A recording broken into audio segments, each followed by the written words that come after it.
series. Well, we've had a bit of a delay due to the overnight rains, a bit of a soggy outfield, but the sun is out and a lot has happened. The ground staff, they have worked hard in terms of trying to bring us some action here today, and so we want to commend them. The umpires, as we see on our monitors, they are out, and we're going to have a delayed start, but the conditions, as I said, is good for cricket. Nice green outfield. We're going to have a 30-over encounter.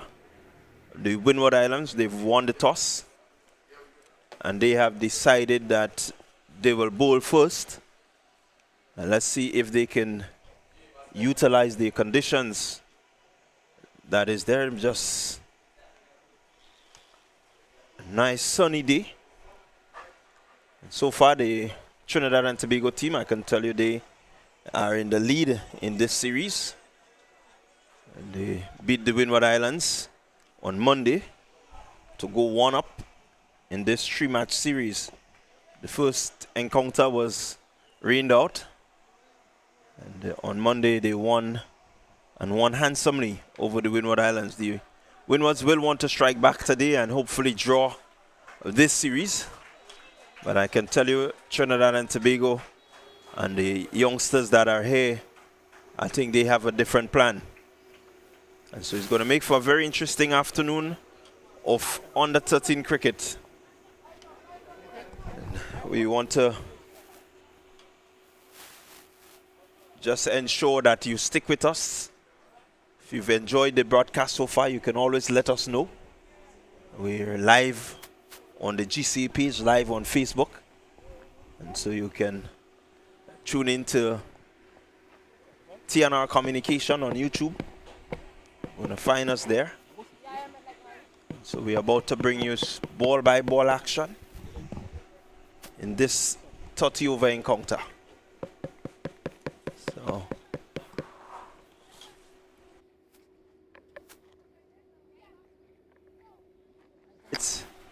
and so we're also coming through on the GIS channel. So we know that we're broadcasting near and far. Just to give you a quick rundown of the teams here today, the Windward Islands. The players out today would be Aaron Saintele, Jadon Bristol, he's out, and Jarwin Francis, also the players out. In would be Darwin Lewis, Kellon Daniel, Nyan Davis, Emmanuel is in, Dylan John, Captain Joseph, Umer Patel,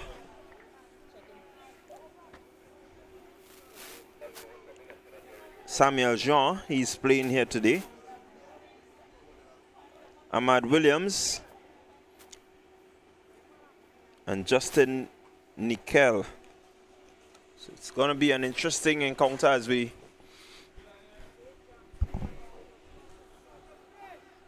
look at the opening bowler for the Windward Islands in Dylan John. He's going to take up the attack from the road end.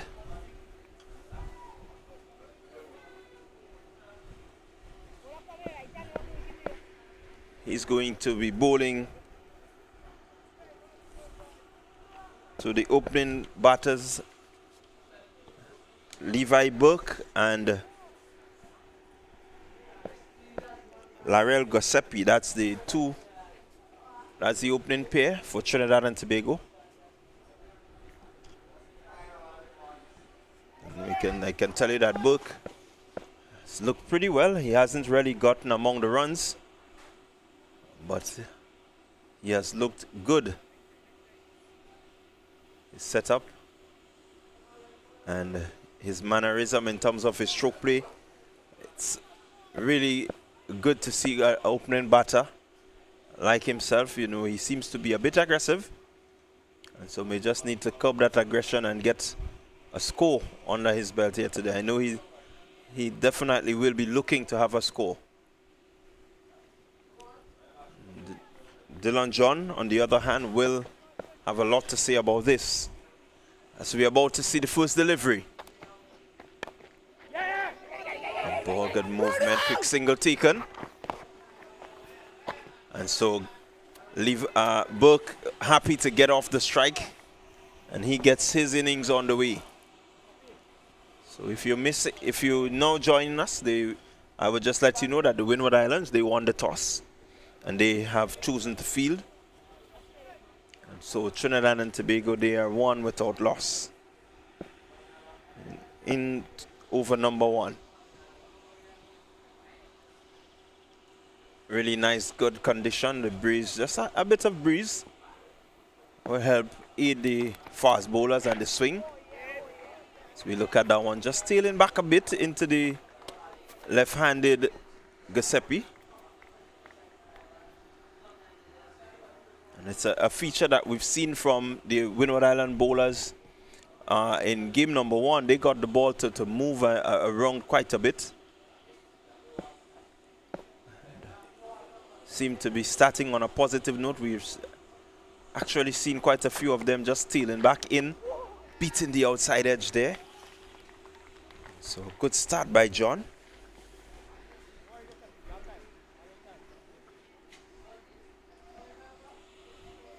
The Windward Islands will want to be as sharp as they can. It's only 30 overs.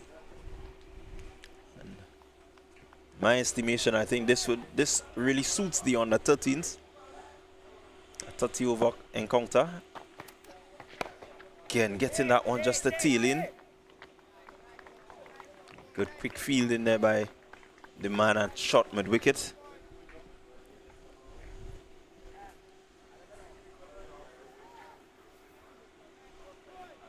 So a bit of a aggressive offside field.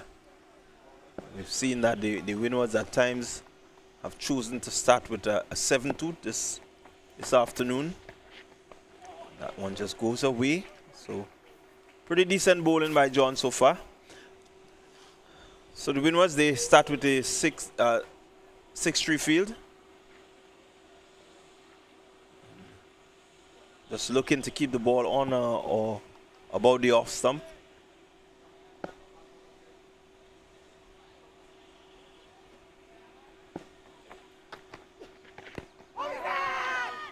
Again, good delivery.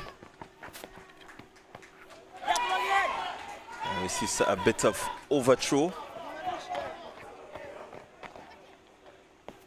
Keeper not really fielding cleanly.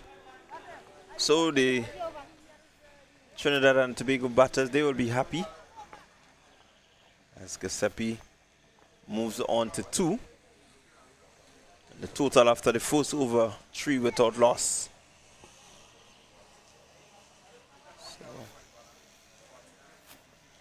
A good over there by that was Joseph, Captain Joseph.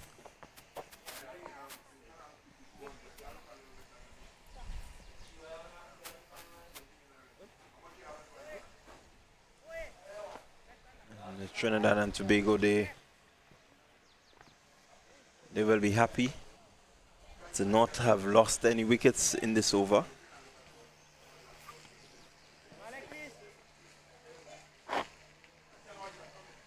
The Trinidad and Tobago playing 11. You have Cristiano Bihari, your wicketkeeper, Davis Guerra, Fabrice Lynch, Kavid Katwaru, Keshav Mongru, the captain, Cahill Thomas, he is in the squad. Larell Giuseppe, Levi Burke, Nityam Mongru,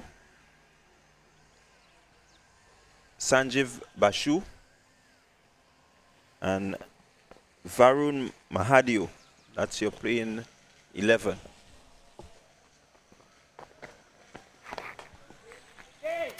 As we see Williams taking up the attack. Ahmad Williams. And he's coming from the pavilion end.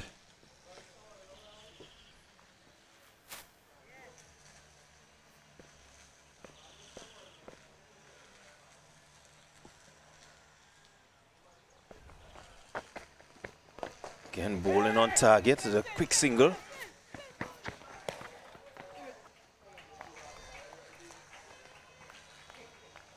Quick single, and they get through. Good positive running from the pair of Burke and Giuseppe.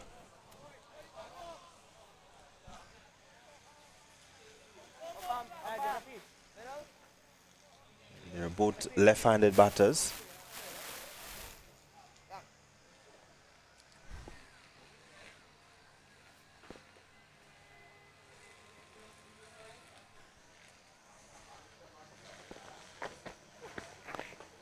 Good delivery, good delivery. Pitching in a pretty decent area there, Williams.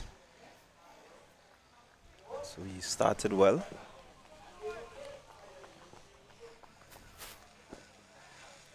He will want to make sure that they keep the pressure on, not allow the Trinidad and Tobago batters to really get away.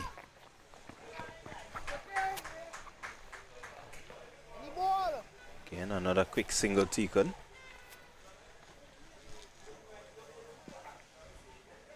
So the Trinidad and Tobago batters, they're dealing in singles, just looking to rotate the strike, absorb whatever little pressure that the Windwards are trying to exert at this time.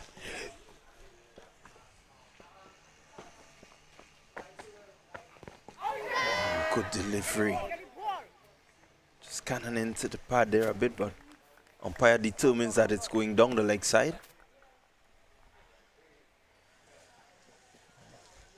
See that ball being pitched right up and just tailing in. Seem to be getting a bit of movement out there, Williams.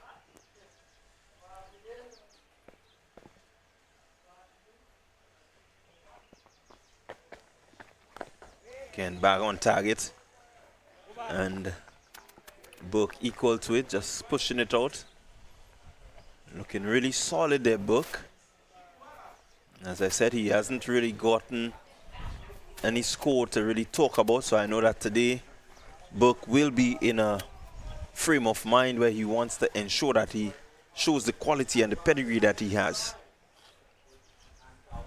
So over number 2 completed. The Trinidad and Tobago on the 13s, they are 5 without loss. Joseph completing pretty decent over. Only 2 runs coming from it.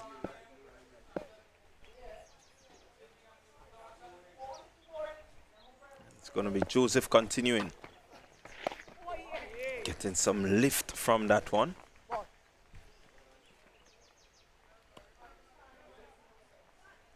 So far this afternoon, the Windward Islands bowlers have been a lot straighter. Really asking the batsmen to play. A very good start to the innings.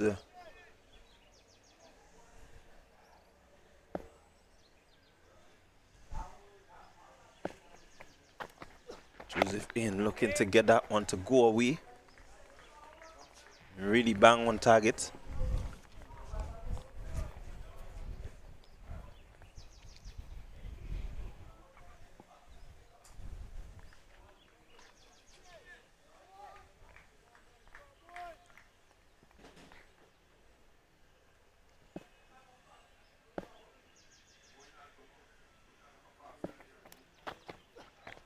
And Joseph looking to tail that one into the pads of Giuseppe. They cross for 2.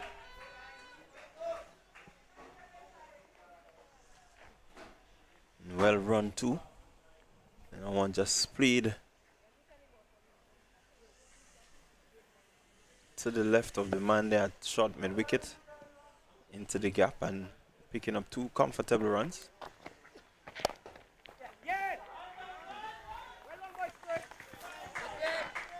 Again, good fielding, good backing up there.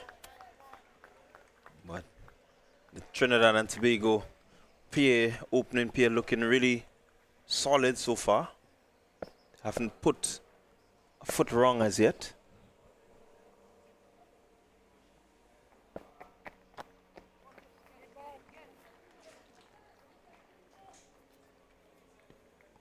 It's really good to see the start that the Windward Island bowlers made this afternoon. Previous game, they got an early breakthrough, but the bowling wasn't as steady. Oh, good delivery, good lifting delivery, just leaving the left-handed book. Yeah, in the previous game, they got a very early breakthrough, but the bowling was a bit erratic. Today, they seem to be more on point and really focused in on building pressure. Good searching delivery, that one just tailing away from the left-hander, into the left-hander rather, but going down the leg.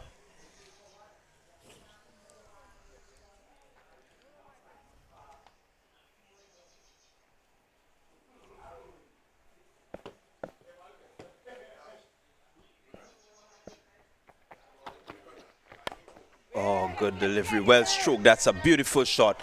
Just using the pace of the bowler and pushing it into the gap. Really outstanding shot there from Burke. Didn't look to overhit, he just got to the pitch, opened the face and guided it past that man there at short cover and picking up a beautiful single. So at the end of the third over, in this the 30 over contest, score 10 without loss, Trinidad and Tobago.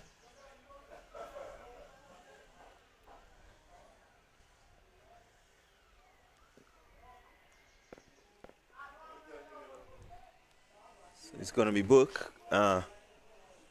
After that beautiful single, he's going to take strike. Williams just looking to threaten the outside edge of Burke.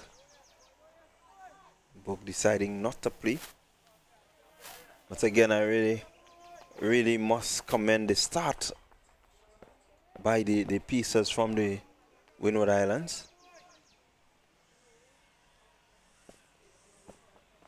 Williams again getting that ball in a good area.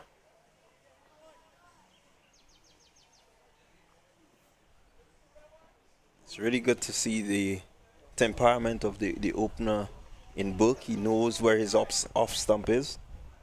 Just looking to leave those that are in that uncertain corridor. This time he looks to just push it to the man at short mid wicket to pick up an easy single. And what was good there is that he weighted the ball so it didn't rush to the fielders, and so that allowed him to cross for the easy single. Fielder a bit deep, not really rushing in after the ball is played, so it makes time for them to complete a pretty easy single. Williams in his second over.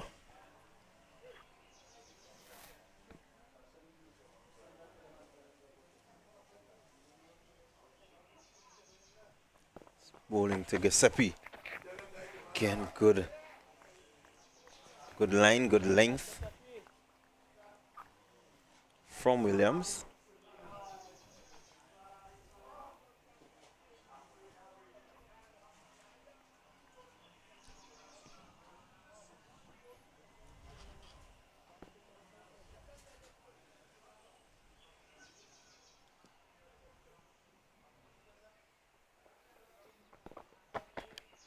Williams outside the stump.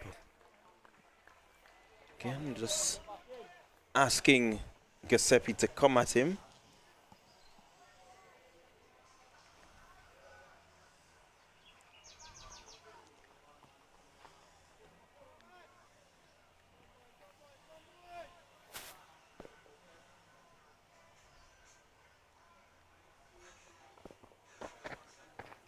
Oh, tempting Giuseppe to go after this one.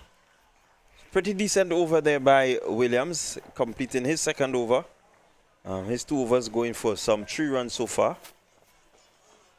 And again, we must say a solid start after 4 overs, 11 without loss. So the Windward Islands, they would be happy with this start.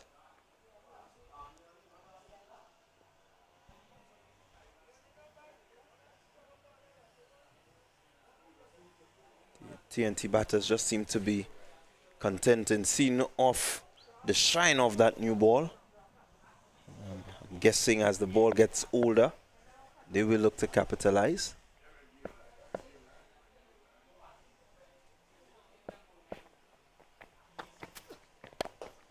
A good positive shot. Well fielded there. So Book looking good so far. Most of the deliveries that he intentionally wants to score seems to be coming off the middle.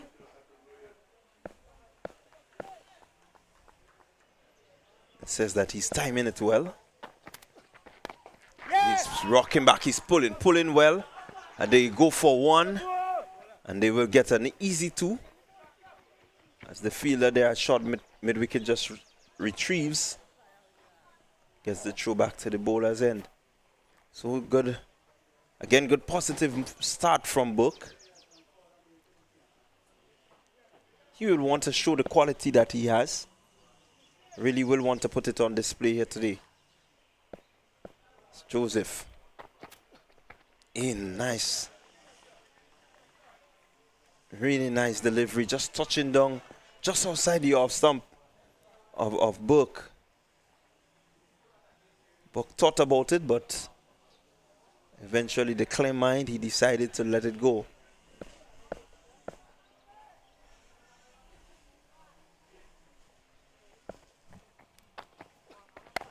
Again, there he goes, driving well. Misfield will see him collect another run. Slight misfield there from that player at the deep cover. Just really coming off the middle of the bat of Book. Joseph in again. Again, Book looking to stroke this one through the offside. Succeed in picking up 1. So far in this over, they've looked to be more positive, the Trinidad and Tobago batters.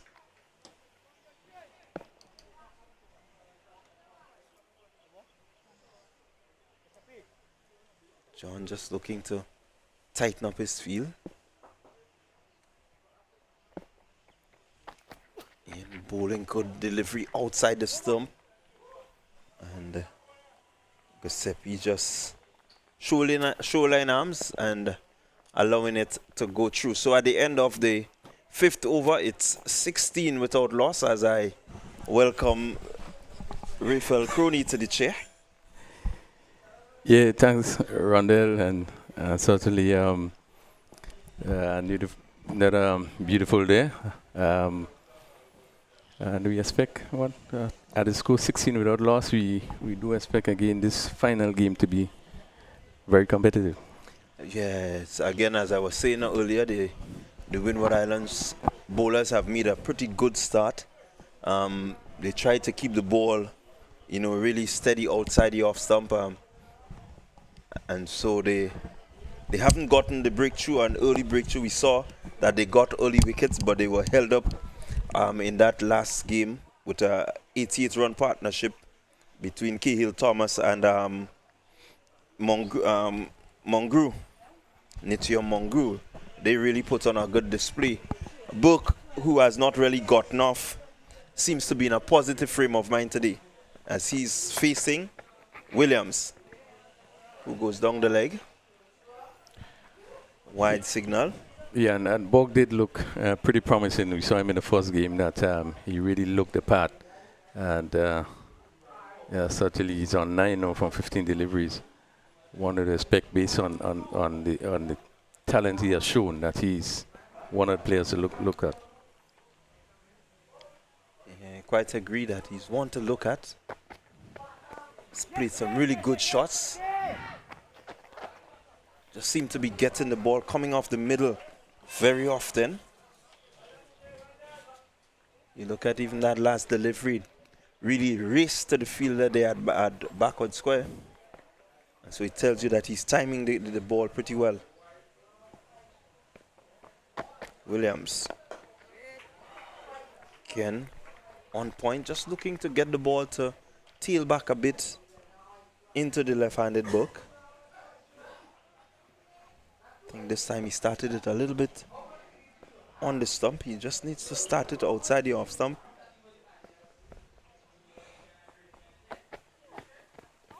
Again, going down the leg. So, looking for two. Getting them pretty comfortable as the umpire signals now. So it's leg byes. Yeah, and William just need to really pitch that ball a little more outside the off stump. He's getting the ball to move into the left-handed ball, but just a bit too straight, pitching it maybe just around the middle and leg there and going down the leg side. So really he would want to just push it a little bit wider. Yeah, I quite agree. He needs to just get it maybe about the fifth stump line and allow it to do its due. By the time it gets to the batter, it should be just around the off stump, middle stump. And this is what we were just speaking about. Inside edge from Burke sees his demise, but again, a beautiful delivery. It started from just a little wide of the stump and came back in. As we look at the replay here, started out there and you can see it just swerving back into Burke, coming off the inside edge, and he's bowled. Yeah, very good line, and it really was good thinking that he pitched that ball a little bit wider. And obviously Burke was in two minds there because the ball came in and he took the inside edge of the bat. And the movement that he got to come into Burke really had created a problem. Took the inside edge and went back onto the stumps, and really another good blow struck by the Windwards, picking up important wicket of Burke. Yeah, Burke really was looking good. He was due a score, as I said earlier. He hasn't really had the best of tournaments. You can see the talent. You can see that he has the ability, but he just seemed not to really get going as he may want to. But the Windward Islands, they will be happy to see the back of Burke. Early breakthrough for them again. An opportunity to put the Trinidad and Tobago batters under a bit of pressure. And getting that ball just to move around a bit. And so they need to utilize this condition. Yeah, they would want to make full use of the fact that even though the sun is shining brightly, but still these youngsters are able to get the ball to move probably both ways. And you've seen in that last over, Williams really getting the ball to move into the left-hander.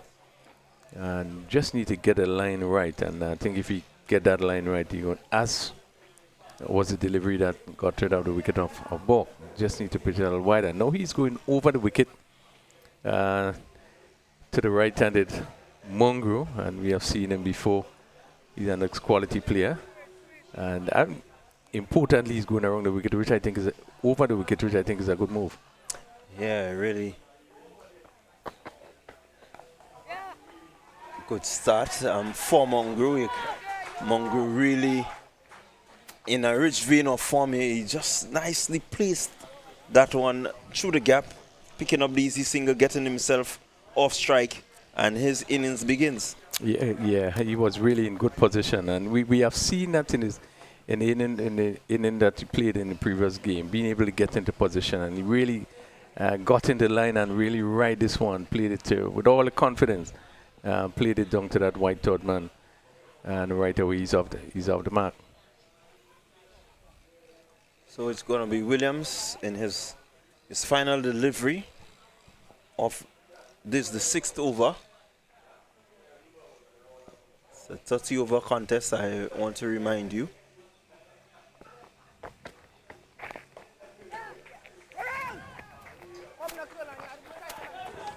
Again, Williams just getting that ball to tail in, but not really starting it far enough outside the off stump. And so resulting in a pretty easy single. Yeah, just need to get a line more consistent outside the off stump and get the ball to come back in. There again being a little bit straight. And I think it was easy picking there. Giuseppe just playing it on the onside and pick it up an easy single. So we have 21 for 1. We have 6 completed overs. And Trinidad and Tobago will want to make the most of 30 overs. We saw in their first game that they was able to get up to 125 for 6. And those boasts of quite a good depth in the batting. Yeah, from looking at the few games, the practice game, looking at the earlier matches, they seem to have quite a bit of batting. That last game, the 88-run partnership, didn't really expose much of the middle order.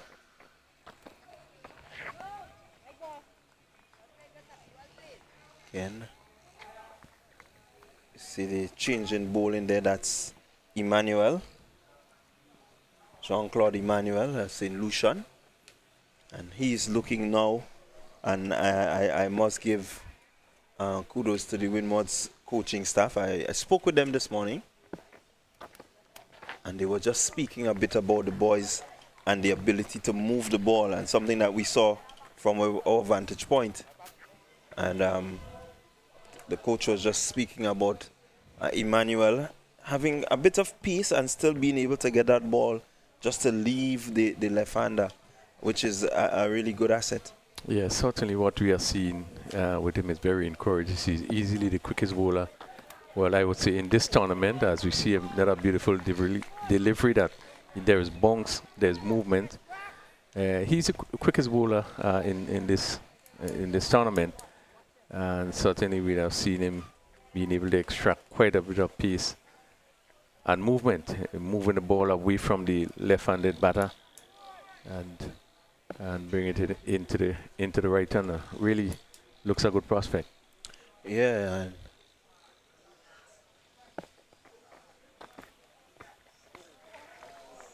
Again, just keeping him right out there, just asking him to reach for it.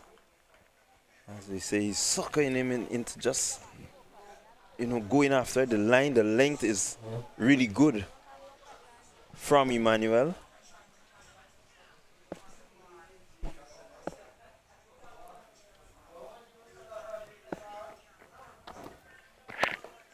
Again, this time just looking to get that one in as he has a shy. I think had he hit the batter really would have been out. But unfortunate for him, he missed the stump. It's not easy to hit it from side on. Had a good attempt. Yeah, one has to give him credit to a really good movement, and I think he didn't have much of a choice, but it showed there was no one there. And certainly, if he hit the stumps there, the batsman would have been short of the ground, but just missed it, and they picked up an overthrow. Okay, hitting some good areas there, Emmanuel.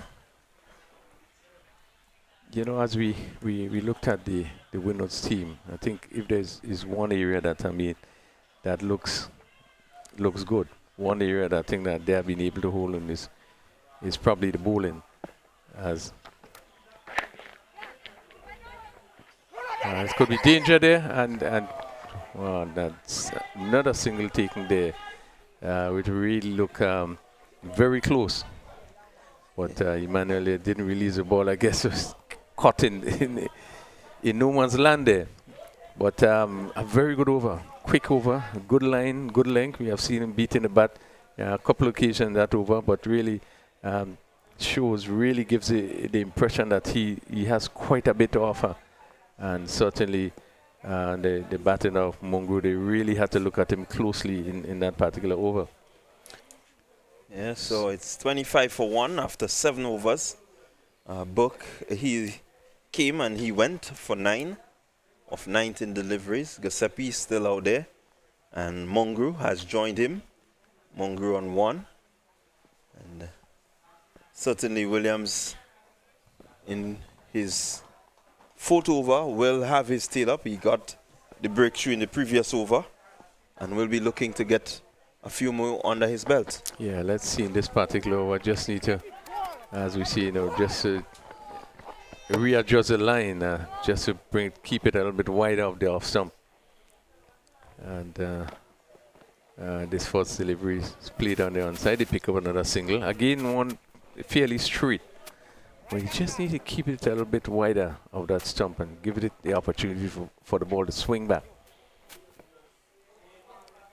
26 for 1 in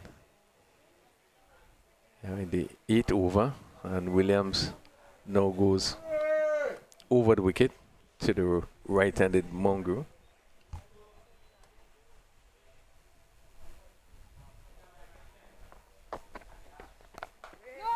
Just getting that ball now to move away from the right-hander. And so if he's getting it to tail in to the left and move away from the right. So here I think more than likely he would prefer to bowl to the right-hander. Maybe just challenge the outside edge a bit more. Just looking for him to drive. Driving a bit uppishly there, Mongrel.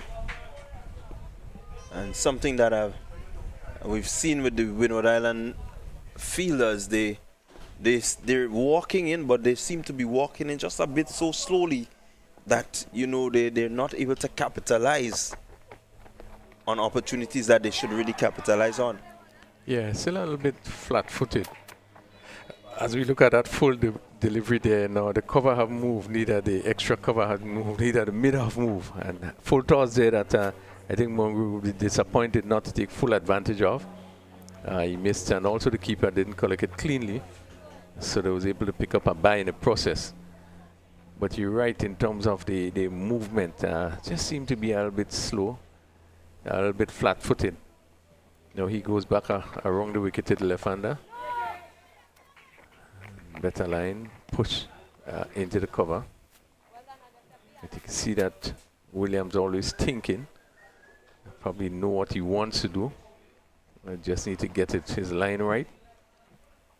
And he's bowling to one slip, third man on the boundary. Point, cover, extra cover, and a mid-off on the offside. Pretty packed offside field. This one again, it only can be pushed to cover. And that completes another over for Williams. 4 overs. He picked up 1 for 7. Keeping things pretty tight. Yeah, really a good start for Williams. He's really settled in nicely. Has bowled on spot since taking up the new ball. And this is what the Windward Islands will need if they're really going to try to restrict Trinidad and Tobago. Their batting lineup, as we said, is pretty strong. But the fact that you're bowling a disciplined line and length will challenge any strength that they have. Yeah, it will be very important that they keep things tight and want things to move away. As you said, we know that this Trinidad and Tobago team have some batters that really can take things apart. So they will want to keep things as tight as possible. 8 overs completed.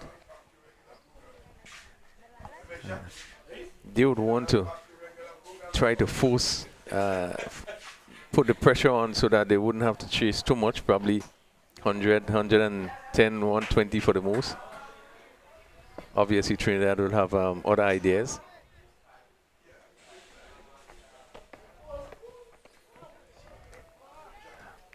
Another good lifting ball there by Emmanuel, again coming into the right-hander. As we say, being able to get it to leave the left-hander and come into the right-hander. And good bonks. Seem to be getting good bonks. Again, that was not collected cleanly by the keeper.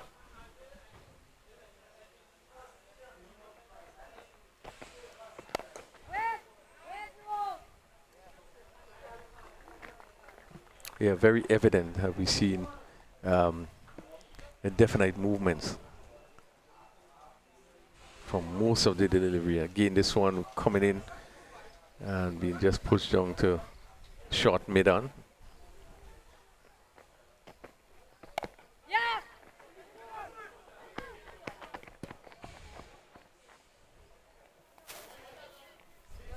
Again, that point feel again was very flat-footed, and I think that the batsman would have picked that up and they come to really quickly for that single. Yeah, again, what would assist the batters in completing their single? You're pretty close in, they drop the ball, they're running, and the fielder's still looking to go overhead and then to come down with that power. That takes time. Unlike if you just swoop and pick up and release, which would be a more direct and short. So they just need to think about, the way they approach the ball that can maybe bring a little closer or put the doubt in the batter's minds.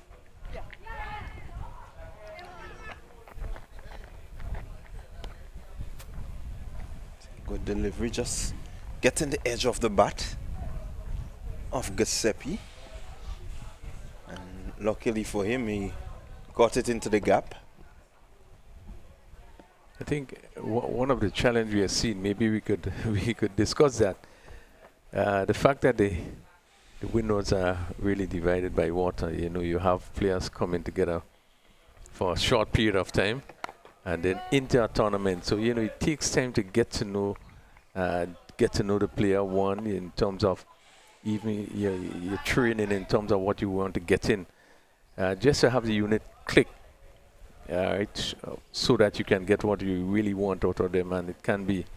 I think that's the challenge you would have in the islands. The Windwards, probably the Leewards, but again, and that is something I don't know how we can get across that now, but we'll continue to have that challenge, and I think if because of that, I guess we will find those shortcomings. Good delivery, just squeezed out into the backward point region. Pick up a single. But you're quite right.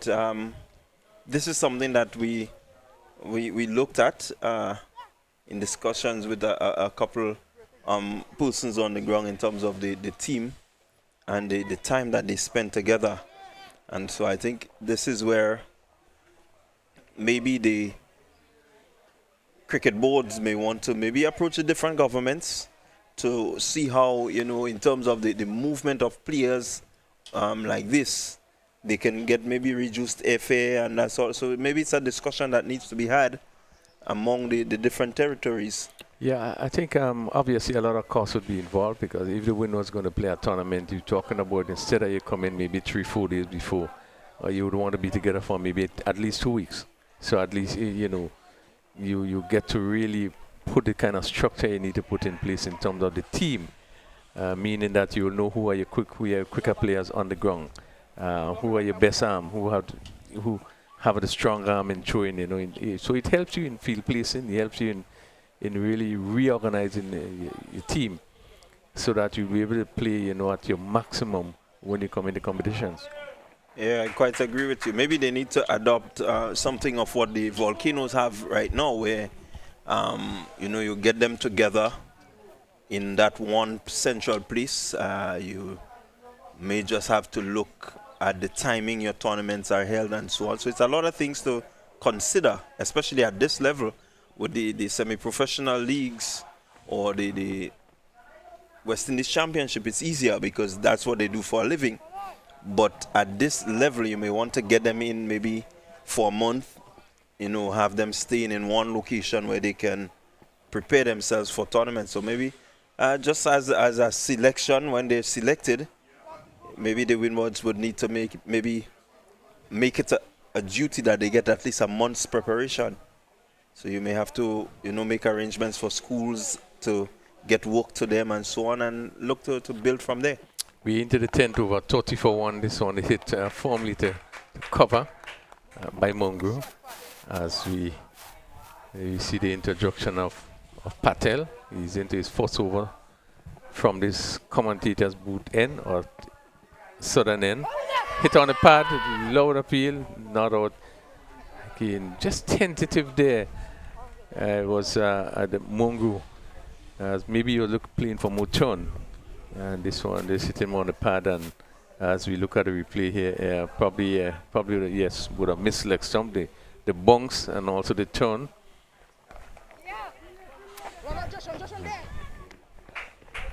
Again, we seen ball just push on the offside, and I really feel I should have been really quicker to this one. But pick up another single. Yeah, it's really an area of concern for the Windward Islands. They're just not as quick to the ball as they ought to be. Maybe to capitalize on these opportunities for runouts. But again, as you said, Patel has started well. Was one of the bowlers who really put some pressure on the TNT batters in the previous game. And so far, he seems to have started well.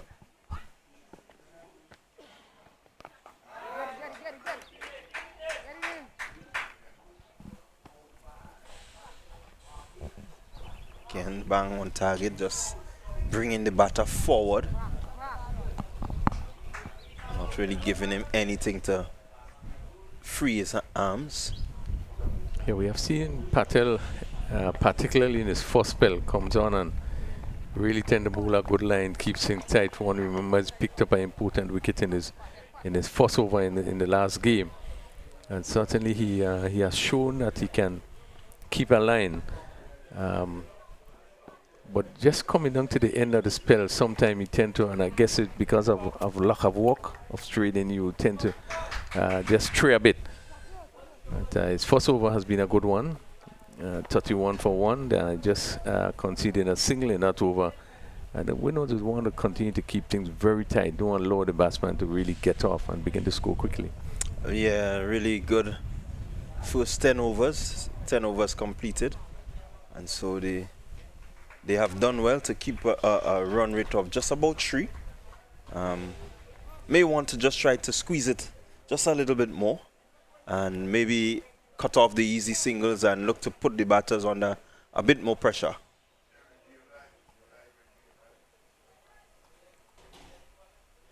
See Emmanuel in his third over, and he's bowling to just one slip, and a third man just about halfway back.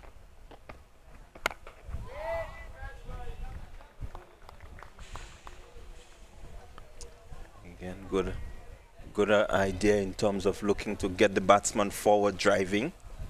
May just want to pull it back just a little, get him to doubt whether he could reach it or not.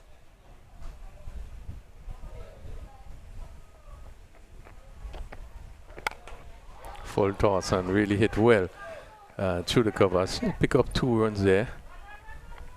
That's one of the few bad deliveries bowled by Emmanuel. And the aggressive batting of Mongo was quickly into this one and driving through that cover and extra cover region, picking up 2 runs.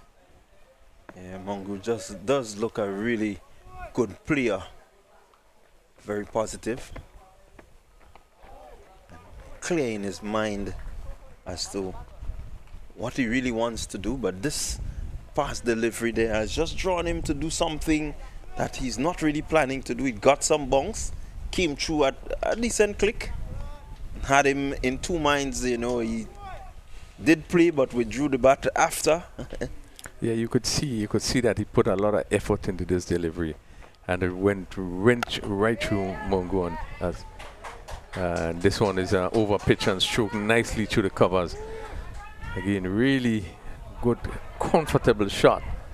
The tendency of Mongo is always to get into position, and it's so nice to see that left foot just come across and stroked it beautifully, picked up the gap.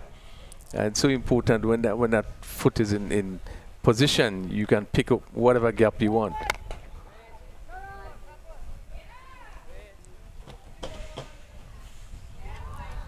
.35 for 1, no ball signal there, probably just overstepping. It's Emmanuel. But Mongo really looks a pitcher when in that drive.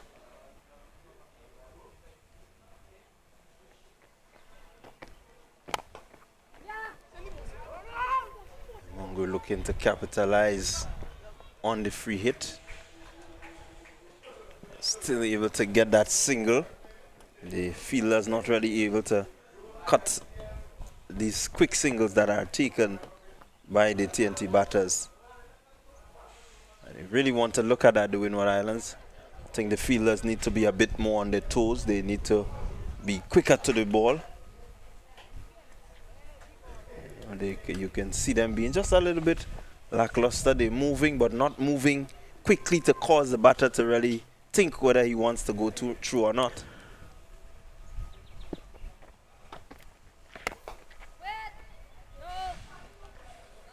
Sometimes just that initial quick movement from the fielder gets the batter to really wonder if he can make it, and that split-second Dalton could put him in trouble.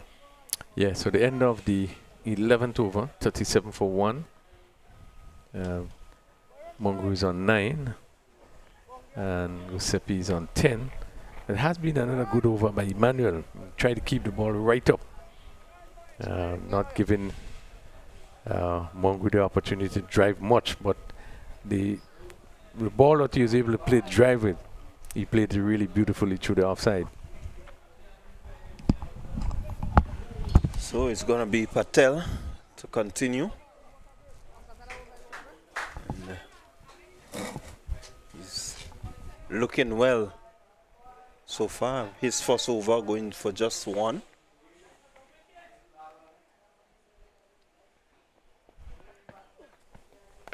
And again, batter just going back and looking to pierce that gap. That area there, mid-wicket, cover, a short cover. Really well fortified as he goes the other route. This is high and handsome. That's 6 runs from Mongo. What a shot. Superb shot. Well played there. You really picked it up and went with the tide. And got that foot out and really lifted it over long on for a beautiful 6. Really a superb shot. And it's so important when you get into position to play in the right position.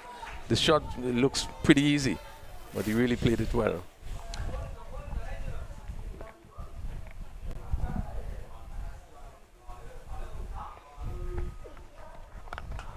Mongo again back and cutting, finding the gap through the point region. Goes for 2 and picks it up quite easily. But really, Mongo, you see a bit of class from him. If I was not mistaken, I may think that, looking at the shots that he plays professionally for maybe the Red Force. Yeah, he certainly played it really well and hit it down to backward point. And really, that side of the field being a little bit heavy, but you could see he really got into position and really crashed it down to backward point. Smart batting again, just be coming back for the next delivery and just push it down the onside, pick up the singles. So, you turn in the striker wrong, and really that really looks good and tells you the metal that he's made of. Again, Patel getting the breakthrough there. Patel, Giuseppe goes looking to crash that one through the offside, hitting it straight to the man there at the cover region, taking a sharp catch. So Patel again in amongst the wicket. Giuseppe goes for 10. A really good catch. Got quite a bit on it, but was unable to really get the gap. And I think Patel will be happy to make that breakthrough to see the back of Giuseppe. Yeah, it was smart bowling. As you see him, he pitched it wide, right? And even though he moved the foot, he had to get closer to it, which created a challenge for him as a batsman. So he wasn't able to get that close. But obviously, seeing that ball toss up, he went for the big drive. Not being able to have the control, went to cover. And a good catch taken at cover. Certainly, it's a wicket that they certainly would have wanted. Trinidad and Tobago just started to step it up, and Patel, as he usually do, early in the spell, picking up a wicket. Yeah, really happy is Patel to pick up yet another wicket.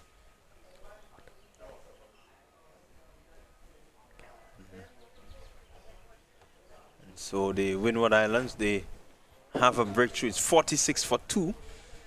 And we're in to over number 12. And as we see here on the ladder, the scoring rate just would have picked up. As we see that the batter of Mungu playing a big shot for 6 and really looked as though they was beginning to push things. But that wicket is an important one, and certainly the Trinidad and Tobago team now just had to rethink a little bit and try to build that sort of foundation. We have quite a bit of overs to go, still 18 overs to go. So there's a lot of overs to bat. Yeah, a lot of overs, but I think the way Mongo is playing, the sort of confidence that we're seeing, the Windward Islands will want to see the back of him. And I think once they've done that, they will feel happy that they have gotten, the types of wickets that could see them restrict Trinidad and Tobago. Mongo, so far, 18 from 22 deliveries. I mean, that's pretty quick in the context of what has happened earlier.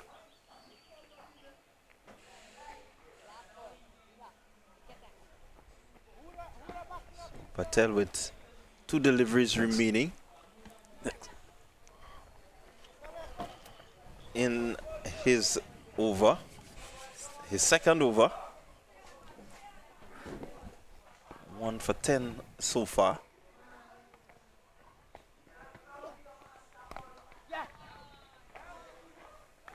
And this one's shot. Yes, it's good to come back and pick up a wicket after being hit. Lustily over long on for 6, So yeah, we would feel happy that they have been able to break that partnership. This completion of the 12th over, 47 for 2. And Guerrera coming off the mark with the first delivery, and Mongo 18 looking really impressive for Trinidad and Tobago. Yeah, Mongo really a good prospect, very, very good. We saw him in that 88th run partnership in the previous game. Plays the situation well. He is confident. He knows, the types of shots that he wants to play. Himself and Cahill Thomas, I think they really strangled the Windwards in that game with that 88 run partnership. But that's come and gone, and so far Emmanuel, he is looking to make amends. Hasn't picked up a wicket as yet, but has bowled some 3 overs for just 13 runs.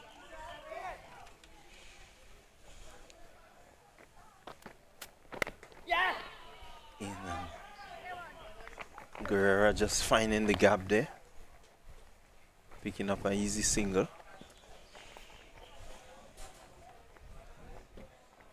Yeah, Guerrera also looks the part. You see him coming across and really playing that one nicely down to backward point.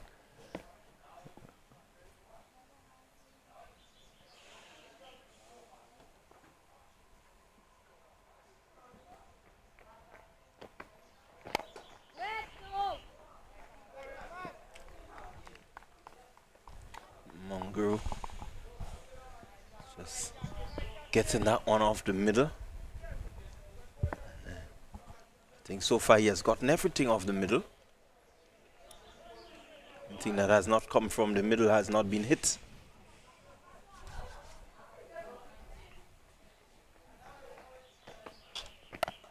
Striking nicely, not able to pierce the gap there. Yeah, well, good bowling by Emmanuel. He have been able to keep a very good line. Actually bowling to the field. As we look at the offside field with that extra cover mid-off. So a backward point. Again, right up. Mid-off comes into play there and just had a shy of the stump. Not being able to hit the stump. And again, not giving much room, bringing it right up almost Yorker length. And Mongrel coming on it and hit it to the mid-off, which is not very deep. But played the shot on the run with the shot, was able to complete another single. Yeah, putting the fielder there under immense pressure. Again, the fielder looking to gather. He gathered well. But again, as I said, the fact that he needs the power to throw, you can see the arm going up and taking a bit of time to try and whip that ball towards the stump. Good crunching drive there from Guerrera. Well fielded, but they complete the single. And that's the feature of the batting for Trinidad and Tobago. The ability to just get forward and drive that ball. You know, they really look well when they're driving the cricket ball. Yeah, they're really getting into the line nicely, and you could see the movements of the foot in that they're not going to stand up and drive, but you could see the foot coming across, which is a good indication of the quality of player they are. And stroking that ball really nice. From the middle of the bat. Ball traveling quickly down to mid-off. So 50 for 2. Just completed 13th over. Emmanuel had none for 16 in 2 overs. Mongrel on 19, Guerrero on 3.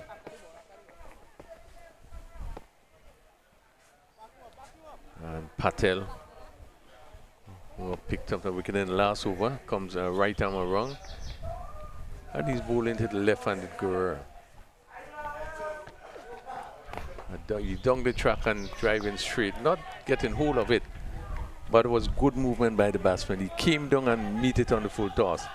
Just was not able to place it. You could see sort of mistimed it, so he went more or less bouncing back.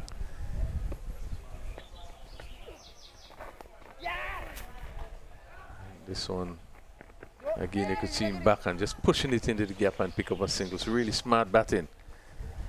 Not trying to do too much, but placing it nicely and picking up on a single.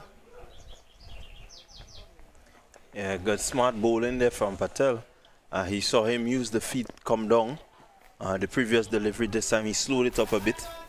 And so if he decided to come, he had to wait in order for this one to reach him. But smartly, he just came back, Guerrero, and placed it for the single.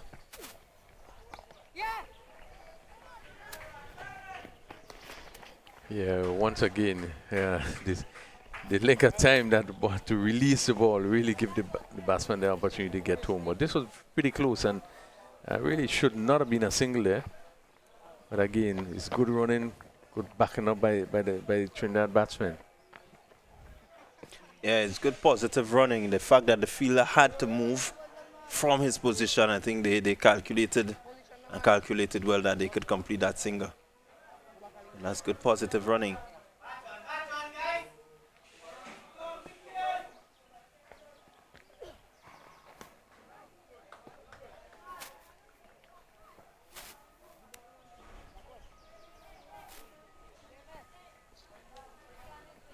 In his third over, 13 runs, but picked up the very important wicket of Giuseppe. And there he goes, finding the gap there, Guerrera. They go for one. And Lord call of no. Yeah, and again, the same strategy being used, ball given some air just a little outside the off stump, but the batsman was able to really get a bit closer to this one, even though it went in the air slightly. But I think he was closer to it. And that short extra cover just went to his right. And the batsman was able to pick up a single. But you can see the intention. They're not afraid to put the bat to the ball. They're going to hit the loose one. This one is swung down to mid-wicket, over mid-wicket, and goes just a couple bunks and goes over the rope. Again, picked it up nicely is Mongrel. Getting into position, swinging the safe shot over mid-wicket for 4. Yeah, again, really good, outstanding shot. He got to the pitch and There was no intention of keeping it down. He intentionally just lifting it over the fielders. And really ominous signs for the Windwards. If they don't get Mongrel out, I think he is prepared to score a pretty blistering half century today. Well, certainly he's looking to take the attack to the bowlers. You know, he's looking to really take charge. And you could see him fearless, really brave shot. But I think what is good for him is that he's not standing there, but he's moving, he's getting into position. And certainly that would help him in terms of placing the ball where he wants to. Yeah, that's two really good shots we have seen him. One went for 6 and this one over mid-wicket. And picked up another boundary.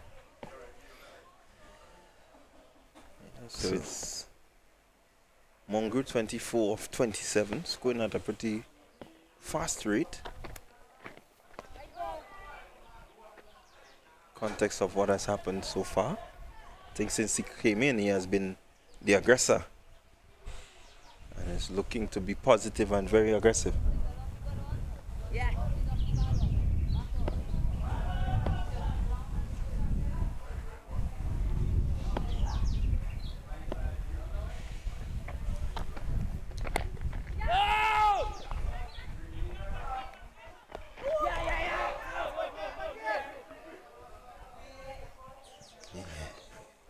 We see the aggression there, and the batsman Mangudi were backing up really, really quickly there. As that ball was played confidently down to, I would call it maybe a gully position, slid, and looking to take the single. Certainly, both batsmen seem to be really playing confidently.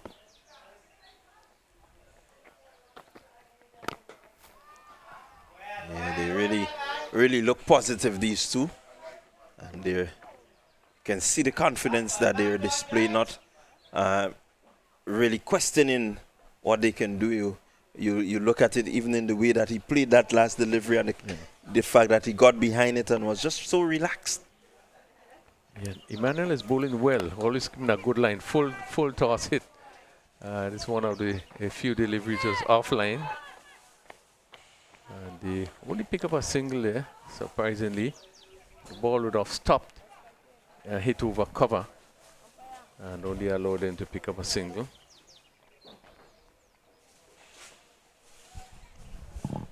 59 for 2. Mongrel 24, whereas on 6. And they will be looking to push on. We just about getting to the halfway stage of the innings.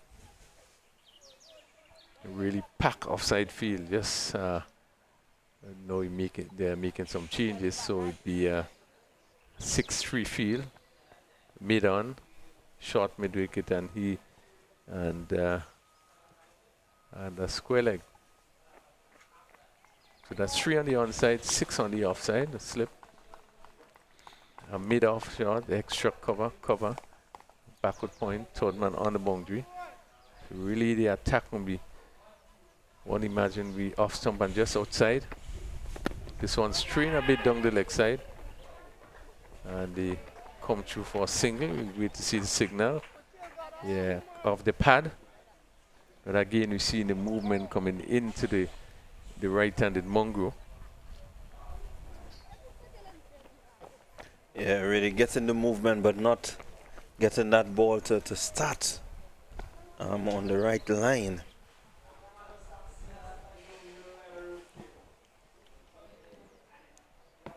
$60 for 2.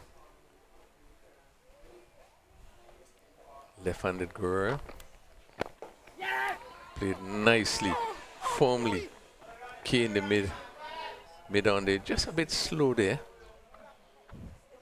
Pick up another single. But confidently played. Yeah, and you notice anything to the left or to the right of the fielders, they tend to just decide to take that run. I think the fielders need to be a bit more aware of what is happening and be prepared. Even if it means just to charge a little bit and then you wait and allow it just to make sure that they don't want to run. They need to start to put some doubt into the minds of these batters. 61 for 2 at the halfway stage. 15 overs being bowled. Monroe 24 from 29. Giuseppe went for 10 from 31 deliveries. Borg for 9 from 19. And Guerrero is on 7. Really looking good. These both batsmen really seem to be in control. And really looks bright for this Trinidad and Tobago under 13 team. Yeah, it really does look bright for them. They don't think that they have any doubts. As the sun is bright, they seem to be bright in terms of their stroke play, in terms of their ability to really hit the ball, leave the ball, take the quick single. So they're pretty bright. Playing on merit. They just seem to understand that well.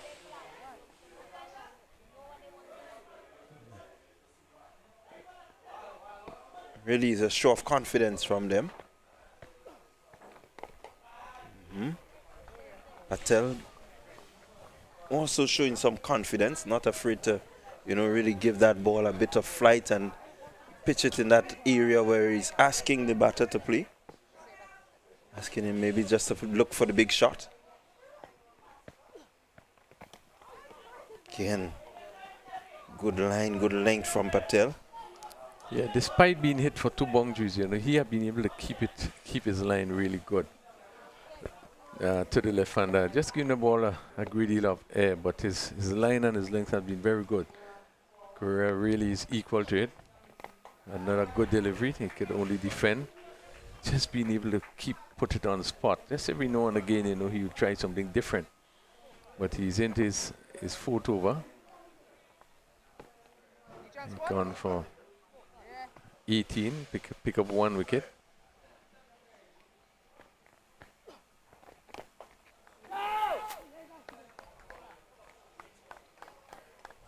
No. 61 for 2 in the 16th over. Yeah, again, I just have to keep mentioning the movements of the fielders there. You look at even that last delivery and the way the fielder there, just so slow to move. You recognize that the ball is in a position where the batter could cut. You anticipate, that it's going to come to you, and this is what they're not doing really well. Not really anticipating the ball coming to them.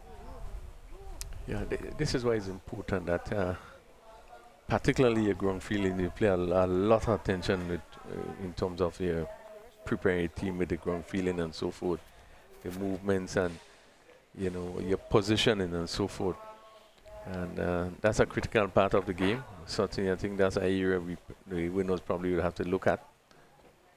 But again, having just played 3 matches in a short period of time, again it calls for 40 overs, even though they haven't gone the full distance. None of the games would have. The first one rained out, the second one would not have gone the full distance.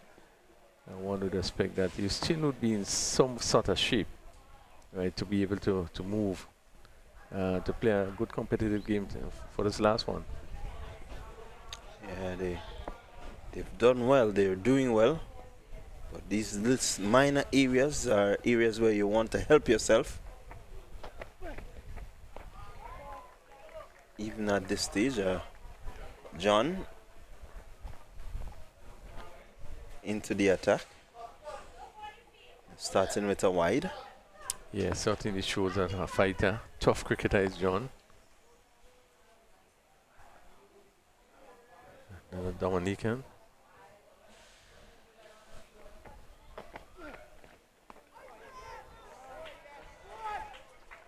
Again, just luring Mongo into a big booming drive.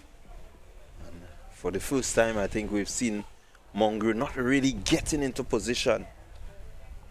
So I think John has done well so far to get him to play that fall shot. Yeah, all credit to John, moving the ball away and just pitching it in that area. Once again, just a little bit too wide. But you could see what he's attempting just to pull him into playing that drive on the ball, leaving the right-hander. And this time just a bit too wide. And again, Monroe was wise enough to just allow this one to go through.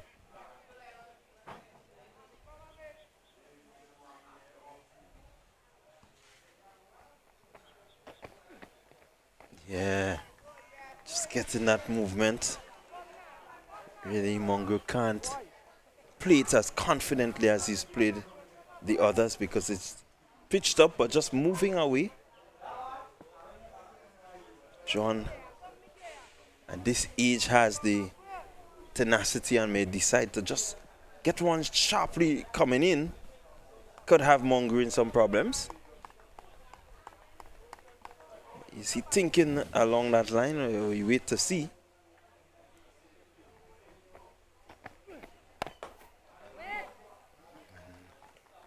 And this time he just goes straighter, not really trying to get it to swing in, but this time he just went straight at the wicket. So he seems to be thinking his cricket. He pitched the first two, leaving him, and that one he came a bit straighter. Gone back out there, just getting it to leave the right-hander somewhat. Yeah, superb delivery ball there again. Really has been bowling a good over so far, moving the ball away from the right-handed Mongo, who has shown that he's really in control. And this over had him in some difficulty. A couple of deliveries going through him.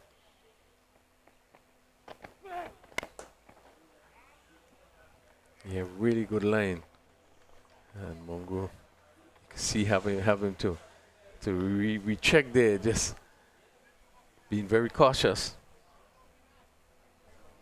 John swinging the ball away from the right-handed Mongo.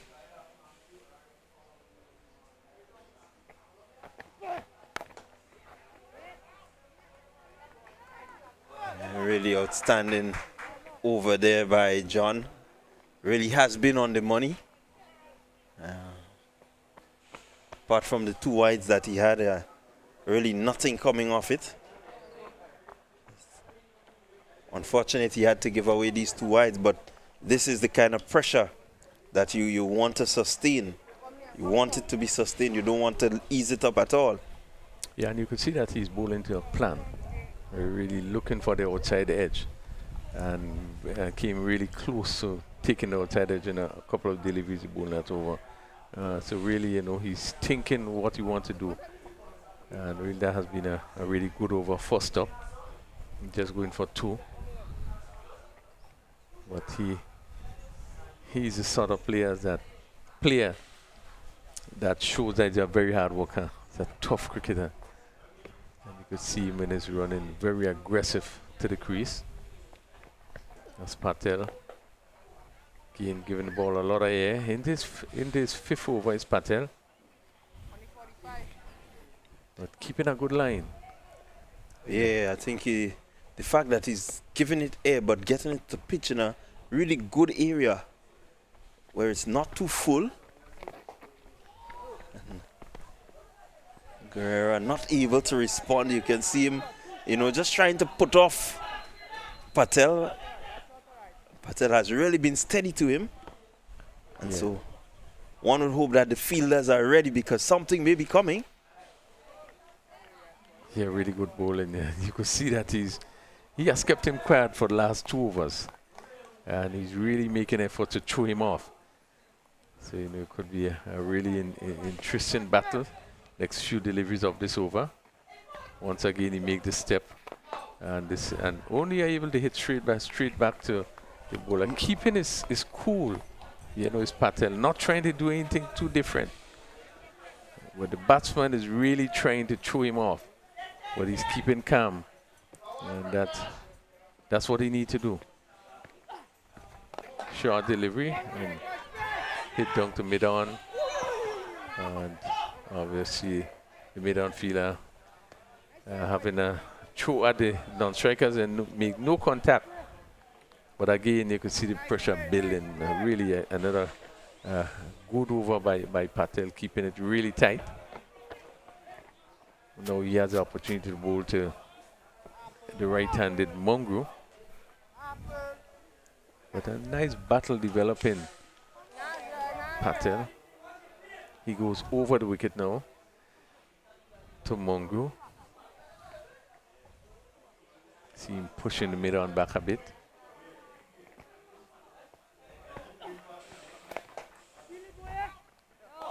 And this one could only reach that short cover. And that completes a really good over. And he only went for 1 run in this over. Patel 66 for 2 after 18 overs. And Mongo remain on 24 from 36 delivery. Guerrero's on 10 from 23 deliveries. Yeah, tell you what, the last few overs from the Windward Island bowlers have really put a bit of pressure onto the batters from the Trinidad and Tobago team. They, really have stifled the run, Patel and John. And Patel just giving away 1.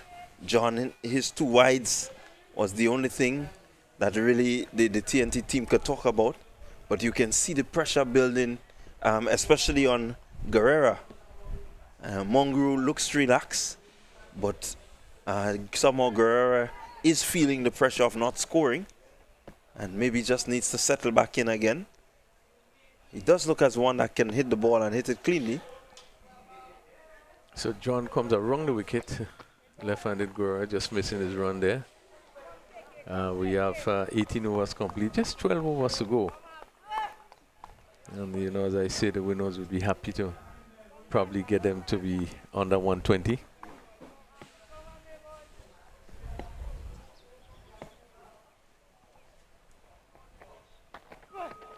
Full toss hit high in the air. Someone is going to just settle on that, take a simple catch. And we see the batsman, they go just questioning the fact of the height of the delivery. He was looking to pull this one and just was only able to get it to the shot, the gully position. He took a simple catch. Yeah, pretty simple catch. Really, you can see that he was aggressive, had that aggressive intent, just wanting to get after the bowling. Pressure has been placed on him. So we look at it again. Yeah, that's just about mid. We could have gone anyway. Yes. And he looked to swing it and really didn't get hold of it. And being taken in that goalie position. So Guerrero looking really well. Really looking to hit this one. But again, the bowling of John, right? Because he comes up pretty quickly, as you see, the aggressive nature. He seems to be able to get the ball to skid off, and this probably could have come a lot quicker than Gore expected. And you could see him looking to pull there, and probably the ball got onto him quicker than he expected. Was only able to get it to that goalie position. Ball just lobbing up in the air, the goalie taking a simple catch. Again, John, a bowler with tremendous ability. Yeah, really. You look at Guerrero and he seems to feel hard done, but as we said, 50-50. The umpires, they have only 1 shot at it. We have the ability to replay and to slow down. And so when you look at it, it could have gone anyway, and so the umpire went with his decision. But as you said, good pressure. I think the pressure that has been exerted by the previous 2 overs of John and Patel is what is responsible. So we look at it, pretty close. Yeah, very, very good delivery, and certainly that looked pretty close from our end here. Yeah, contact in front. And not much to travel, so again the umpires with that little doubt, because you see the ball just kind of moving in a bit. Again, such an area. Mongru has been looking really good from the start of his innings. Since John came on, he just seemed to be a bit troubled. Yeah, like a different game we are looking at. John really rushing in, and would feel a little bit undone with that decision there. Really would look pretty close.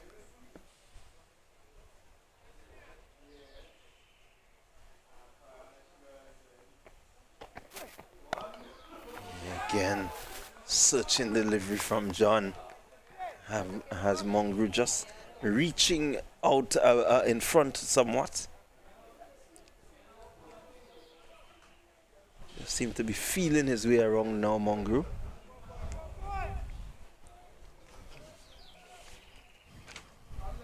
Windward Islands will be happy with the sort of pressure that they've been able to apply.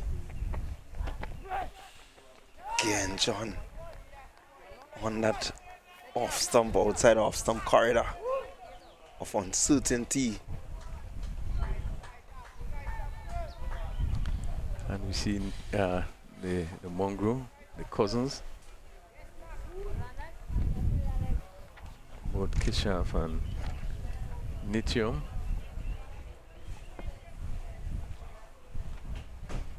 So Nitium mongrel is facing.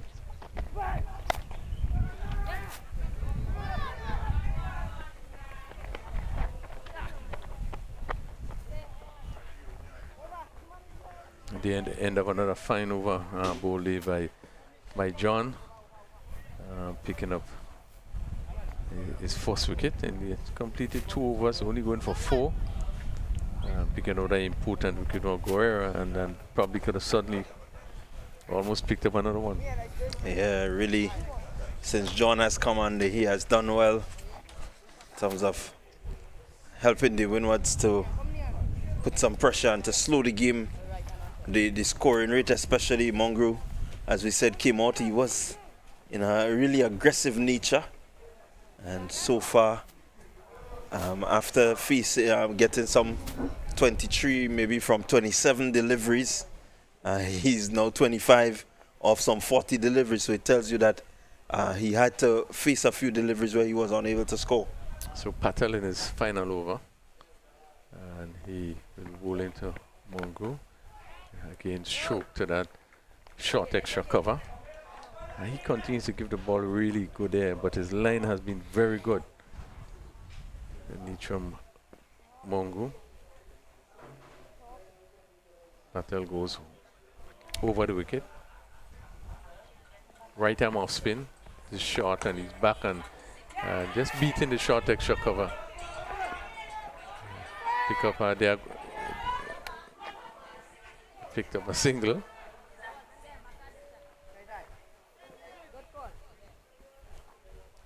Yeah, you see a pretty different approach from Mongrel since the fielder was placed at the deep mid wicket.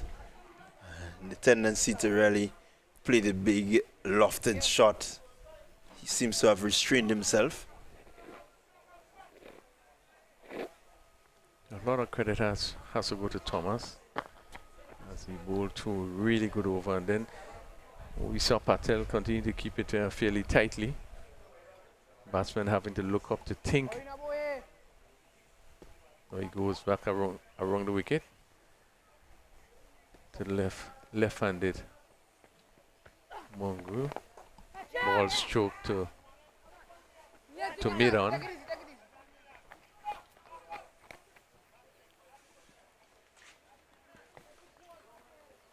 $70 for 3. And over number 20.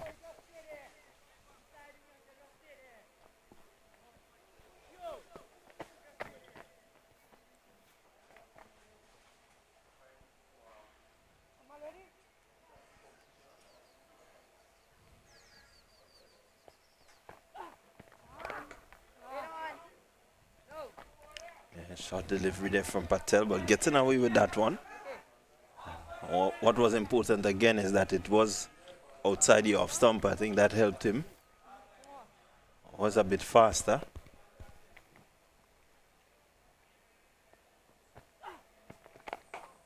Driving Is Mongrel driving well.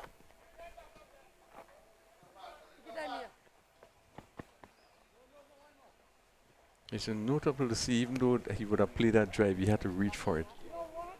But that's one of the players that would get us close to the pitch of the ball as necessary. He was able to keep it all along the ground and hit it down the mid-off.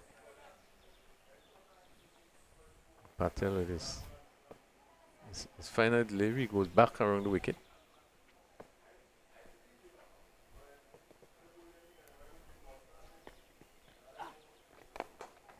Hit down to long on, again short of the long on fielder.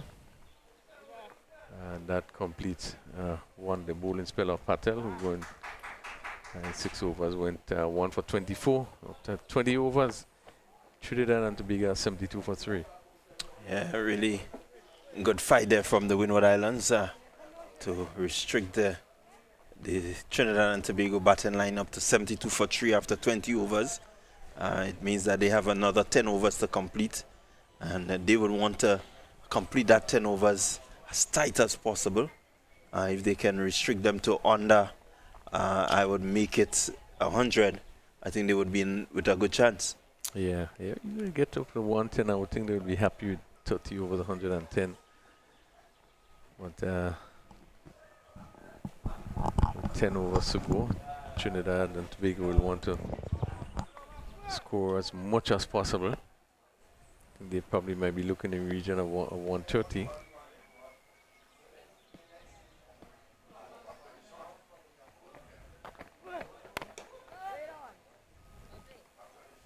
Yeah, again, John really sticking to a good line. And coming through pretty quickly. You could hear the song on the bat as Mongrel came forward there. You know, he really seemed to be nippy off the wicket, coming off quicker than one expect.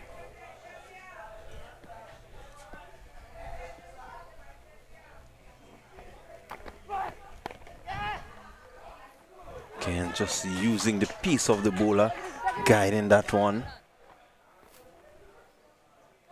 Feel a bit slow to get to it, but got to it quickly enough that there was some doubt in the mind of the batters. And so they pick up another single. Now the left and right combination here is going to pose a challenge to John. He has to adjust well if he's going to maintain the sort of pressure that he has built up, especially to Mongrel. Yeah, call for a lot more concentration.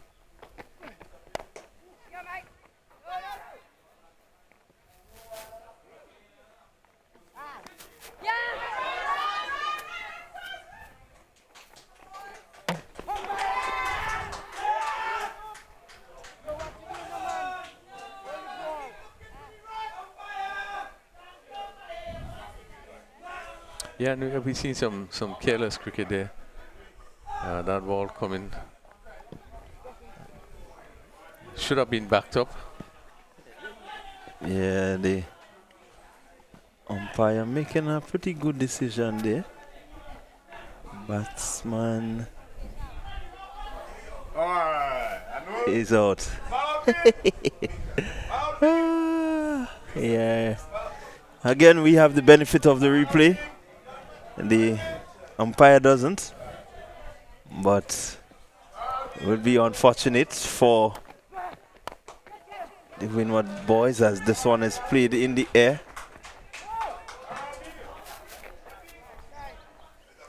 It's a pity at this stage you don't have the preview of the third umpire. Yeah, we would have seen some close decisions within the last 2 overs that could have really gone the other way. Yeah.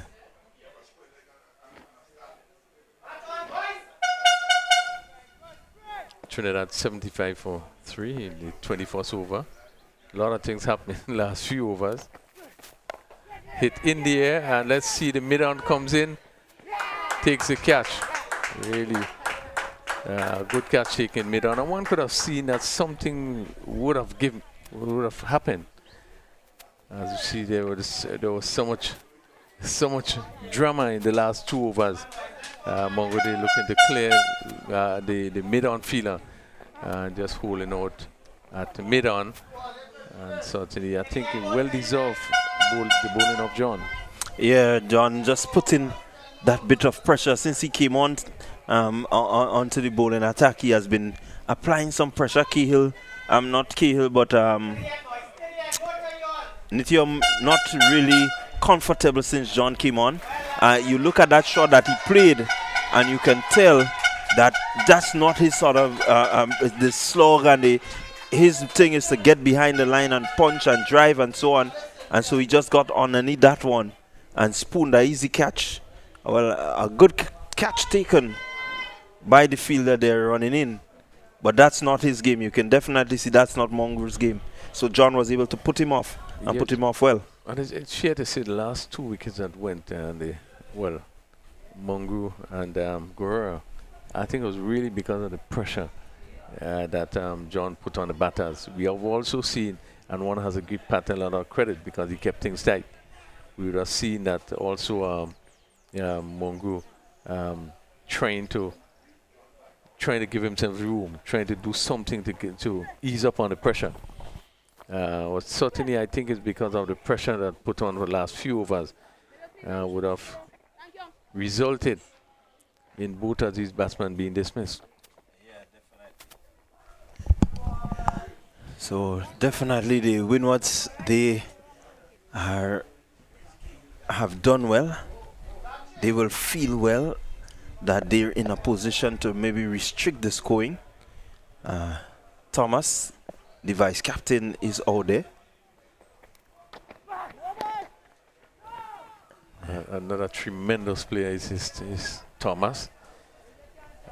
But Mongo is just in his third over, so you have another 3 overs to bowl.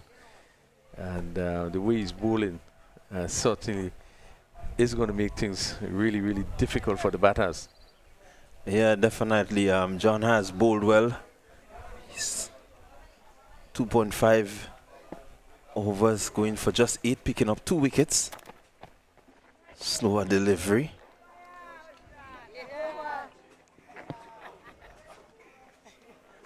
Yeah, so definitely a bit of pressure being applied there by the Windwards.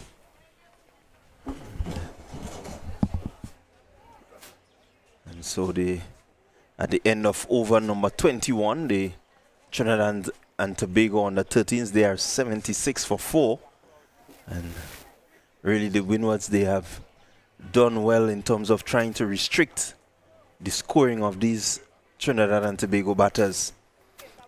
And speaking about the Trinidad and Tobago batters, I have, we would find out if he was a batter himself, but we have the father of Cahill Thomas, one of the more prolific batters that we've seen on display from the TNT batting lineup. Good afternoon, sir, and welcome to this stream. Good afternoon, good afternoon. Thank you, thank you. All right, so let me first of all ask you to tell the viewers your name. My name is Kevin Thomas. Kevin Thomas. So that's the father of Cahill Thomas, for those of you who may be wondering. And so, as I said, Cahill, I've seen him a really good technical batter, very confident, not afraid to play shot. What is he like in terms of, tell us about his development in terms of the cricket? Well, just the person you see there, that's how he is in real life. Very confident. That has period. Love cricket. Started to play cricket from a very young age. When you say young age, like 6, 7 years. 6, 7. Yeah. All right, so that tells us that he's been, looking, he's been thirsty for the cricket, let's put it that way. Yes. We see Mongo, that's Kishav Mongo, the left-handed batter. He's out there with Cahill Thomas, the vice captain of the Trinidad and Tobago. So he has started at that young age. Tell us about his journey in terms of his playing days. Well, yeah, he started at a a cricket academy in Kuva called the KRSA, Kumarampat Cricket Academy. There's where he fell in love with the game. You know, he played it for years, a couple of years well. And he went on to secondary school. He went to a couple of clubs about. But yeah, the love started at the KRSA Cricket Academy. Now let's just stroke through the point region. And Kishav Mongru would pick up one. So the fact that he has been at the academy, I think that is what may be responsible for the technical competence that we've seen from him. Yeah, definitely. Have you played? Never. Right. I've never played for cricket in my life. Well, we are both footballers. My family, we play football. We do, as always say, I don't know where the cricket love came from, but he loves it. He really loves it.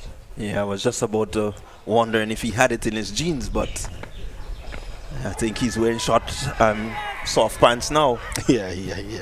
Because it's a family of footballers, but he has fell in love, and definitely from what we've seen, he is good.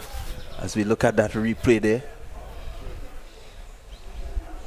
Kishav just looking to hide that one, taking the pad. Oh, that's Thomas. That's Thomas. All right. Well, again, so tell us about his secondary school game. Is he still at that same academy? Yeah. No, at the academy.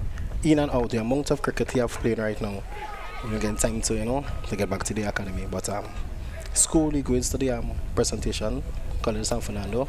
Yeah, he represented the under 14 and the under 16 at that school. Yeah, trained with the premier team also, but the under 14 and the under 16 team is where he played at. Okay, so well, as you said, you're a footballing family. What's the adjustment like in terms of being able to follow that cricket now? I learn everything from Cahill. He watched cricket a lot. Idolize his favorite batters, bowlers. Yeah, so everything I know about cricket, I learned from him.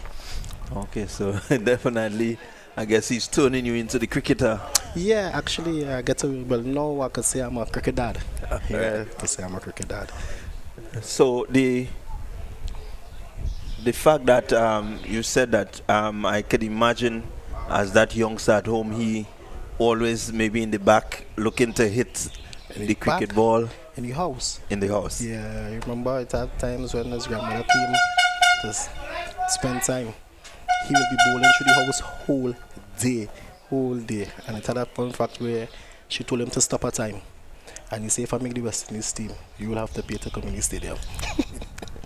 Yeah, well, that's the confidence. But definitely, as a parent, how difficult is it, in terms of giving him that sort of support? It is difficult. It's a big sacrifice. It really is a big sacrifice because cricket, a lot of time. Lot of time. But the love you have for the game, you have to make the sacrifice for it. Yeah, well, I think from what we've seen from him, he seems to be the one that will go through the ranks. Looking at his approach, I guess you're prepared to make the journeys every now and again with him. Yes, I enjoy it. I enjoy making the journey. I really enjoy making the journey. Especially, I have to say to Grenada. Wow, Grenada people are beautiful. Yeah, really nice people. They really had a time here, I have to say. Yeah, well, there's a saying that Trinidadians are really Grenadians by extension. Yeah. And if you go to Trinidad, you must find a Grenadian. Must. So I think we are one family. Yeah, we are. Yeah. So, what I want to just get into your mind a little bit in terms of from here. How do you really speak to your son in terms of keeping him motivated and wanting him to stay focused? Well, with Cahill, what we have short-term goals and we have long-term goals.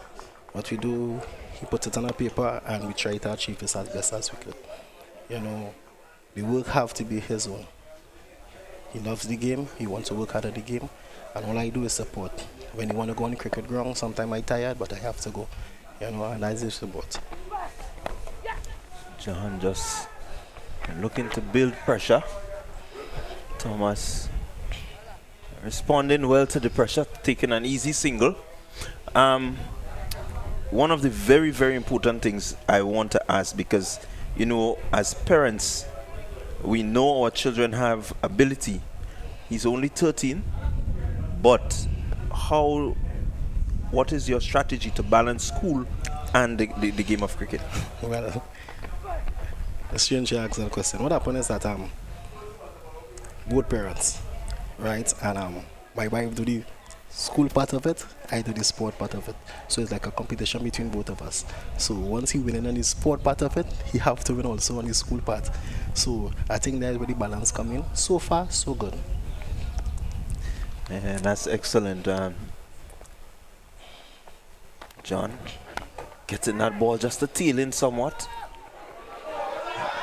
Nice shot from Mongru. It's gonna go close to the boundary. Pick up 2 quick singles. So moving the score to 85. We're in the 23rd over of this contest. It's a 30 over contest, just to remember. Who is Cahill's ideal cricketer? His batsman is the Australian Manas Labuschagne. If you see sometimes when he batting, he'll ball no run, just like Manas here. He loves Manas. And bowling, well, you know, he's a Trinidadian. And if you see the dancing and the niceness, you know who it is already, champion. DJ. Yeah. All right, so, well, you certainly have your work cut out for you, but I am seeing that you've organized, you have covered all the bases, and so there goes Thomas, just looking to crash it through the offside. No run. Yeah, so as I was saying, you seem to have the bases covered, and so we want to wish you and Cahill all the best as he continues his journey. Definitely, I think we can see a future West Indies under 15 cricketer in the making, maybe getting him through the ranks. And we look forward to seeing him as he continues to develop. Thank you. Keep the good job that you've been doing. And, you know, we wish you and him all the best. Thanks. So another over completed. It's 86 for 4, 23 overs gone.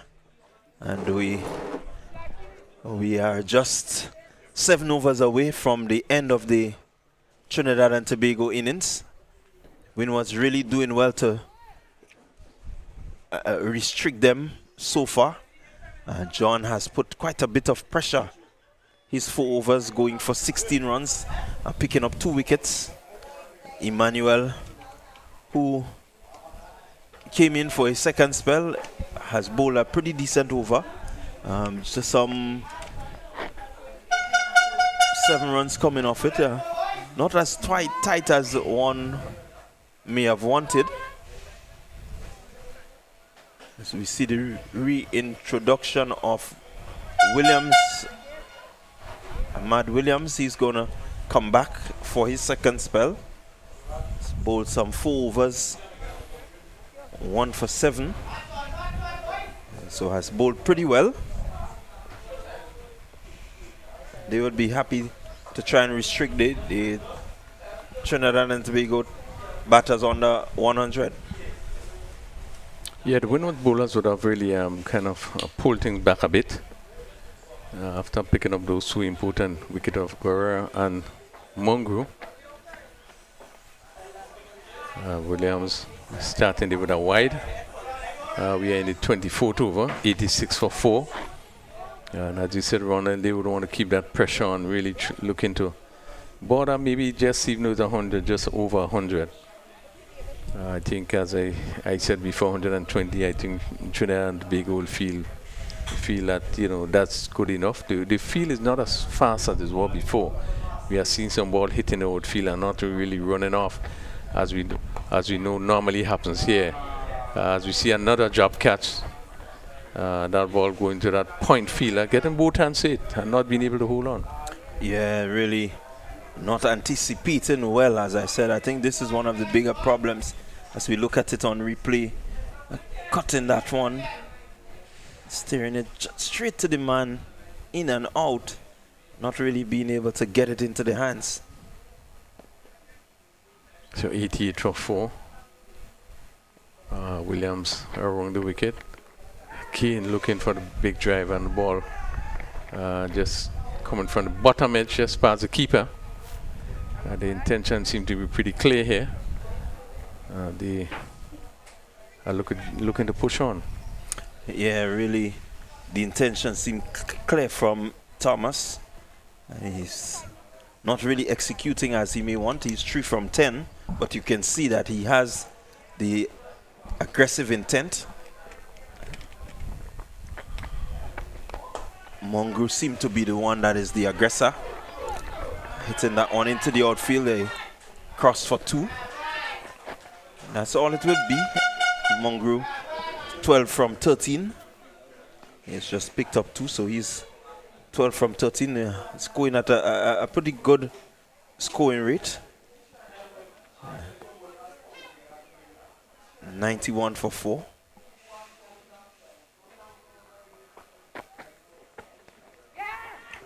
Getting the edge there, Williams. And they're looking for 2. And they'll get it pretty comfortably. Yeah, good running intention there just to state the vacant for slip position. And they feel in what I call maybe, as we settle, maybe more gully, fine gully position, had to run back. So 2 more runs. So Mongrel, 93 for 4.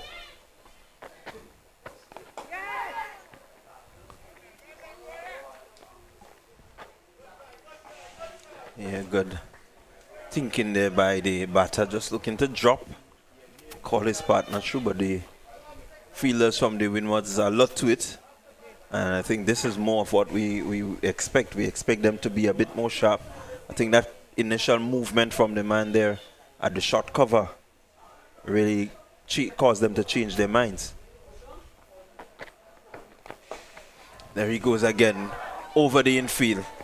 It's going to challenge the boundary, goes over about now. And that's 4 more to Mongrel.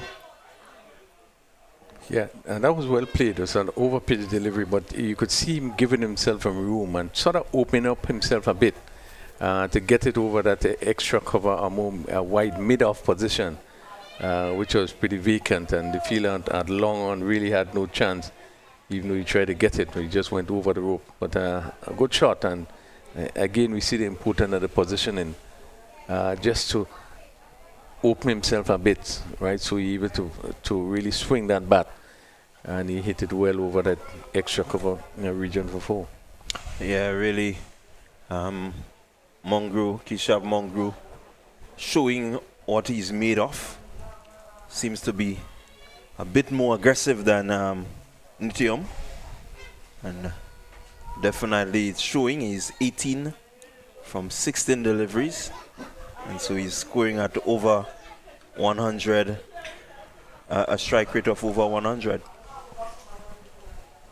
And you speak about the batting of this Trinidad and Tobago team, and you would have seen, even though you have lost Guerrero, who looked good, Giuseppe, Mongrel, still we are seeing. We saw the brilliance of Thomas in the previous game. Now we have seen Mongrel here showing that he does have tremendous ability, being able to, clear the field, clear the infield. And again, it speaks to the depth of batting in this Trinidad and Tobago team, with still 6 overs to go to 97 for 4. And really, I don't think they're going to be looking to get less than 120. yeah, I quite agree with you. They will be looking for something in excess of 120. How well they bat from here for the next 6 overs will determine, and a lot would rest on the Windward Island bowlers and how well they can keep it tight. They've done some really good work so far. So they just need to continue. It will be important for Captain Joseph to determine, who he brings on at what time. Because as we've seen, Patel, who has bowled well and has been pretty tight, he's completed his spell. And so the maneuvering of the bowlers will be very important. So we look at the two bowlers who really would have pulled things back. And would be Patel, and then we had John bowling from the other. And I think these are the two bowlers that really would have pulled it back a bit for the Windwards. They would have picked up, Patel would have picked up a wicket, and then John would have followed up in picking up 2 wickets. But these bowlers, I think, look more penetrative, look as more wicket takers. And certainly they have played a very important part in really pulling things back. Now we see that with Patel off, things are beginning with Williams over there, just beginning to push it a bit more. Yeah, well, as you look at their screen, John, he still has 2 overs to complete his spell. Williams has 1. Joseph, the captain, has 3. So you would make it that's the way he will go in terms of completing the innings. 3. He himself has 3 more. Williams has 1. And then 2 from John to make up that 6 overs. Well, we know that Joseph didn't bowl well in the last game. I don't know. I haven't been able to see him in this game what he would have done. But we do know that he's a player of great ability. And he's one again of the seamers that are able to move the ball both ways. So one would hope that, our captains, he will really come back and look to tighten things. And I mean, if you put pressure on, you put yourself in a better position to pick up wickets. Yeah, he started pretty well this morning. Built quite a bit of pressure early up. So he will need to come now and sustain that pressure. As we see, seems to be Williams taking up the attack.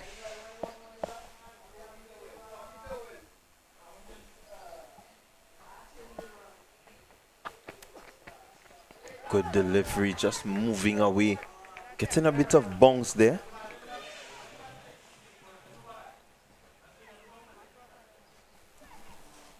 So that's Joseph bringing himself back in and starting well. So I think he's on the ball. Yeah, good delivery. Nice link. Ball again, leaving the left-handed batter.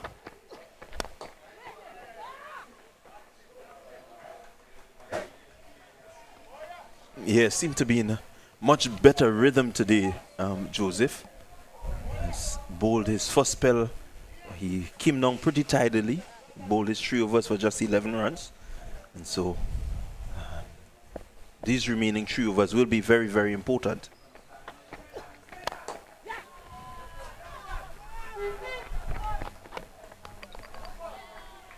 Again, we see Windward Islands hitting the stump. Feel the batter well in. But they really have toiled well today. The Windward Island players, they seem a bit more sharp. They seem a bit more ready, in terms of the approach that we see from them in this 3rd and final game.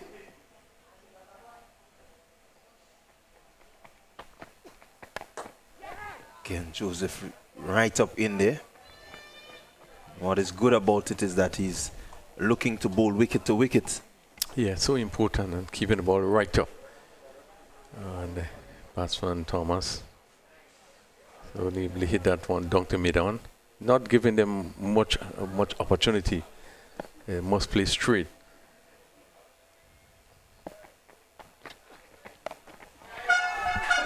This time he's shot. Patel is out there, can't get to it. And so 4 good looking runs to Cahill. Thomas, he moves to 8. And that's a superb shot played by Thomas. He really picked up that delivery really quickly. And we see that Joseph is bowling pretty quickly. But he was able to pick up that short ball very quickly into his wicket and hit it over a backward square for 4. Good confident shot played. Goes again over the offside. Picking up 1. But again, you can see the confidence. He's not afraid to really hit the lofted shot. Over coming to an end. The 100 for the TNT on the 13s coming up in this over. Beautiful shot from Cahill Thomas through the leg side to bring up the boundary. But certainly, they will be happy to have crossed the 100 mark. Yeah, this last pair put on some 29 runs and in quick time. And both players really look, do they have the ability really to take things apart, striking the ball beautifully. Yeah, they seem ready to put some impetus into this innings. They not holding back their stroke play. Williams has to be on spot. If he's slightly off, I foresee that he will go to the boundary ropes. Mm-hmm.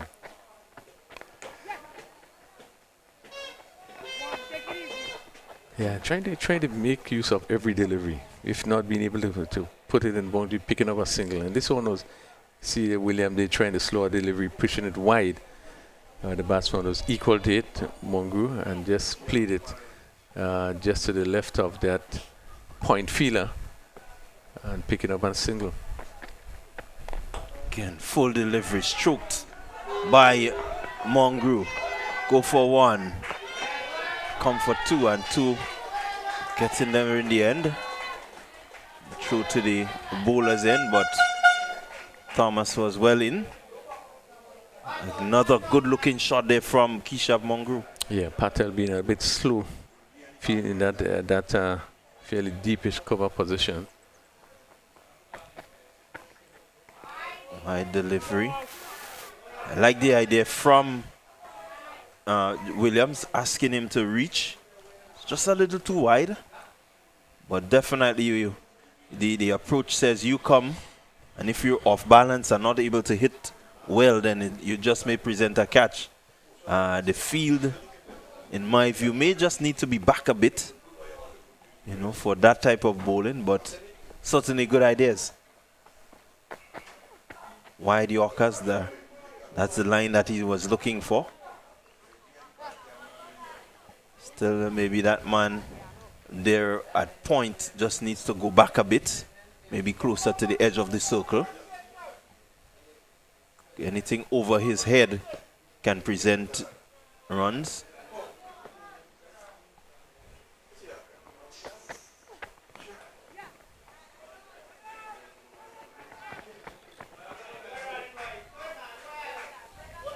Again, good pressure being applied by this pair.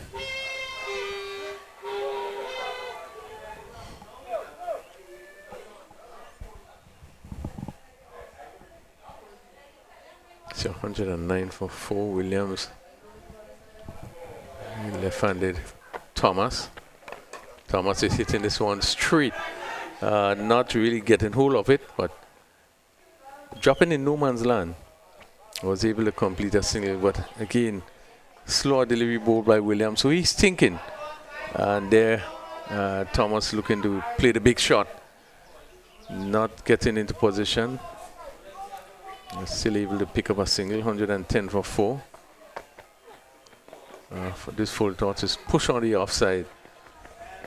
And they once again pick up another single. So they are making sure that they turn over the strike by picking up the singles, even though they are not able to get the boundaries or get the twos. And really it's a good sign in terms of putting the pressure, bowler having to think his delivery. But I just say that probably Mongrou would be a little disappointed not to make more use of that full toss. Or even though, but you can see he's looking to hit and probably was surprised by that delivery. and just push it and pick up a single. Yeah, the TNT batters there, they seem to be looking to maximize every delivery remaining in this innings. What they can't get to the boundary, you can see them looking for at least a single. And so the Windwards, they would want to be as sharp as possible in the field. Fielders should be on their toes. It's Joseph.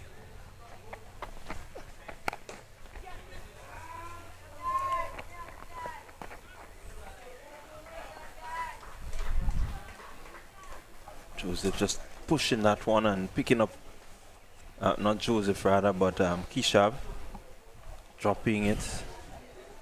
Fielder was onto it, but they were quickly in.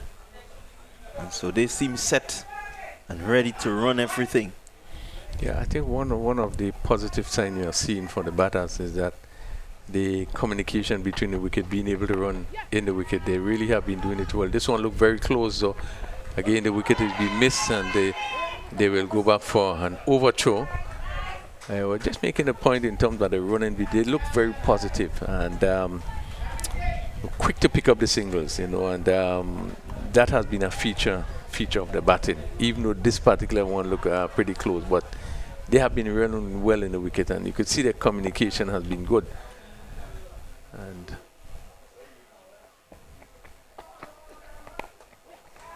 again, nice looking shot, just guiding it down to third man. yeah, and that again was really good running, because that fielder had the ball in his hand, really coming around, and they turned very quickly, and really when they got, they were basically ambling in. Really have been good running between the wickets.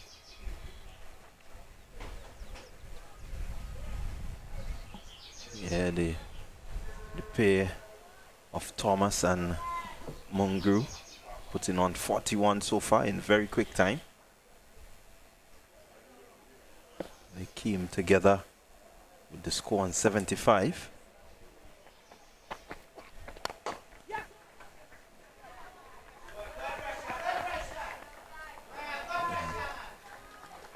Yeah, putting a lot of pressure on the fielders. That one went straight to mid-on.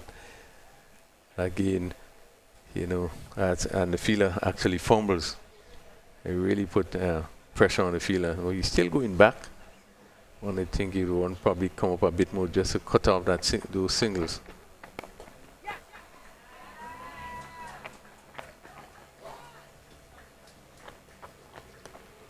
Yeah, the idea should be to try and cut off the single, you know, or give them at least put some doubt in their minds as to whether they should or should go through for the single.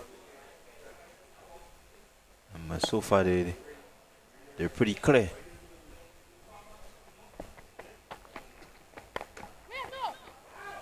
Again, good calling, recognizing that the fielder was a bit closer. So this is more of what the Windward Islands need to do. They need to be sharp and get in as quick as possible to put some doubt into the minds. 118 for 4, 3 overs remaining. Mungu 25 from 23 deliveries, and Thomas 16 from 21. And this pair once again just turn it around, put a little pressure on the bowlers. Yeah, so far added 43 as we see who's going to pick up. Is it John that's coming back from this commentary booth end or the southern end? John, who would have bowled a tremendous spell. I think he's one of the bowlers who would have really picked the Trinidad and Tobago team back. Picking up 2 wickets, could have been 3. But he's the one that probably would have break the back a bit. But we've seen that the depth at the batting coming to the forefront once again. As he's picked up the attack coming right arm over the wicket. And he's going to bowl to Mungo. Turn fine. Good stop by that leg slip. This leg slip position, which is deepish, but made a good stop. As that delivery slanting down the leg side a bit. And turn down to short fine leg. 119 for 4. Now goes over the wicket to the left hander.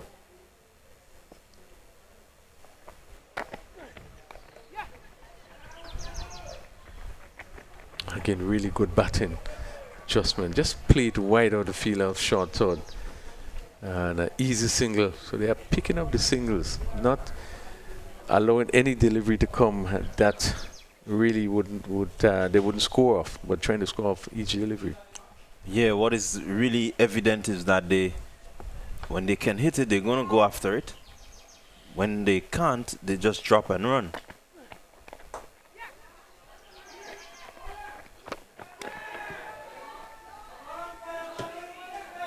Again, the time taken to really get. I think this is what is really holding them back. So look at that replay, just half hands, and let's see. Yeah, the load up that the fielder takes. Yeah. It takes some time to load up, before he releases. And I don't know why they think it's about power than quickness towards the ball. Yeah, and I said the underarm there just may have worked fine. Yeah, probably you needed the underarm flick in that position, they're being pretty close to the wicket.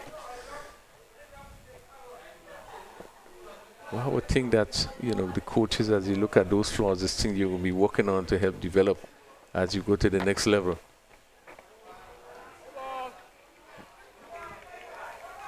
John just a bit on the wide side. But they seem to have looked pretty better coming in from that top end there. You could see his run-up seemed to be a lot different. And there seemed to be in a rhythm coming from that top end.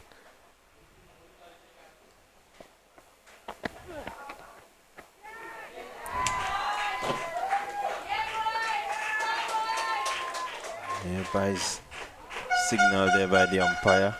Keeper not really making an effort to stop that one. Yeah, should have held that one. That pass between the stump and actually the leg stump. And batsman, they trying to drive, make no contact, and you can see the ball seem to be angling a bit, but really you would expect the keeper to hold that delivery. Went down for 4 byes.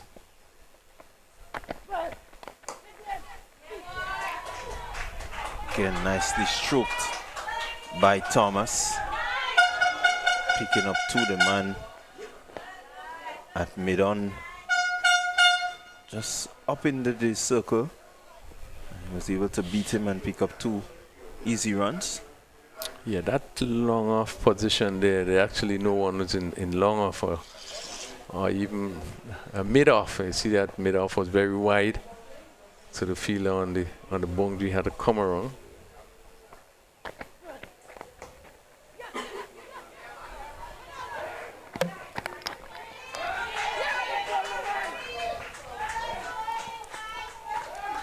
Again, Windwards doing well to hit the stump, but really not posing any threat to the TNT batters. Yeah, and a lot of credit had to give to the batsman. They really has been on it, picking up the overthrows, and really they would not seem to be looked flat-footed as these 2 batters are putting the pressure on the Windwards team. Yeah, definitely pressure on. 130 for 4 after 28 overs, 2 overs remaining. Definitely they will be looking to challenge 150. It will take some batting. 130 for 4, 28 overs.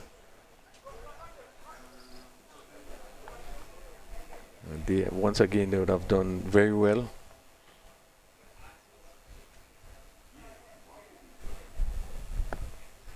Had some 13 runs coming off the last over.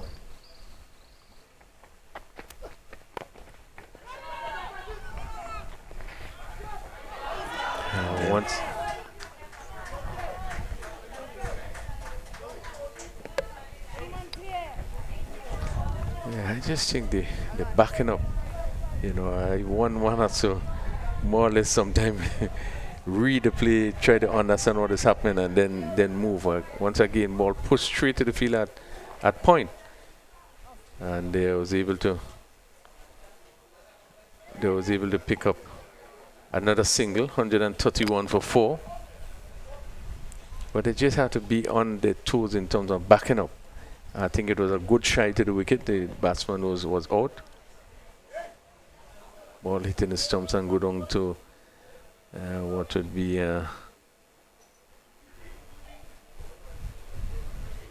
point position.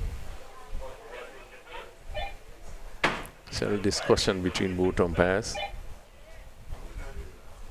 It's 131 for 4, Trinidad and Tobago.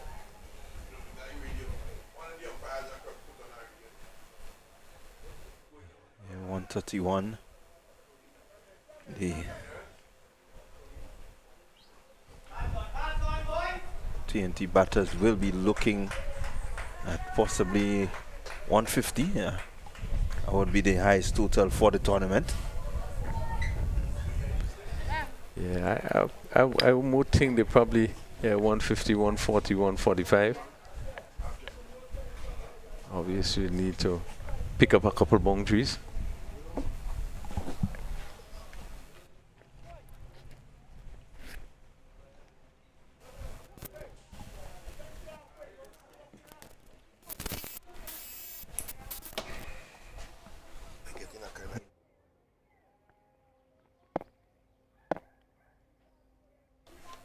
Joseph in his final over.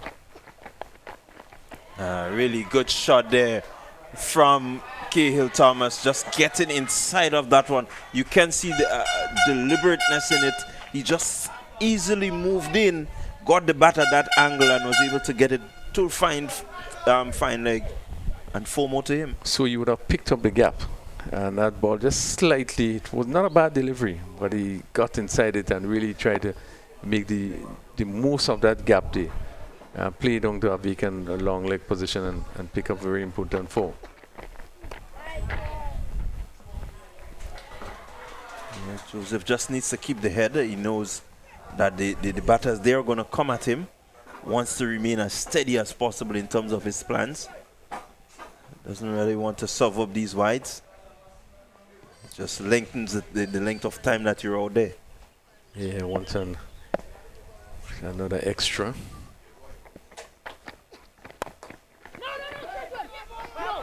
Misfield by fielder there, allowing the single. Yeah, and again, I think the pressure that has been placed on the fielders, you know, that if every delivery they will look to pick up runs, whether it's a single or not. Going straight to the fielder, he looked up a little bit too quickly and allowed that ball to pass him and give the batsman a single.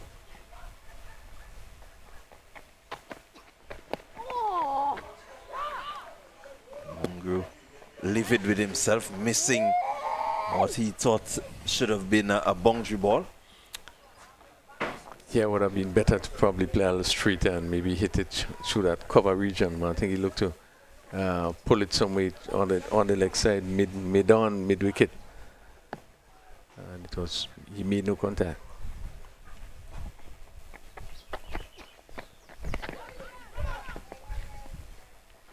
Yeah, again, good line and length from Joseph. Had the batsman reaching there, so he was never in control. I think more of this is what he needs. Yeah, Joseph, just his final delivery, have not picked up a wicket in this inning, none for 32.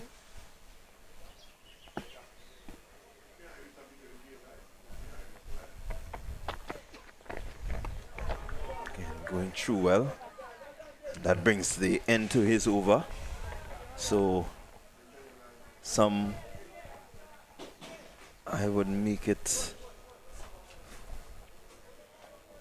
8 runs coming from that over. And so it tells you that they're now a bit closer to the 150. Can they get there? It will be a challenge, but let's see how they approach the final over of the innings. Yeah, and just with just 4 wickets down, so I think it would give the batsmen some freedom. They could really look to pick up as much as they can. John is going to conclude his spell with a 6 over. So far, 2 for 24. And he's going to go around the wicket and he's going to bowl to Thomas. Impressive, Thomas. Good delivery. Goes down to backward point, but he kept it close on a really good length.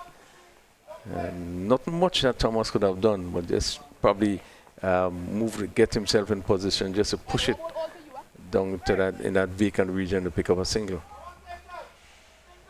Yeah, and that's the idea from John, the length, the line, really not giving anything away.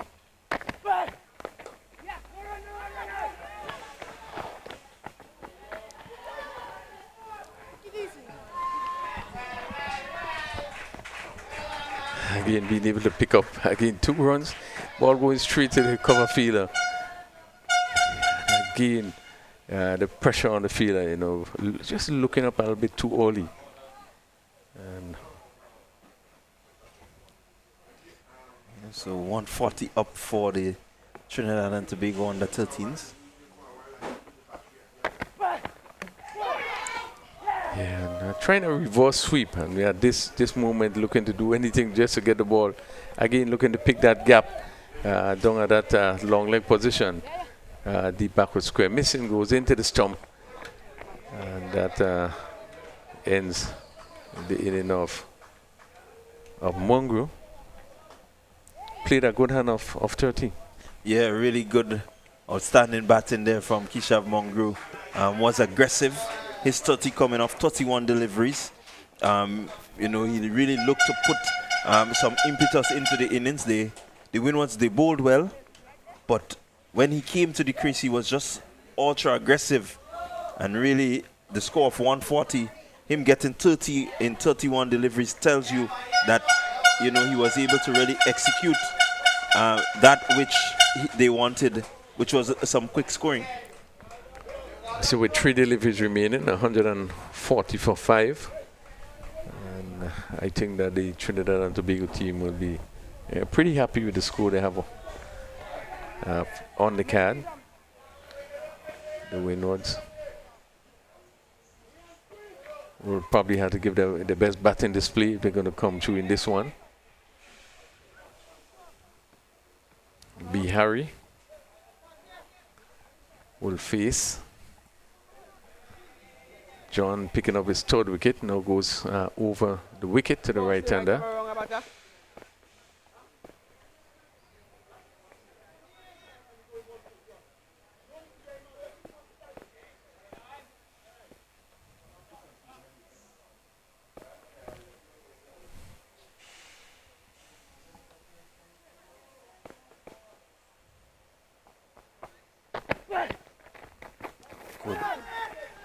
Good delivery. Good lifting delivery. And there's going for and they just conclude by. This is what you call running them ragged. There's no need to be shying. All they need to do is just hold the ball and make sure that, you know, you keep the batter on strike. The new batter, you want him on strike, you want him to face most of the deliveries.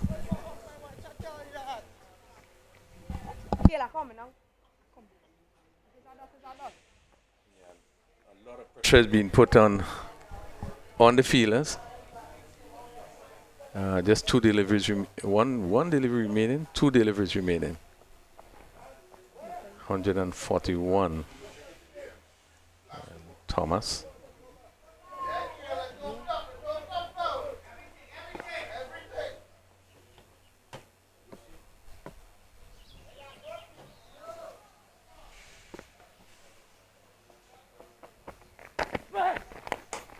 Driven. There must be a run out now. Yeah, looking for the 2nd run there, and really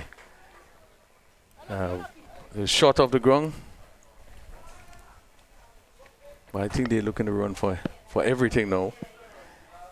With just one delivery remaining. 142.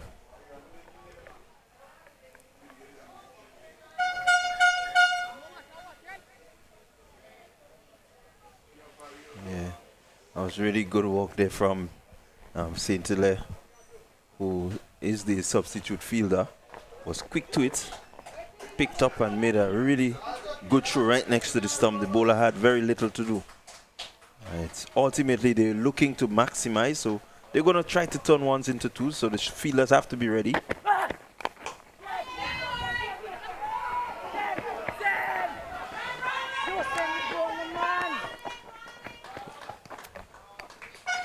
So that's the end of the inning, picking up 2 runs in the final delivery. Ball hit down to deep cover. Once again, we see Patel just juggling a bit, give the batsman the opportunity to pick up 2 runs. But that ended in 144 for 6. Trinidad and Tobago, and certainly probably be happy with the batting performance today. Yeah, I think they will be happy to see that they completed 30 overs. They've lost only 6 wickets. The batsmen, they did pretty well. And, you know, they have a lot to be happy about. You had some really good contributions throughout.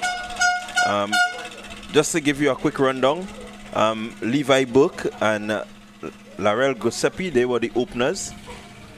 And they opened the innings. Burke, he went for 9. He was bowled by Williams. Giuseppe, he was caught Williams, bowled Patel for 10. Mongrel, he went 28 from 46 deliveries. He was Scott Emmanuel, bowled John. John bowling very well. Guerrera caught Joseph, bowled John for 10. Kishav Mongrel, he was bowled by John for 30. Cahill Thomas not out 30. Bihari, he was run out Saint Hilaire for no score. And Mahadio, well, not out, no score, bringing your total to 144 for 6. Extras 27. Again, the Windwards, they would want to look at that. And bowling for the Windward Islands, let's look at the bowling card quickly. Jason Joseph, he bowled his 6 overs, 32 runs, didn't pick up a wicket. Ahmad Williams, his 6 overs went for 25, he picked up 1 wicket. Jean-Claude Emmanuel, his 6 overs went for 21, no wickets. Umair Patel, his 6 overs, 25 runs, 1 wicket. And the pick of the bowlers, and in Dylan John, 6 overs, his 6 overs, 30 runs, and picking up some 3 wickets. So all in all, a pretty decent outing for the Windward Islands. They were run a bit ragged in the field in terms of, you know, the sort of pressure that they were put under by the TNT batters in rotating the strike. And maybe, I think, and not maybe, but this is something that they may need to look at if they're going to get that total of 144. Yeah, certainly. I think the pressure that the Trinidad and Tobago batters put on the Windwards, I thought really it impacted negatively on the movements of the fielders on the field. But again, credit have to go to these players. They look the part, and they tell you they have done quite a lot of work in terms of the preparation for this tournament, and we've seen that they really played well. The batting continues to look good. The Windwards bowling, I think is the strongest of the teams in terms of their strength in the bowling. And we saw Thomas come and made a major difference when he took that ball together with Patel. And I think these 2 bowlers were sort of steady thing a bit, maybe put Windwards back into a position of strength. But again, the strength of the Trinidad batting would have showed, and one have to give credit really to the way that they would have played. But 144 for 6, and certainly the innings break. We are going to take a short break. Probably would be back for the second half of the inning in probably about the next 25 minutes.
Well, that shot is clear as day.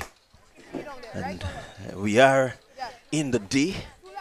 We're here at the place that is beautiful but different. And I learned that from my good friend right here. As we look at the Pity Esperance Church in the background there, as cascading down to the picturesque view that you're going to see in a moment of the Lassages playing field where we are as we come to the second innings of this, the third and final match in the Windwards Trinidad Tri-Series, game number 3. The Windwards, they're looking to get a win and to level the series. The Trinidad and Tobago under 13s, they have already won one game, and so a lot depends on this pair. So we're about to see the first ball on the second inning. It's Kellon Daniel and Niken Justin taking up batting duties.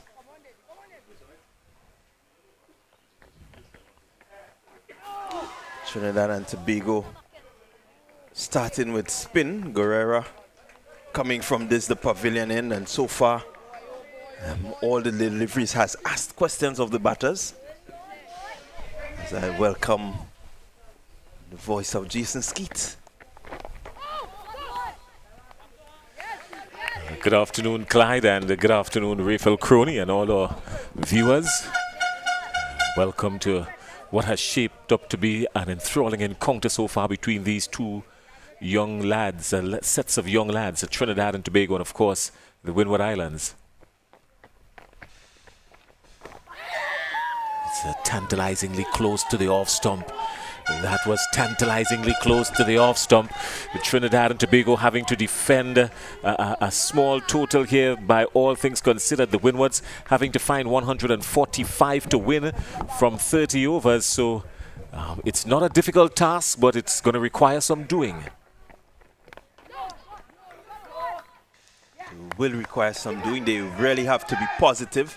You look at the approach of the Trinidad and Tobago under 13s in the field. They seem to be ready to defend this 144 runs that they've set.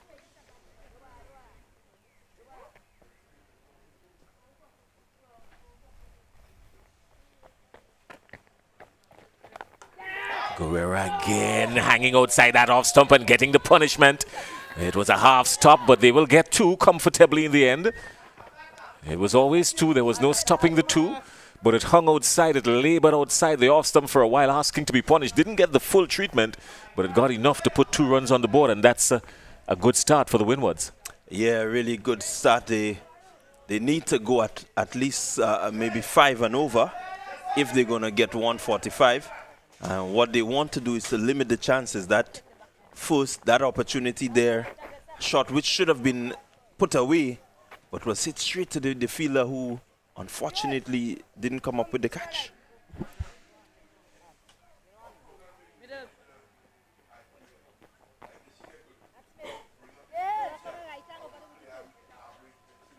I will tell you something about that church you spoke about up on top of the hill.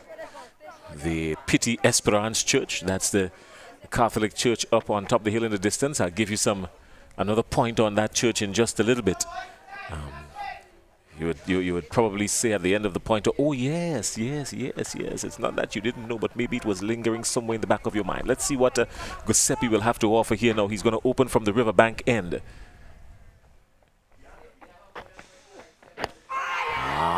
That's close. The umpire deliberates. The umpire looks. It has a long, hard look, and then anxious moments. These Trinidadian young lads, they're asking every single question of the umpire, every opportunity they get. Yeah, let's look at it. Oh. He's a cat with 9 lives. He just lost 1.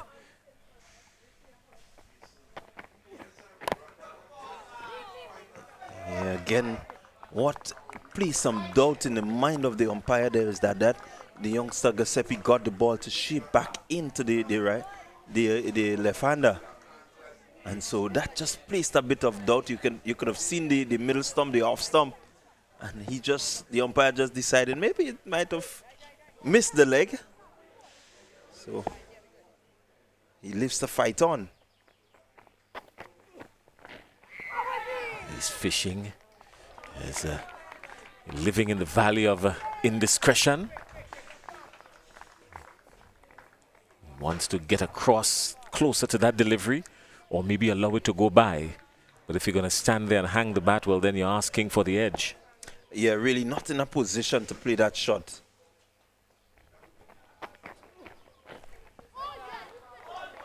It's not the replay, it's another delivery, same stroke, same outcome.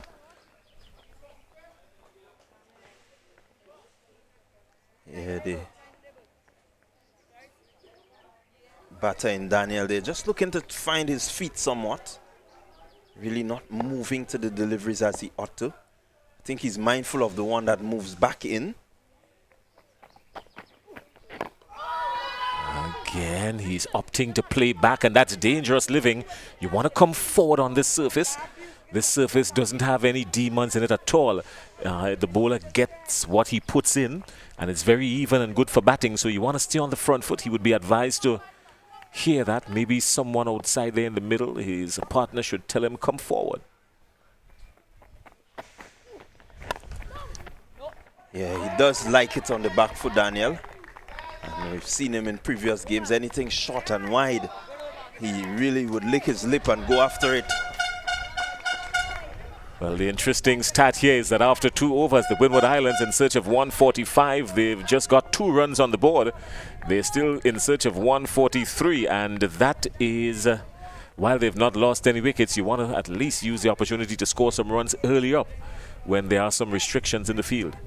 Yeah, quite agree with you. They need to maybe just try to find the gaps and look to rotate the strike as much as possible. Maybe even go over the top, you know, just to get the fielders back a bit. So far, it's been pretty tight.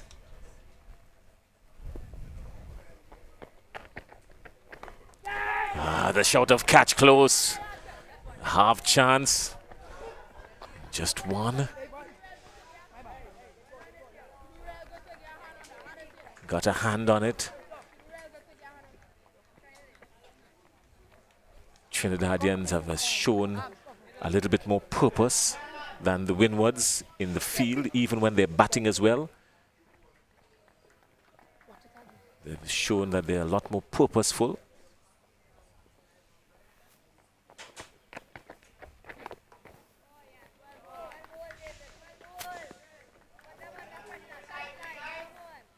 Yeah, just looking to keep it really tight there, Guerrera, not really giving away anything.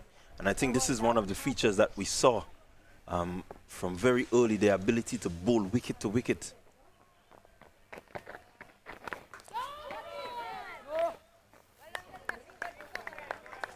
You can't beat the field.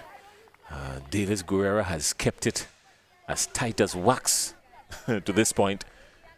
Just 3 runs coming off of 1.5 overs. Not bad at all.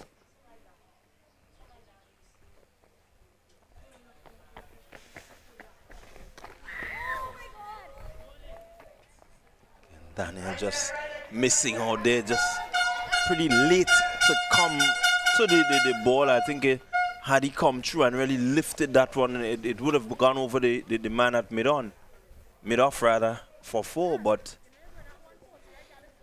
his movement just doesn't seem to be matching the tempo that Guerrera is bringing in this over.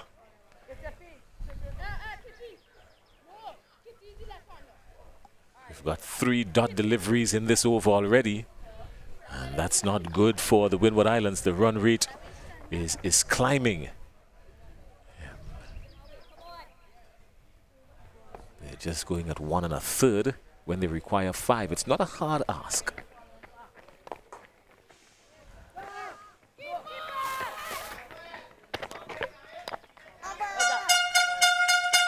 Again, Windwards can't beat the Trinidad infield just yet. 4 dot deliveries in the over. Just 1 run coming off of it so far.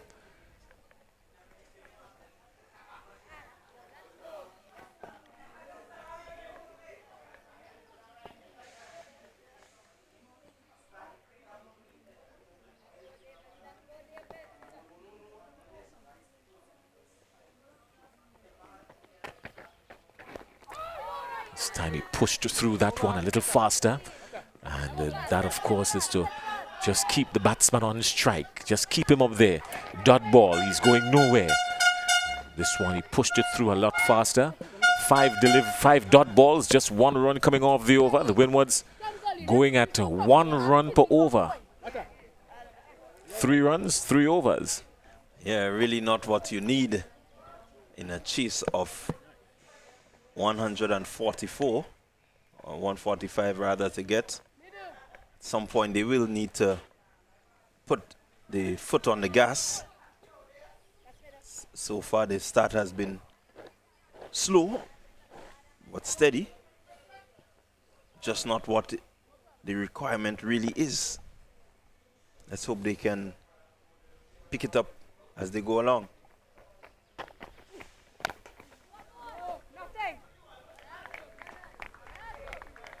Can't beat mid-off, can't beat cover, can't beat point, can't beat first and second slip, can't beat the man at gully. There's no beating at all taking place, can't beat the ball either.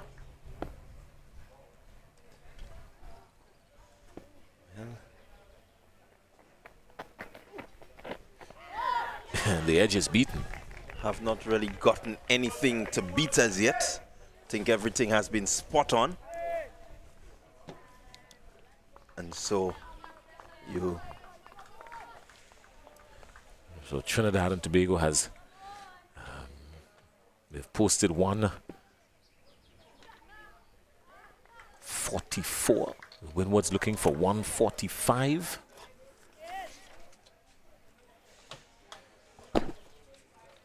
It's not a tall ask at all. It would require some application, of course.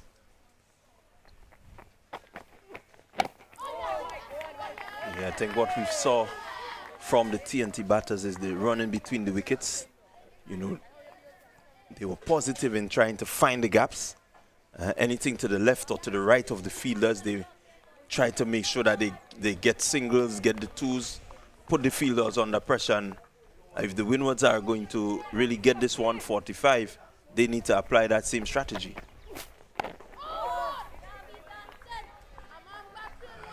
So they've kept it tight.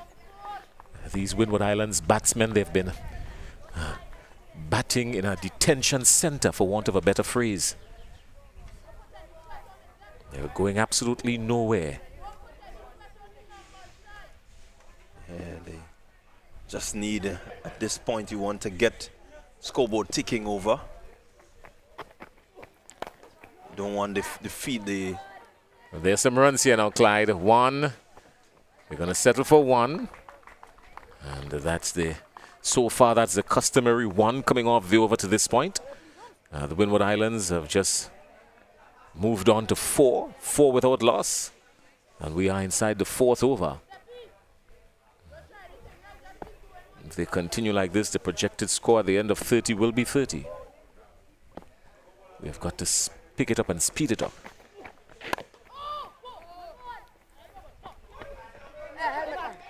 Again, Daniel looking good on the back foot, but not really going anywhere. And you want to at least put the fielder there under a bit of pressure.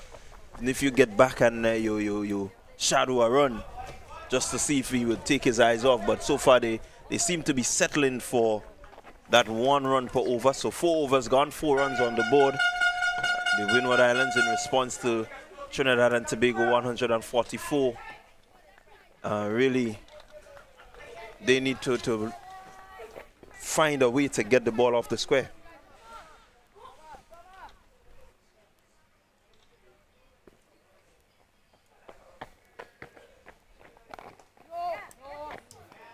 Still on the back foot and can't beat the man at point. So Maybe if he opt to come on the front foot, he can just pierce the field, because there are some gaps in the field, obviously. It's only 11 of them outside there. He's going for this time as they get one across to square leg. Just one. And so they are being a little bit watchful, you can say. On the other side of the coin, someone might say, well, Trinidad and Tobago has kept the Windwards in check. But 145 is not a lot to get. So it's not that they're up against the gun. It's just that they're putting themselves in a more difficult position than they should be. But we'll wait and see how it will turn out. This time he's on the front foot and diligently played, well played. Yeah, really. Approach just seems to be a bit lackluster, not really aggressive. Ball given quite a bit of air.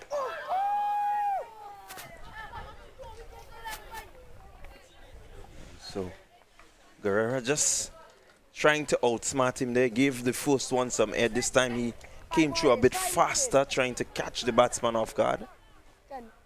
Let's see if he will go slower again. He's bowled him. He's bowled him. Head in the air. He's gotten through the gap. And Trinidad and Tobago takes their first wicket. And the Windwards are 4 for 1. He's gotten him. Yeah, really not selecting his deliveries to go. I think he had the perfect opportunity to hit through the line with the one that was closer. This time, Guerrera just getting it to drop in the right zone. As we look at the replay there, drop, movement in, batter looking to be aggressive, leg stump, peg back. Well, the coach and the manager, they're going to look at that shot from the Windward Islands batter and say, you know what, your bat came from somewhere across point or gully. It has to come straight down. And your head was in the air. You've got to keep your eyes on the ball. But they're under 13s, and I make no excuses for them. They've got to do better, but it's part of the learning process. So this is the time when they've got to learn. If you want them to make those kinds of mistakes, now is the time to make them.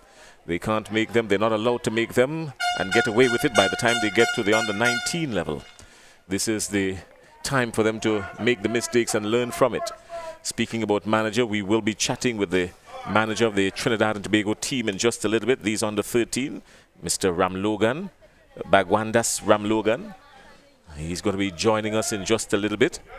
And I think Clyde Rondell John is going to make way for Ramlogan. He's going to join us, and we're going to speak obviously about this under 13 team and the work that has gone in with this under 13 team and some of the challenges, of course. We know that just about every country around the region would have challenges in putting together an under 13 team at this level. They're not very consistent when it comes to their mentality and all of that, but at under 13 you can understand why. They're young men with a lot of energy, and they just want to play cricket. So we're going to be speaking with him. Good afternoon, Mr. Ramlogan. How are you? Good afternoon. I am doing fine, man. Well, welcome to Grenada. If you've never been welcome before, welcome to Grenada. Is this your first time in Grenada? Yes, it's my first visit to... No, my second visit to Grenada, but my first visit with a cricket team.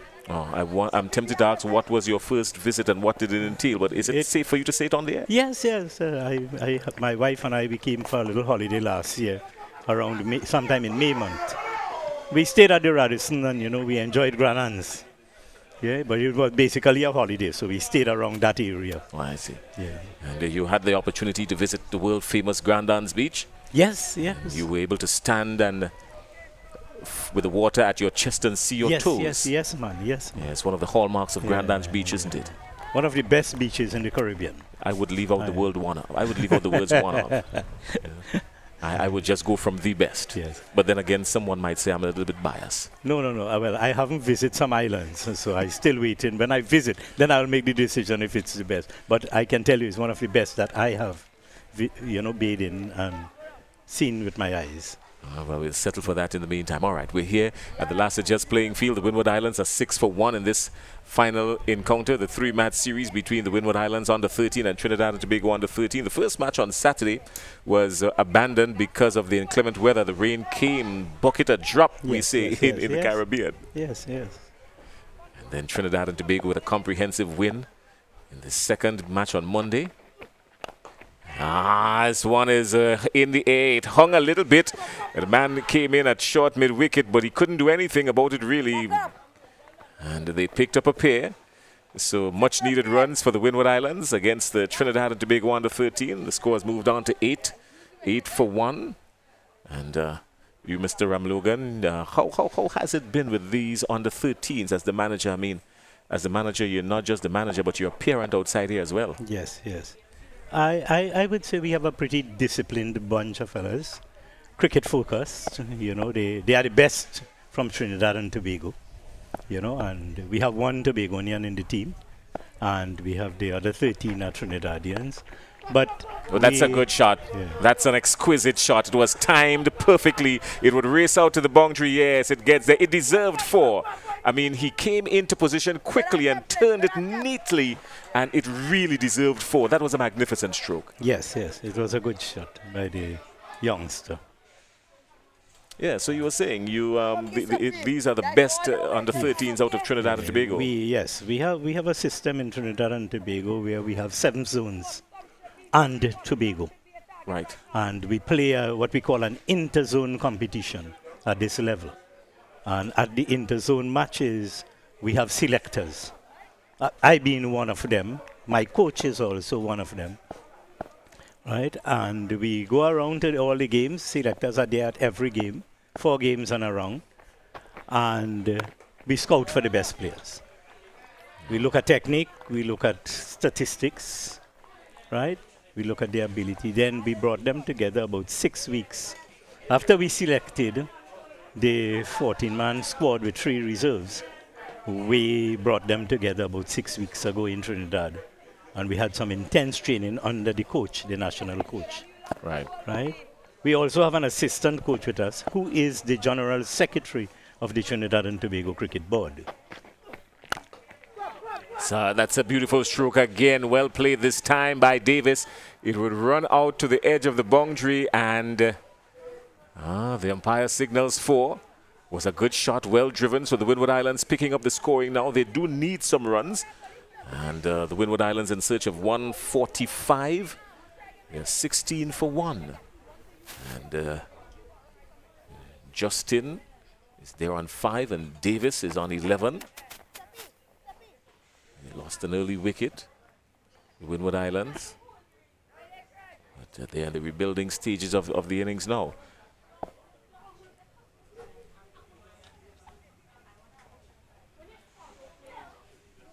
The bowler is Katwaru.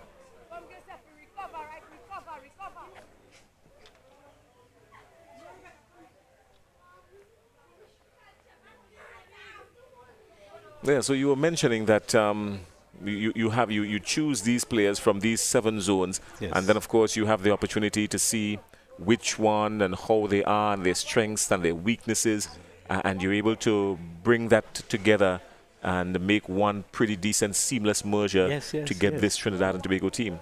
Yeah, we have a talented bunch of youngsters. A few of them played last year in the under-13 national team. That's when we played against Guyana at home. Right. And, well, we have some newcomers in the team. But the boys gel well, you know, and they like Grenada. They enjoy this stay in Grenada so far. So one of the things that we notice is their composure in this field. We're going to speak about that in just a little bit.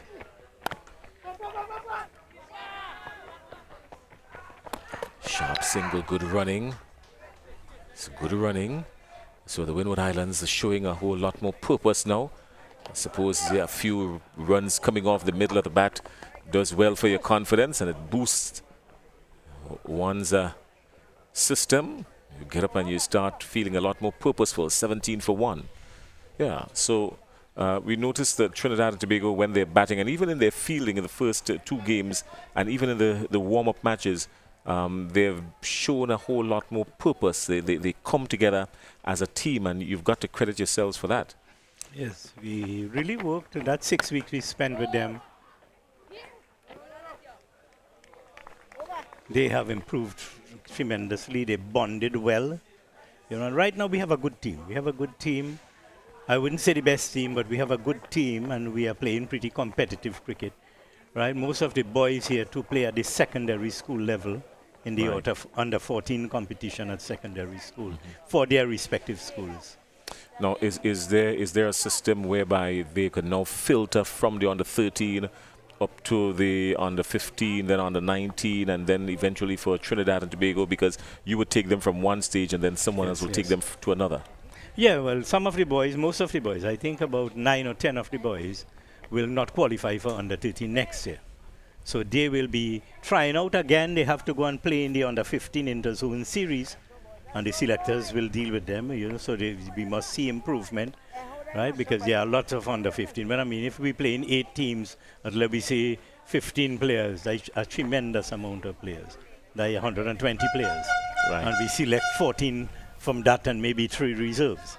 So, some of them may not make it next year to the under 15. It's not anything that you just leave under 13 and go to under 15. You have to perform to get selected. Has allowed the appeal for a leg before. Pam and Warren disagrees. But Trinidad and Tobago, they've been keeping these Windward Islands batters in check. Let's take a look at it. It's probably drifting down leg and hitting just high. Yeah, I feel it's a height.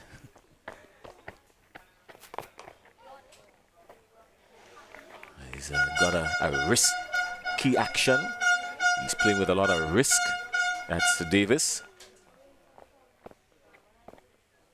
That could probably induce a leading edge if he's not careful.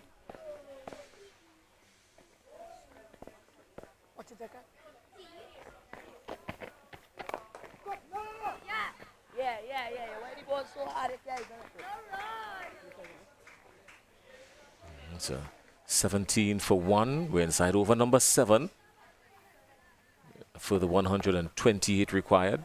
Still gettable. He's looking to go way over mid-wicket, or way over square leg, I should say, but making absolutely no connection whatsoever. And had he connected, we would still probably been looking at it sailing away. Yeah, so I mean, these there's no letting up in this squad and trying to get from one stage to the next. You've got to work for everything. You're at under 13, but you've got to work to get to under 15 and so on and so forth. It's a process. Right. We have that going on. With all the teams, we do have interzone competitions, and that's how it is. Well, I know that you have some friends in Trinidad and Tobago that are viewing, so you can probably say hi to them, because we're going to make way for we've got a few more folks here from Trinidad and Tobago that we'd love to speak with. Of course, we've got the TNT executive member from the Trinidad and Tobago Cricket Board, Ati Bakrash, I think is his name. Altaf Baksh. Altaf Baksh, yes. And then, of course, we've got Ramnath. Ishwar Ramnath, the coach. Ramnath, that's the coach, yes. Yes. So we've got Ramnath to come. So we're going to be speaking with them in just a little bit. So thanks again for joining us, Mr. Ramlogan. But just before you go, you can say hi to a couple of your friends. Yeah, I want to say hi. I want to say hi to my family, my wife and my 2 children. I also want to say hi to my friends, hi to members of the cricket board in Trinidad and Tobago. Because of the cricket board, I am here on tour with the team, and I'm grateful for the position that I got. I didn't know about it when I was a selector. Well, after we selected the team, I got a call from the cricket board, to indicate to me that, yes, you are so I replaced someone this year. And it was an honor. It's an honor to serve my country and to be with this team. But not just the players have to work for their position, even the executive members and the management team, they have to work to stay in their position as well. Yes. So it's a matter, you want to take the trophy back home. You want to be successful. But I think the most importantly, I want the boys to improve, and I want them to enjoy their cricket here. That's the important thing with me. All right, well, thanks a lot, and it's You're good having you, yes. and we'll speak again. Yeah. All right. Thank you very much. All right, ladies and gentlemen, viewers, that's it. We were speaking with Mr. Bagwan Das Ramlogan, the manager of the Trinidad and Tobago under 13 team, and Trinidad and Tobago, of course, winning the second game comprehensively, beating the Windward Islands after the first one was washed out, and then the Windward Islands looking to draw the series level here now. Trinidad and Tobago, a win for them would have them walk away with the trophy, heading back to Port of Spain. Signal wide, and so the umpires have been very much spot on in this tournament. Nyan Davis, he's not out on 13. He's faced 12 deliveries. And Nick and Justin, he's creeping along on 5.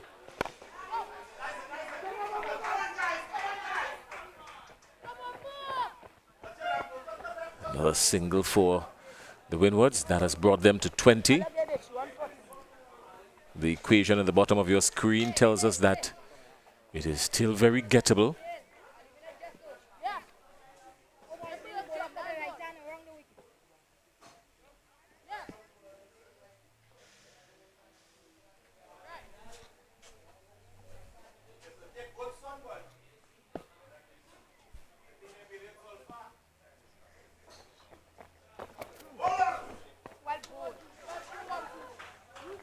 So, Justin Nicken, he's on strike, he's on 5. He's been there for a while, faced 17 deliveries for his 5. If you're batting at that pace, he would probably at this stage want to bat through, get his eyes in so he can launch an attack somewhere after the halfway mark. If he's not going to do that, then he's looking to do it now. That was tantalizingly close to the stumps, Rafael Crony. Yeah, certainly swinging right across that delivery and making no contact. Didn't pass far from the off stump. Probably would have been better advice to play straighter. But it's not a sort of shot you would want to suggest at this stage or, one of the top line batters. No, not at all.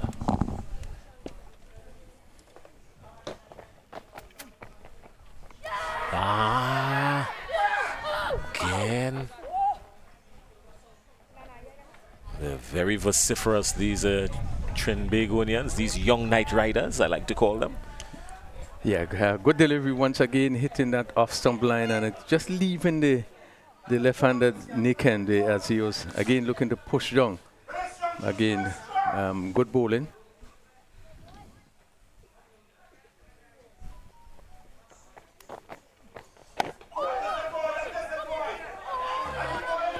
It's a good over by Mahadio. Good over by Mahado. Mahadio has just 2 runs coming off the over, 1 wide and then 1 coming off the bat. 20 for 1 after 8 overs. Yeah, they would probably just need to push it around. Look to pick up the singles here and there. Now we have 8 overs completed, 20. And they still require 125 from 132 deliveries. So they certainly will look to push it around and just pick up the 1s and 2s just to ease off the pressure. But certainly Trinidad and Tobago would feel encouraged, keeping things pretty tightly. All right, well, the Windwards in search of 145. They've now reduced that to 125 to win. They're going at 2.5 runs per over. They need to pick it up a lot because they require just over 5.5 at this stage. And it's going to take some disciplined batting to get there. 125 required from 132. And we will be joined shortly by the manager of the Windward Islands team. We had the manager of the Trinidad and Tobago under 13 a short while ago, from Logan. And he spoke about the discipline and the diligence of his young night riders and what it required for them to get to this point. Going through the zone system in Trinidad and Tobago. You've got 7 zones and Tobago making the 8th, I think he said it was. Yeah, I 2 runs coming up easy there for the Windwards. 2 much needed runs. Yeah, and in the midst of that, we also spoke about the fact that, you know, nothing is given. You've got to work hard for your selection, because coming out of that, they end up with, what, 120 players at the under 13 level, and then you've got to choose, what, 15 from that and 2 reserves. So not very many spaces at all. Yeah, I do believe that they have quite a solid program in Trinidad and Tobago in terms of the under 15. One knows that there's a lot of academies around, and a lot of emphasis is placed on those youngsters. What is also good is that you find that the parents are fully involved in terms of what is happening. You see them good, and the mere fact that you have quite a bit of parents here looking at this game is an indication of the support and the interest shown by the parents. Danger here. Surely he's going to be run out. Yes, he is. He called for the run, and the non-striker didn't move at all. And another wicket goes down. So the Windward Islands in some confusion here now. It was a quick single. I believe the single was on. But down at the non-striker's end, Nicken said no, he's not going to have it. And by that time, Davis was 3/4 way down the wicket already. There was no turning back. He got to the point of no return. Yeah, big blow struck there. Davis run out for 16. Again, it was ball watching by Nicken. That ball played just to short mid-on. Really should have been a single. He was looking back at the ball while Davis was on him. Really, it was a lack of communication. They probably calling, and having lost that important wicket of Davis, and a big blow. Well, he was the person that came in and pushed the score. He was the one pushing the score on after the fall of Daniel. And Davis came in and he pushed the score. He got to 16 in quick time. And now he is on the periphery and walking back to the dressing room, disappointed as he should be. Yeah. But that comes with the territory, I suppose. And so we're going to be joined by Junior Durov, the manager of the Windward Islands team. He's going to be chatting with Raphael Crony in just a little bit. The Windward Islands, of course, looking to find 145. And as it is now, they're 123 runs adrift. Crony? Having lost a very important wicket there of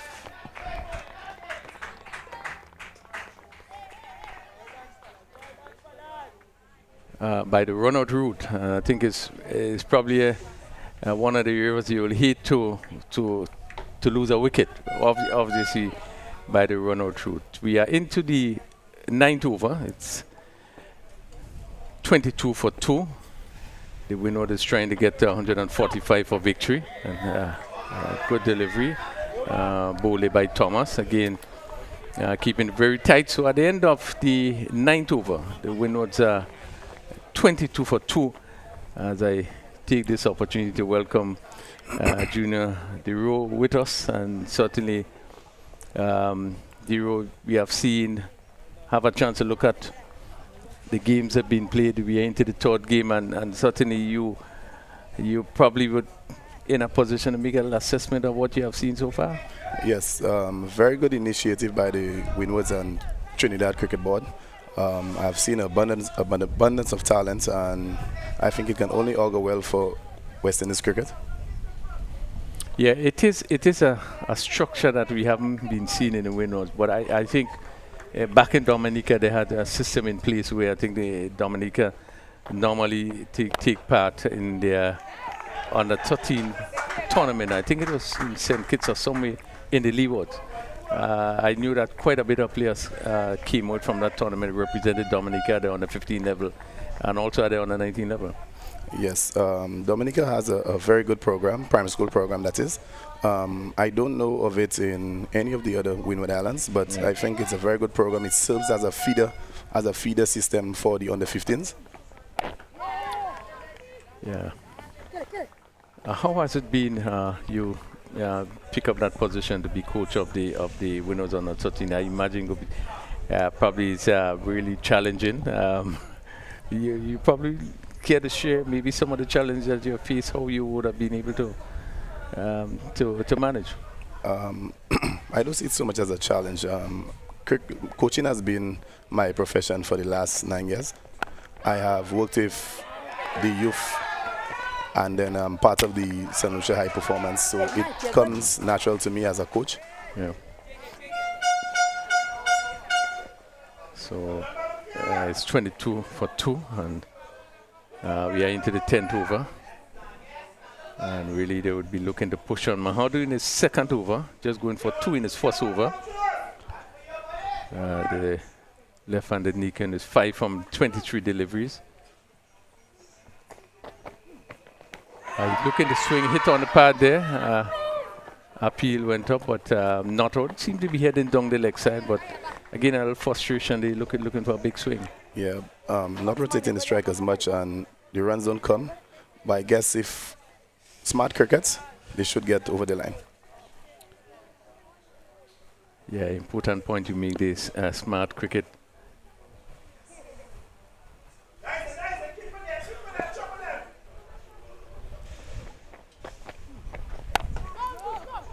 Yeah, not a good delivery, keeping it very tight, being pushed back.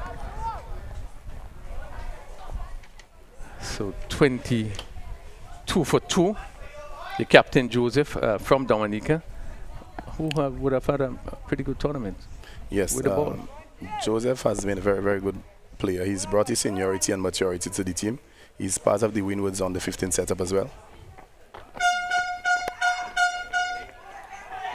Meaty play there. And they come through for a run. They look pretty close, but we're able to come through for one more. So 23. You have played 2 matches so far. This is into your third matches as we complete the end of the 10th over. And you must have seen some things in this tournament that really you would have been impressed with in terms of the Windwards. The positive that you have seen from the Windwards? Yes, I've seen a lot. I can pinpoint the fast bowlers from Dominica, Dylan John, Jason Joseph, both of them being part of the Windward setup. The Windwards on the 15th setup, Derwin as well. We have a few good spinners, and in Umar Patel, very, very good off spinner. Good fast, medium fast from St. Vincent, Ahmad Williams. And I think I've seen quite a bit from the Trinidadians as well. Very, very good spinners. The middle order batter who got 40 odd looked very, very well accomplished. A lot of cricket smarts. Yeah, and you raised a really good point there in terms of cricket smart. These players just seem to be able to read the game even at this young age. But I agree with you that the batting of the Trinidad and Tobago team has been really a feature. You look at probably the movements, the players are getting their feet out to the pitch of the ball, and the driving has been really tremendous. So really, I agree with you that the quality of the batting we see from Trinidad and Tobago has been very good. Your bowling, we have seen Joseph and probably Emmanuel seem to be the quickest, the cricket of their bowlers. But one of the things we picked up from here is that the players seemingly being able to move the ball about. What some of the things that you have done to really help in making sure that they can move the ball? This was very evident by the faster bowlers.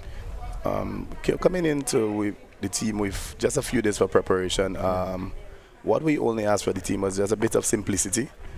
Keeping the ball in good areas, keeping the new ball going to move is going to get deviation from the seam. You just want them to get it in a good area, good lines, good lengths, and let the ball do the work. So you came in just about 2 days before the tournament? 2-3 days before the tournament? A week before the tournament. A week before the tournament. So I imagine you have been able to have quite a bit of practice sessions.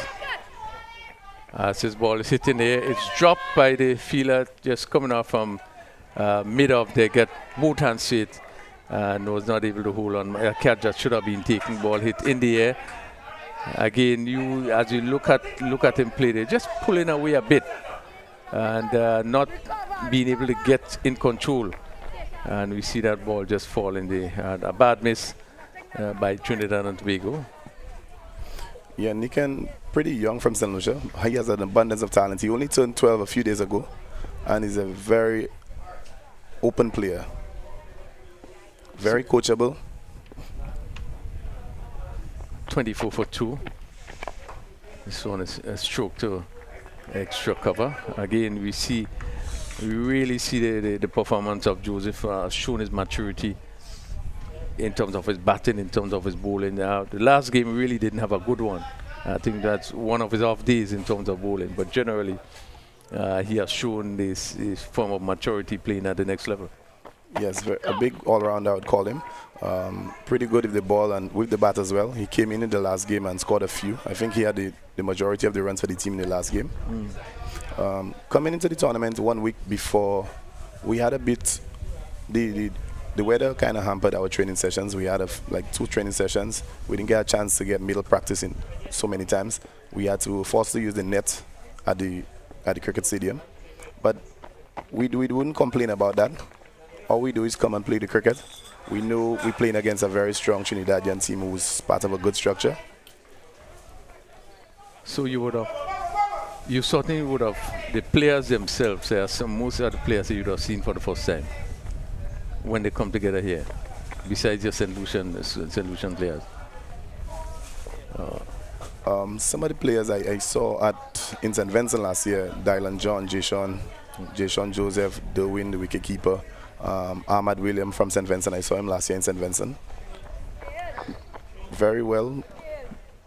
How difficult was it for you to get the players to gel, really, to come together, even though you had a short space of time? But obviously, in terms of the plans that you had, were you able to see things coming through within the short period you had there with the players? At this young age, you don't want to do too much coaching. Just ask for the men to just come and do as the little things you planned, and ask for them to execute 100%. We are into the 12th over, 24 for 2. Nikan on 7 from 30. Nikan from St. Lucia, and Joseph from Dominica. Joseph being the captain of this Windward Islands team. As Nikan faces another delivery, again he covers up and push it back on the offside. Mahudu has been doing pretty well. He's into his 3rd over and just went for 3, so keeping things very tight, and certainly not scoring would obviously going to put extra pressure on the batters. In terms of the condition, the wicket in last year's venue, what's your thoughts? Very good wicket, very good outfield. You can ask for more for youth cricket. And he should pick up 2 here. The one hit down to mid-off, and just going to run close to the boundary. It's 2 more to Nikan. 26 for 2. And were you satisfied with the way the wicket played? I mean, despite the rain that we had. Yeah, very, very good wicket. Like I said, you couldn't ask for more from the ground staff. After persistent rain through the night and in the morning, we still got a game. So 26 for 2. Nikan. Akeen looking to swing, comes off the edge, and this goes down to long leg. Again, he pick up another single, but again, looking for that big drive, but just pulling away a bit. But as you said, young player, and certainly you would have seen players say for the future going forward. Very much. What I suspect is they batting out a clear plan now. Nikan looking a bit more explosive, looking to get more runs, and he taking the risk, and the senior batter in Jason looking to bat until the end.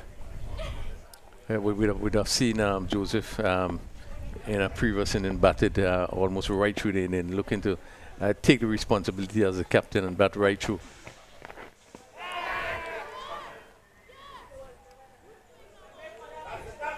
So 27 for 2, and we just into the 12th over. Some of the players, in your view, who you'd have seen from this Windward setup, that you think has a big future going forward? Anyone that quickly come to mind? Yes, Dylan John, Ahmad Williams, very good bowler. Handy with the bat, very good hands in the field. Jason Joseph, very good all-rounder.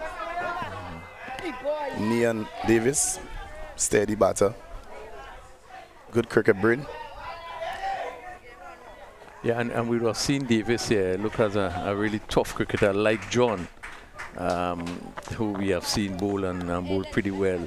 Really look like the sort of fighter that not afraid to any challenges to take it on. But yes, he do possess some talent. We think that really can go forward. We speak about Patel as our spinner. Yes. Again, it comes with a lot of game, a lot of match practice, so that builds your match awareness. So you, as a Windward board, all we're asking for is a lot more game time, a lot more practice for the boys, and they should get better. So what do you think this will do for I bowl him, a ball coming into him there, and he's just looking to give himself room. Again, looking to play on the offside, and that ball just is coming through and hitting in mid and leg stump.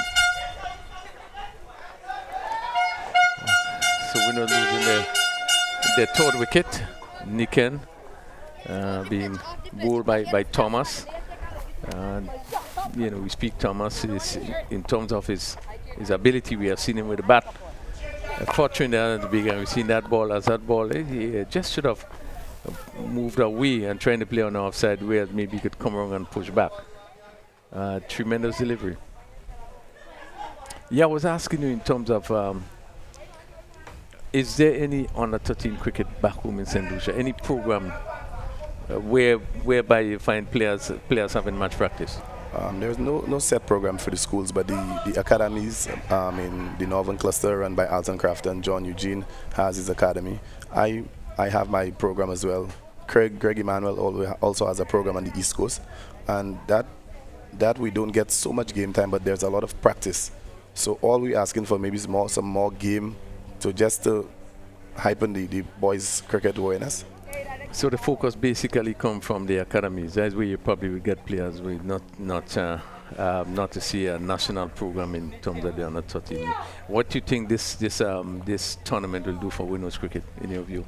But this tournament should only to just shed some light with the territories to actually start something, and it has to be through the school system, which I think that's an easier way out. And then we handpick the good ones, and then we branch them into the academies, and then we allow them to represent the districts and the schools. Yeah, certainly we probably have to look to take a page from Dominica in terms of the program they have had. Very much. So I do want to wish you all the best for the remainder of the tournament. I think, as you rightly said, there's a lot of positive that comes out from this tournament. The winner has been up against a good team. Very much. Against a team, in my view, that has been more prepared, a lot more work and game time. Some of these players we know would have played throughout the region, Antigua and so forth. So they have been up against a good team, and I was pretty impressed with the quality of bowling that I saw. That is one of the areas that really stood out to me. So I do want to wish you the best as we coming down to the end of this tournament, and hope that a lot of positive going to come out in all the islands, for Windwards cricket. So certainly thanks for being here with us, and all the best for the rest of the tournament. Yeah, thanks much. Talking there with the manager of the Windward Islands team. Again, under 13 cricket is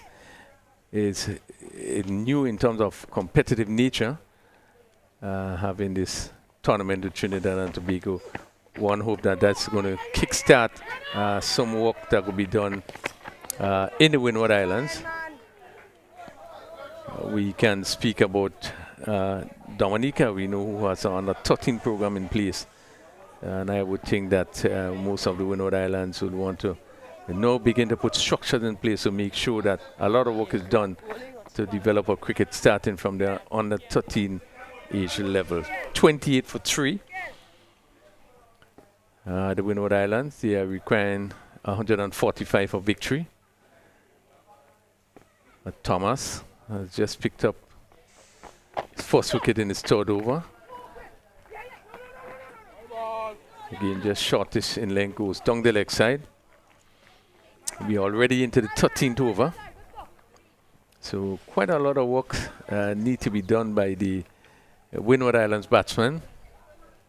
The captain, Joseph, has played a very good hand in leading the batting. And he will want to remain there as long as possible. And he's joined by Lewis.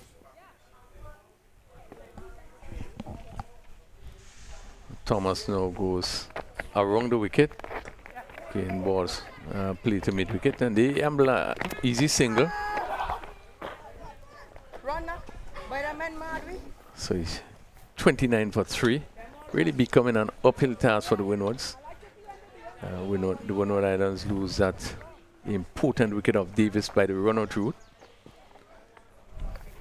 Something they really want to build from here.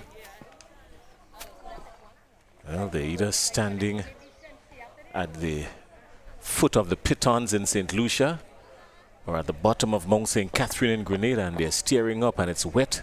It's a slippery slope because at 30 for 3 and just wrapping up over number 13, they've got a very long way to go now. Once again, we are beaten outside the off some Thomas. One of the players, Jason, in my view, that really would have stood out from Trinidad and Tobago in terms of his all-round cricket. He batted very well. He's the one that came in and really pushed the score along to get up to 144. And we have seen him bat, I think, is in the first game.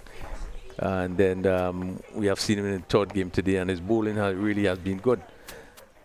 It's one of the players we need to look forward to. Really have made a very good impression here.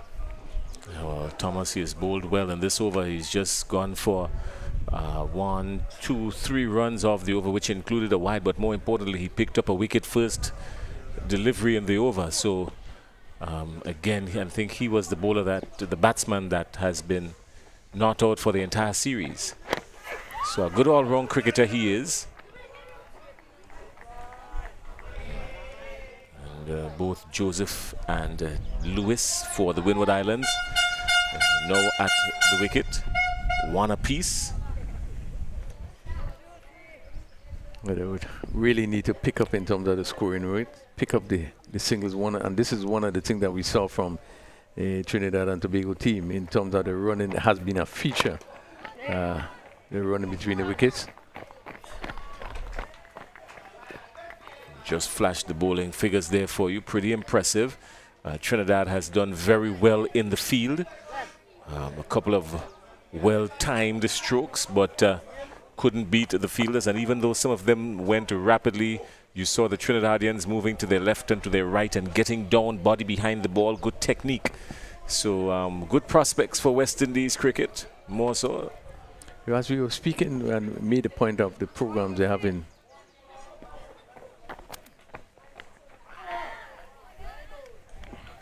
the programs in Trinidad and Tobago just seem to be an extensive program throughout Trinidad and Tobago, where a lot of these players are exposed, to academies, a lot of training and practice match, which is so important. I think there are some of them that the leg spinner, I think is Bashu is his name. I think these players, even at a young age, would have gone off to the other islands, like tournaments in Antigua, and really would have gained a lot of experience. So I was speaking to one of the parents. Runs here, close. Good work in the field again. But give the Windward Islands some credit. In the Windward Islands, the program has been good as well. I think that there's been a lot of school cricket being played, particularly here in Grenada. And while we don't have the zonal structure, I think a lot of the school cricket that has been played here, Crony, you're a part of that youth cricket movement in Grenada as well. And a lot of youth cricket has been played here in Grenada and the Windward Islands. And so the Windward Islands, for want of a better word, these islands, they've really come together nicely over the last 2-3 years. Well, I played down to backward point and going to pick up 2 runs there. This went between the point fielder and what would have been a third slip. And there's an overthrows there. That ball came back past the keeper, the mid-wicket fielder, and they really had to run back. So 3 runs in the process.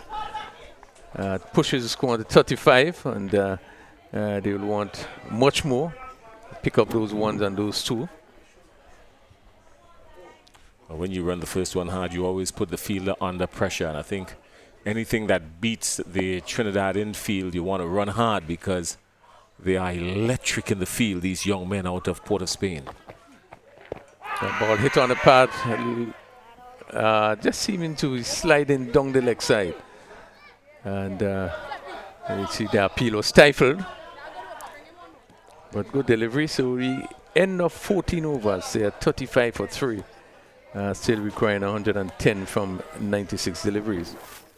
Yeah, and just to go back to the school cricket, the United Insurance, I think that one was a major one in terms of on the 19 cricketers. Senior school tournament that happened throughout the region, Dominica, St. Vincent, St. Lucia. And we haven't seen it happening here for a little while. And likewise on the 15 cricket. That again has not been as consistent as it was probably for the last 2 years. And no one need to get back there in terms of making sure that those tournaments are being played. But for the under 13 level, obviously one has to target the schools and hope that there could be some sort of program where these youngsters will have competitive time in terms of playing, whether it's school matches, whether it's parish matches. But obviously we need to get back there, and this is where we're going to see most of our players coming forward. You've been heavily involved in youth cricket, even after your playing days for Grenada and playing cricket around the region. So if anyone, of course, can tell us about youth cricket and what we can do to develop youth cricket. You have been a part of that as well for a number of years, Crony. So it's some good points you're raising. Yeah, I believe this is where cricket lies at the moment. We must focus on the youth. One of the things is really to from a primary school level is to make sure that we have some structure in place to have cricket being taught in the school, to have the schools coming together to play. And this is the only way you would spot talent. And as you spot them, you pull them out, you have further training, and then look to develop players. So Nicken was bowled by Thomas for 10. Daniel bowled by Gurev, no score. Davis, unfortunately, run out for 16. Looked probably the most impressive of the batters. Joseph is on 5 and Lewis not out 2. Well, you mentioned cricket being taught in schools, and Australia has introduced a program now where cricket has become part of the curriculum. And so now you have students in the classroom as part of their curriculum. They now have cricket as a subject being introduced in Australia. So Australia taking it to another level. We've seen the consistency in the Australian cricket, and after the stepping down of people like the Ricky Pontins and so on, we've seen a little lull from the Australians going through a patch. But even going through that patch, they're still right there, the top half of the table. So there's no letting up with the Australians, and now they've introduced it as a subject at the academic level. So it's not just on the field, it's now in the classroom now more than anything else. Yeah, and that is so right. It's vital. It's really vital that you pay a lot of emphasis on cricket. And in our region, we look at what cricket can do to our young players. Not only playing the sport, but one could has a future in terms of what you gain playing cricket. That's what makes it so important that a lot of emphasis is being played on cricket in the schools. And as you said, this is why Australia continues to do well, because from the foundation, a lot is placed in terms of the development. All right, well, Giuseppe continues, and the tightness of these Trinidadian fielders. Joshua Joseph is not out on 5, and Dervin Lewis is not out on 2. That's the pair outside there for the Windward Islands. And Giuseppe is working for Trinidad and Tobago.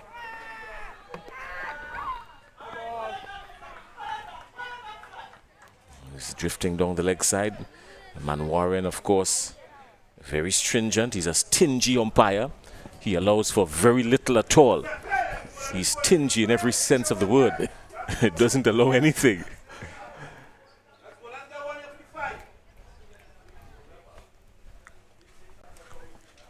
So 36 for 3.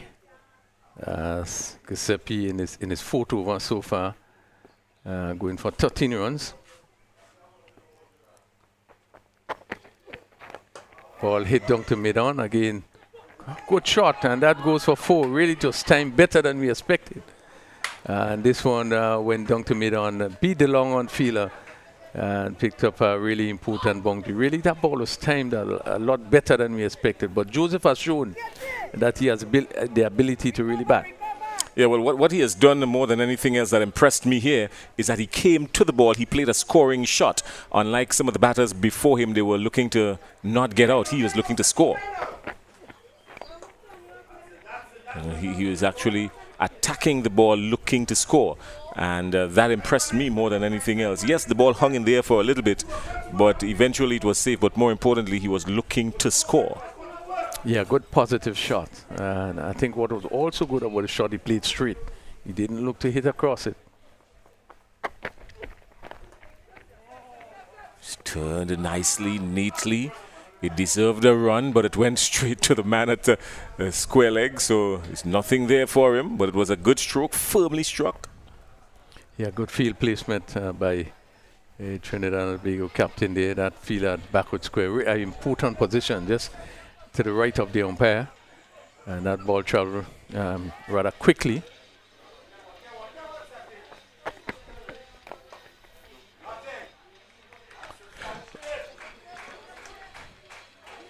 Tried to drag it from outside the off stump. Now he rehearses the proper stroke with the bat, coming forward and playing it. It could have been a beautiful cover drive. Yeah, you're so right. We spoke about him playing straight deliveries previously, and this one he tries to take from outside the off stump.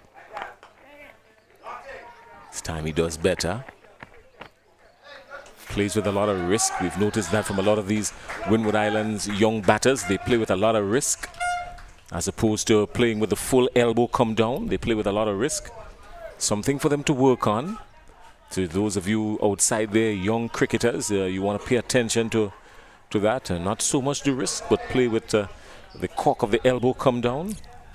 Yeah, play. What we told me to play in the V is keep it straight. 41 for 3, 15 overs completed, still requiring 104 from 90 deliveries. It's not impossible, but as you said, Jason, it's an uphill task. And I think Joseph will just need some support. New over starting now.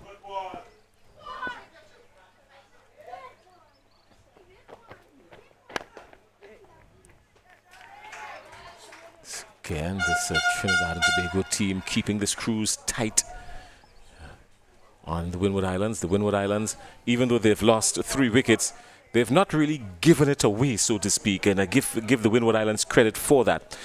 Save and accept the run out, which that should have been a single all the way. They've not given away the wickets. It's a good shot. Back up. They've not given it away. It was some good bowling and some excellent fielding from the Trinidad and Tobago, these young Knight Riders. They've been pretty decent outside there.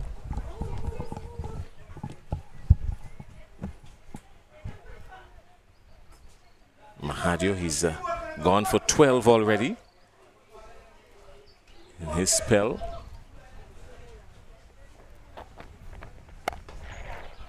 He's in his 5th over. He's beating the infield. They're going to get some runs here. Comfortable 2. Yeah, Mahadio being pretty short in length there. And it gave Lewis the opportunity to just stay back and hit through the covers. I feel a short cover, very short. It really didn't have much of a chance, but he played it down, pick up 2 runs. He's flashing outside the off stump again. Ball Full and wide. Looking to pierce that gap. But making no contact. 44 for 3. Joseph on 11. Joseph had a really good stint with the bat. Matches played. Joseph is going straight back over the bowler. That's going to yield him some runs. It should have been 2. I thought the first one was labored. It should have been 2. But they're going to settle for 1. All's well that ends well. So while that is happening, there's some youngsters I should say. We've got the youngsters outside playing cricket, and we've got the youngsters playing cricket as well. There's some 2 West Indies prospects. Short ball hit straight to cover. Again, he probably should have done better with that delivery. Short outside the off stump. And just play to cover for 1. So these 2, probably the very immediate future. We've got a serious bat and ball situation happening there. We're going to show you that in just a little bit. This time he pulls it, this time with more precision and more purpose. He's going to get some runs here. The call is 2, but they should get it comfortably, and they do. So more scoring here for the Windwards.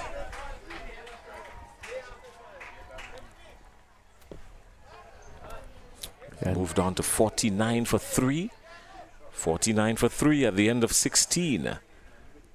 And these here, the future of West Indies cricket. It looks like a Nicholas Pooran kind of stroke, the right-handed version of a Nicholas Pooran. Yeah, it's so important to have our youngsters playing and practicing. I think more you have matches, you will see these players coming around and being want to be a part of it. Well, let's see what the Windward Islands has given us to this point. Davis, 16. Joseph, 12. Nicken, 10. And Lewis, 7. And for the bowlers, Trinidad and Tobago, they've been pretty tight in their bowling. Guerrera and Thomas, 1 apiece for 6. And Giuseppe and Mahadio, not in the wickets column yet, but 18 and 20 to their names respectively.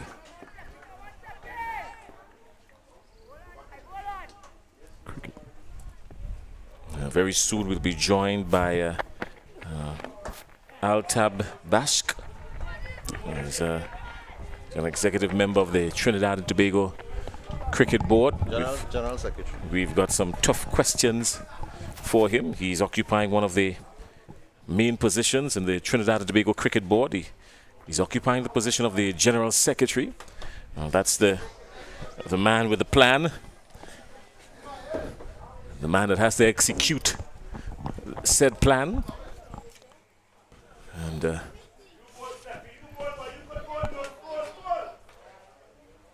these young Trinidad and Tobago Night Riders, I like to call them, the under-13s, they've done pretty well in this tournament so far. It's the inaugural series between these 2. Yes. And the 50 comes up for the Windward Islands in the previous over. 51 for 3 they are. And the Windward Islands, of course, being given the task to find 145 runs. They're 94 runs adrift. And cruising along at 3 and just about a quarter runs. They're going to require more than that. They're going to require above 6 3/4 if they've got to make a match out of this one. Save and accept that, of course, Trinidad and Tobago will be probably cruising down the Churchill Roosevelt to victory. Welcome to the commentary booth. Bash, how are you? Thank you very much. I'm fine, and this is it's wonderful to be here in Grenada. A beautiful country indeed, and I look forward to coming back here because yesterday we took the boys for a little tour. And it is an excellent initiative. I know that President Mr. Bassarat would have had talks with Windward Islands previously. This is the 3rd bilateral series because previously we had Guyana where we toured and we also visited. And this is the foundation. It is from here that we see the future stars of cricket, and a lot of attention is paid in this area back home, right, with the grassroots cricket and so on. We are still awaiting some funding, and I know that from the recent symposium as well at the Hyatt, all the regional heads spoke about the importance of developing cricket at the primary school level, secondary school level, and even with clubs adopting the schools in their area to be able to nurture the talent out there and harness that talent. Well, you're the General Secretary of the Trinidad and Tobago Cricket Board. That's a man, you probably wear about 2 or 3 hats on a daily basis, because you have the task of ensuring that a lot of these plans are put into action, and of course you're accountable to the players and to your fellow board members as well. That has been a mountain of a task for you, has it not? It's another job. I'm a teacher by profession, and this is almost a full-time job. Yes, you're quite correct with that.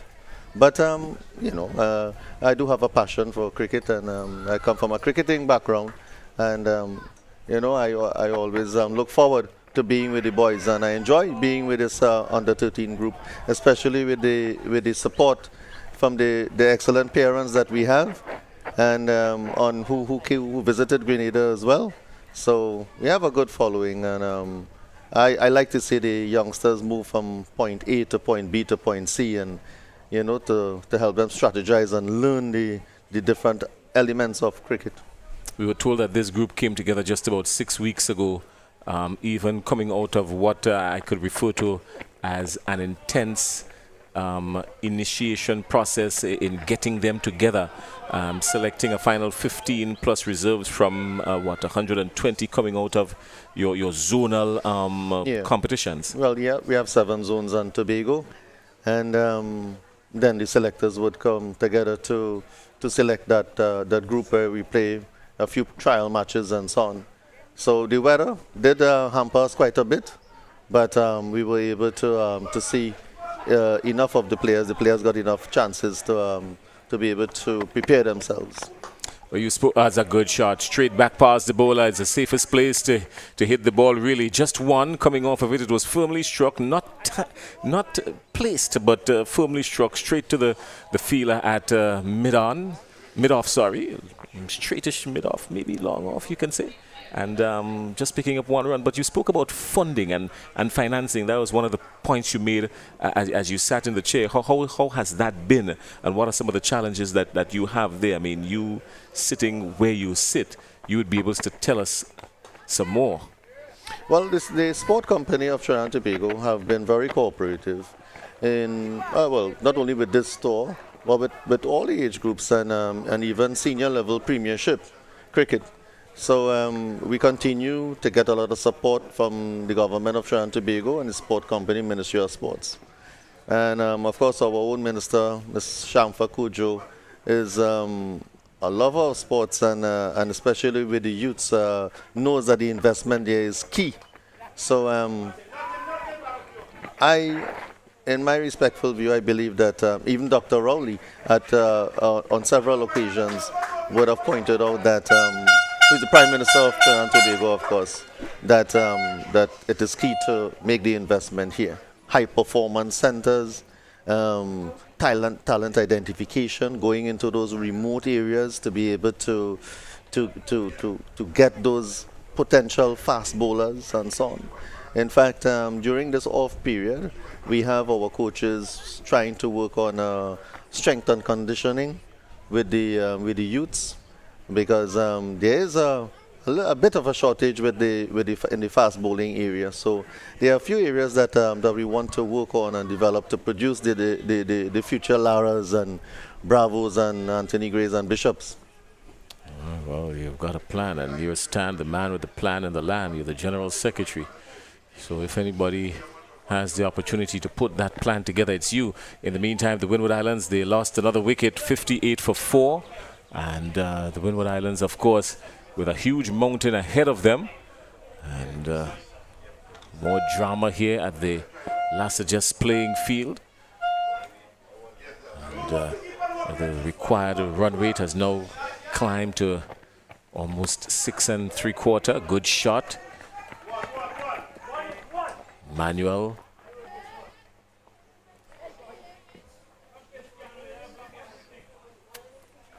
We've noticed that at Trinidad and Tobago, these youngsters, they're very purposeful in the field. Talk to us about the kind of work that goes into selecting the appropriate coach and the coaching staff, and how do you surround them? What kind of coaching staff do you build to put around them, and what are some of the qualities you look for as someone from the executive level? What are some of the qualities you look for in a coach to put with these youngsters to drill them to this point? Well, there are many privately run coaching centers in addition to what we do at the cricket board level. And in addition to that, at secondary school, they have their own competitions. Primary school has their own competition. That is in addition to the interzone cricket tournament. So we would have been looking at that grassroots level to be able to see the potential out there as far as coaches are concerned, because usually we have those who have been exposed and have the experience with the younger ones, will be the ones who will be able to explain better to the cricketers for them to understand fully, right? And so there's observation, and then there's of course a selection criteria that we will want to check to ensure that we have the ones with suitable experience, qualification, Cricket West Indies level 2 or 3, and also we have ongoing training with coaches to advance them with the new up-to-date methods for 2 years consecutively. Well, that was the most convincing shot we've had from the Windward Islands in quite a long time. Joseph just heisting that one over backward a square and going out to the boundary for 4. So he's moved on to 21 of 25. The Windwards are 65 for 4. They're still 80 runs adrift from 64 balls. The equation says that it's still gettable, but they've got a whole lot of work to do. We're speaking with the Trinidad and Tobago Cricket Board General Secretary, Altaf Bashk. Am I pronouncing it correctly? Altaf. Same stroke, same placement, same result. It's not the replay. It is exactly the same stroke. And more runs again for the Windward Islands. So they're seeing some spaces down backward a square. There's a lot of acreage there, and they've used it to perfection to this point. Mahadio coming in for a beating. He's gone for 11 in this over already. Still has one more delivery to go. Mahadio, he's bowled just about 5 overs. This is his 6th over. One more delivery to make it his 6th over. He's gone for 30. He's been pretty tight, save and except his last 2 deliveries where he drifted down the leg side and he was just helped for 4. The Windwards would need Joseph to remain all the way through. Again, Mahadio is drifting down the leg side. He's going to be penalized for it, yes. So one more to the total, and he's still got to go back to the top of his mark again. We spoke about the discipline. Yeah, we're seeing some shimmers in the discipline from this team now because of this bowling here. But by and large, the Trinidad and Tobago team, they've shown some discipline. Well, we came with a squad of 14 and a system of rotation where we want to ensure that the 12, 13 and 14 get a chance. And Varun didn't really get a chance in the other matches to bowl. So this is new. I mean, this is not a regional tournament. It is a development tour. But in addition to that, I know that Dr. Shallow is having talks and of possibly having a regional tournament. I know that in the future they might be thinking about doing something of that nature, a regional under 13 tournament. Yeah, well, I know that there's going to be a reciprocal series to this because the Windward Islands would travel to Trinidad for an under 13 tournament in 2025. Yes. Talk to us about Trinidad and Tobago's preparation for that. Well, we haven't. We do have systems in place already. We have the cricket center there, and so on. We have accommodation close by Vancouver, and so of course we'll be trying to utilize the best play fields there, maybe possibly right there at the cricket center. in Balmain, and also we have Brian Lara. So we have grounds that will be ready for that tour, usually around this time as well. So so we'll put systems in place, I'm sure.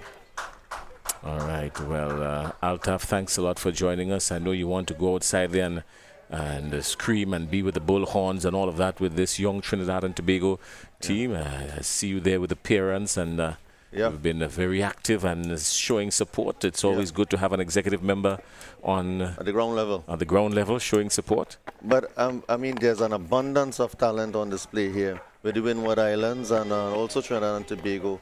I know, I mean, there's a few islands that come together here, but quite a lot. I mean, when people say that there's a shortage of cricketers, they have to be crazy because of the amount of talent on display here. Well, that would generally come from the Ray Charles and Stevie Wonders of cricket. Oh yeah, but we want to thank the Windward Cricket Association as well for the excellent job they did in ensuring that that all systems were in place for this tour to be the success that it is. Altaf, thanks a lot for being here with us, and enjoy the rest of your stay in Grenada. I know you said that you've been up and about. You went to the tour. If you have the opportunity, take a second dip. If you took a first one already in the world famous Grand Dance Beach, sample the oil down, the real oil down, the Grenadian oil down, the real oil down. So far, the food has been very impressive. A lot of spices and so on. So I know that there's no shortage of spice, and Trinidad is quite similar in that aspect. So I'm looking forward to that Grand Dance Beach again. That is the best to me in the world, one of the best. If you say it any slower, we'll do a commercial out of it. Thank you very much, my friend. Have a good one. Thanks. Yes. All right. Well, the Windward Islands, they are 73 for 4. Still 72 runs adrift. It's still very gettable. 69 deliveries to get it. And going to take a look at the field placing in just a little bit. Giuseppe is drifting down the leg side again. It could be that he's been exhausted. But captain would make that determination. He's just started the over, really. And he's only bowled 3 legal deliveries in the over, but he came up 5 times already.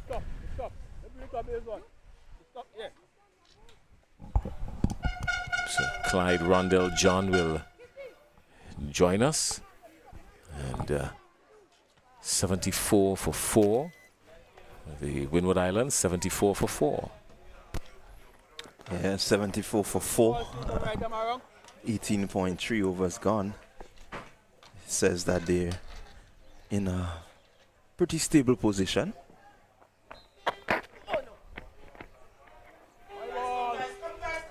Nothing really to worry themselves over. They need 70 from 69 deliveries. So it's quite gettable, picking up the ones, the twos, odd boundary here and there. What they really need is this partnership to really hold them together. More than anything else they do.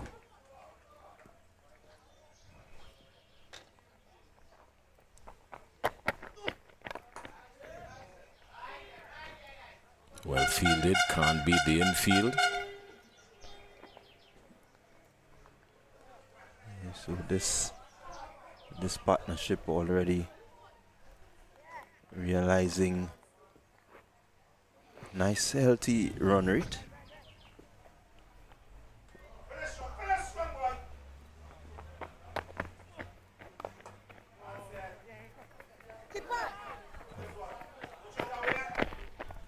So the partnership has yielded some 25 runs. Came together with the score on 51. They've done that very quickly, mind you.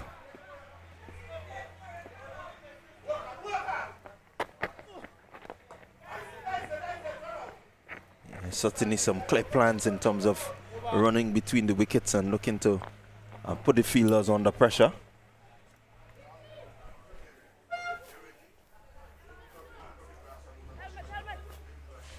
So that's the end of 19. And 11 more to go.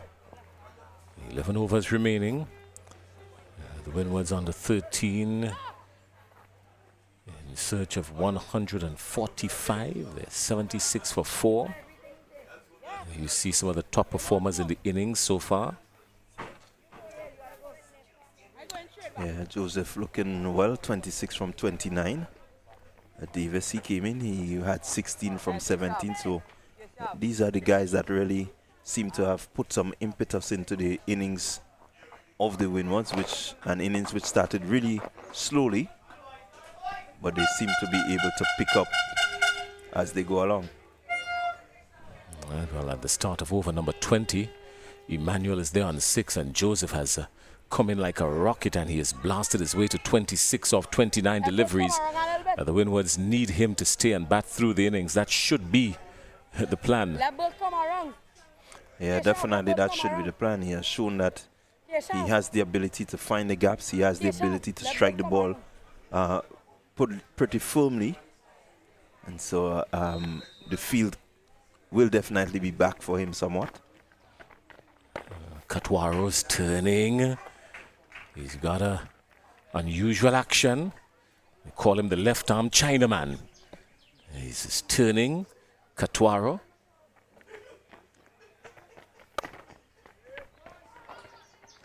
He's a difficult bowler to play.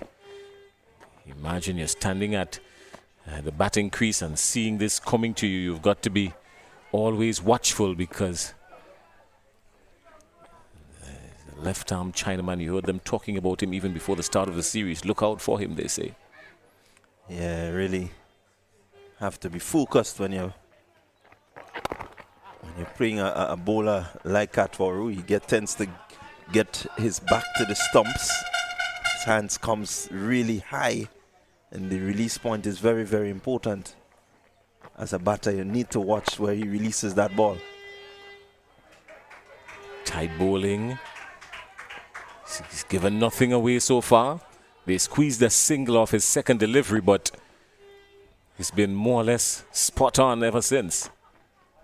Faster one, action, he's bowled him. Well, look at drama. Quicker one came through, and the stumps were shattered. And Katwaro picked up a wicket in his first over. The Windward Islands are 77 for 5. Yeah, Joseph guilty there of playing too much on the back foot.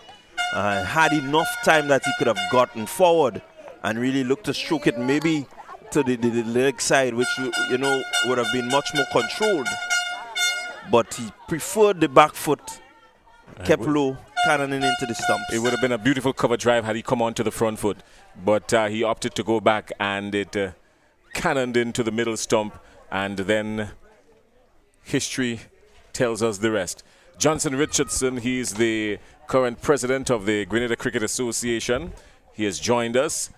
He was the first vice president for some time, and then of course with the resignation of Mr. Dwayne Gill, who is now the president of the Windward Islands Cricket Board, Johnson Richardson has picked up the mantle of president of the Grenada Cricket Association. He's no stranger to that role. It's not that he was just thrown into it. It is something that, of course, he's been very familiar, because he has been around cricket and cricket administration for quite some time. He has attempted to play some cricket as well. I remember being very brutal to him in those cricketing days, and I don't know if he's going to hold it against me. Johnson, good afternoon. Good afternoon, good afternoon. It's good, Jason. Yeah, it's a pleasure to be here, and I want to say good afternoon to the listening audience out there. Yeah. We know that this, of course, is the Windward Islands versus Trinidad and Tobago under 13, but we want to talk. We know that you are involved in Windward Islands cricket as well. You are part of the general body of the Windward Islands cricket. You have a role at the senior administrative level there. But before we go there, let's talk about Grenada and the under 13 cricket in Grenada and cricket in general in Grenada. What are your thoughts? Well, of course, under 13 is something that is relatively new to Grenada and the Windwards, and I think it's a start for us. So if you look at the both teams, Trinidad and the Windwards, you can clearly see that gap that exists between both teams. But as I said to us, it's a start, and we hope to build from that. Hopefully, in the next couple of years, we're able to generate greater depth of under 13 players and be able to compete at a better level. We start basically at under 15, our grassroots cricket, our cricket at that age, under 15. But under 13, as I said, relatively new, and it's something that we would be building on going forward. Fantastic. And of course, because we know that it is new to Windward Islands cricket as well, we know that you folks have made this tournament happen, of course, with Trinidad and Tobago. Trinidad, of course, has done some touring, Guyana and other places, but this is a first for the Windward Islands. Where do you see this going? Well, let me just say, so we in the past have had the grassroots cricket, all right? That, of course, was something that was stopped way back when. Johnson, hold on, more drama. Umpire raises the finger. That one was hanging outside the off stump, and John was looking to carve it through to maybe somewhere down backward a point. And guess what? A thick, healthy edge, and the wicketkeeper gobbled it up. Look at it again.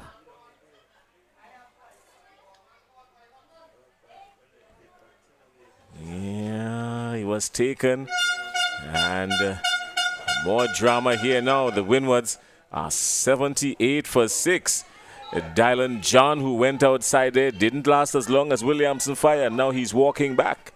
He's gone for one. Certainly, and I believe that he would have been a critical batsman in that dying stages of the game. He, given his experience at that level, he would have been the man to take Windwards across the board. But hopefully, the other guys, Patel coming in, can carry the mantle.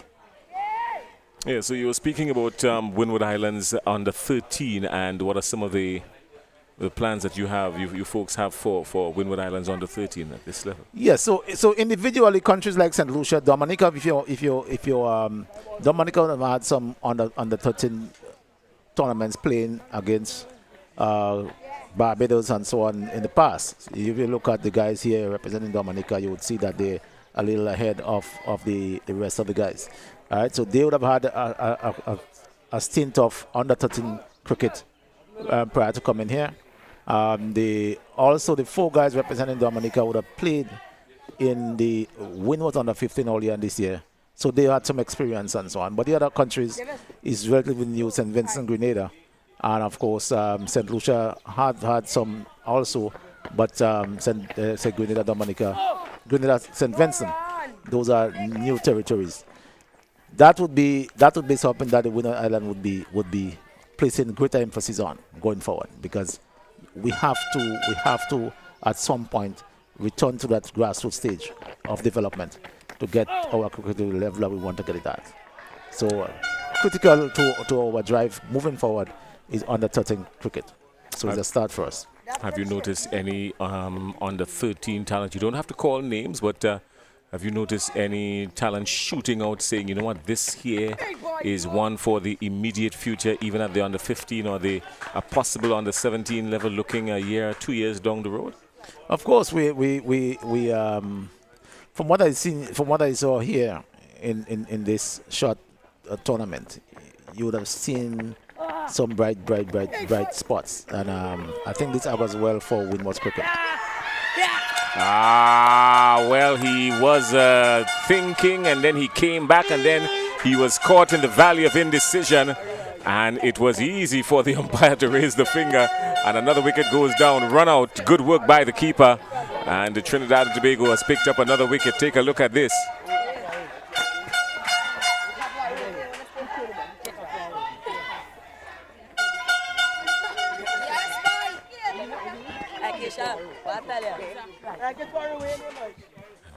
So Patel is walking back dejected as he should be, disappointed as he should be.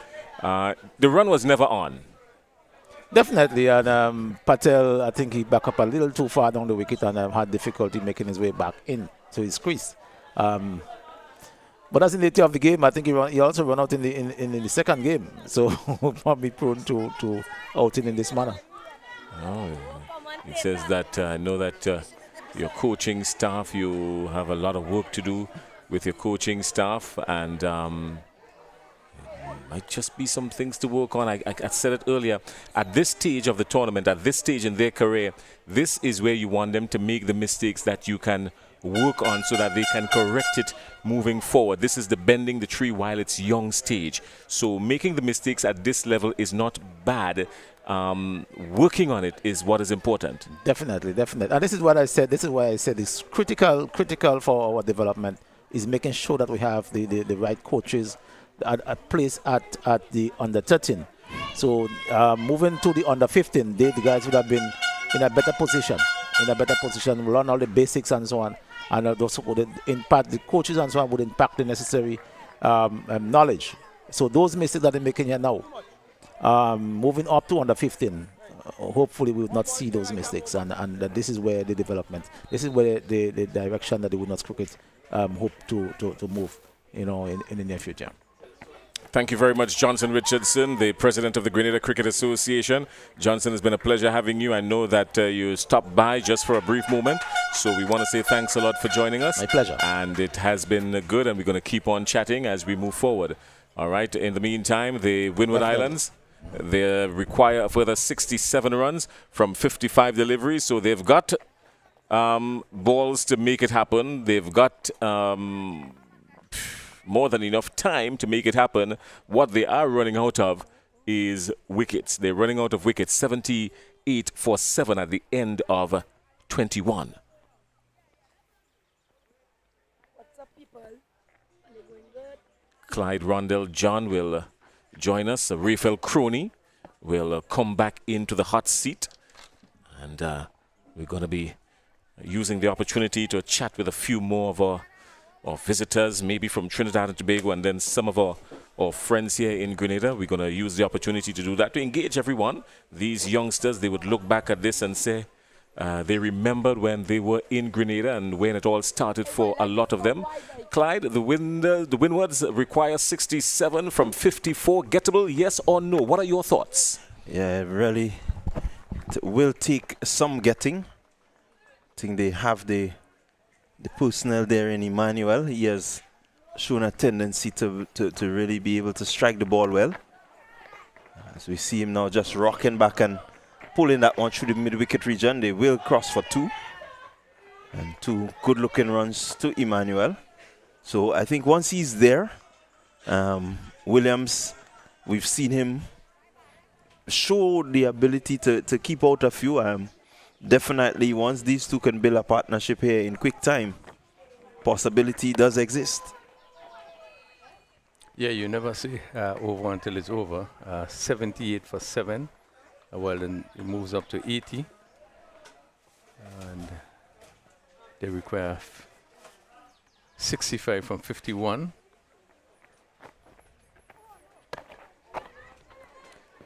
Yes, 65 from 51 still very much gettable. We'll take some sensible cricket from here. These two will have to play a pretty mature innings if they're going to get anywhere close to this.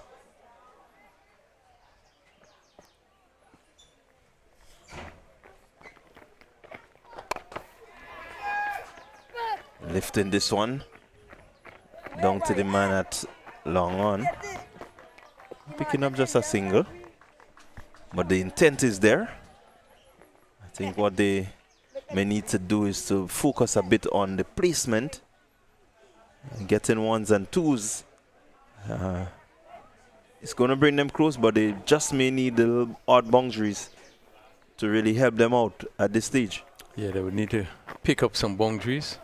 We haven't seen much of this. As again, that one going through Williams, looking to cut. Quicker delivery ball by Katwaru. And that completes another over. So we have 48, 8 overs remaining. So they will need some boundaries. Pick up a few boundaries, picking up the 2s and so forth. And certainly it will be an uphill task, but it's not impossible. Yeah, definitely. They will need some boundaries. Only 5 boundaries scored in their innings so far, the Windward Islands. So they would need quite a few more if they're going to challenge this score of 145. It's really not impossible. Get a load of this dude. What they need is sensible batting. Guerrera returns. His 5 overs went for 6 runs. Really kept it tight at the beginning of the innings. And Williams, or rather Emmanuel, being put under some pressure.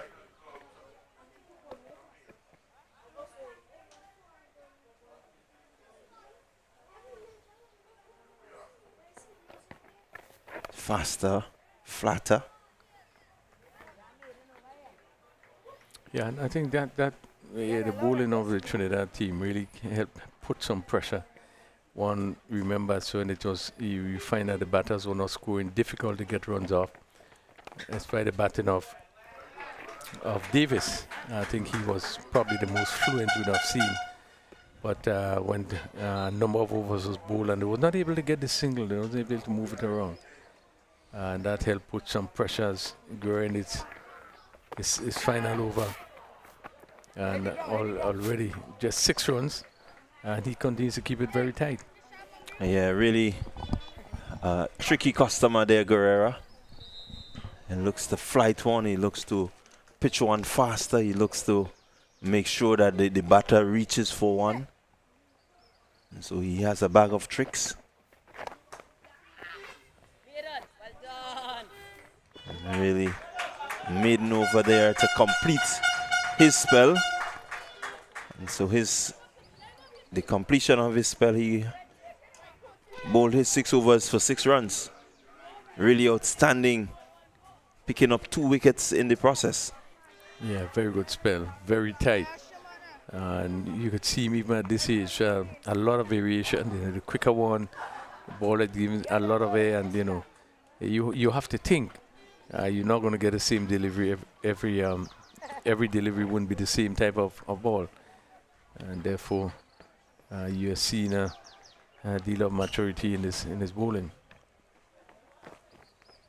Katwaru continues, just puts in a bit of pressure there, getting that ball to really turn back sharply into the right-handers. 5 more days, 5 more days.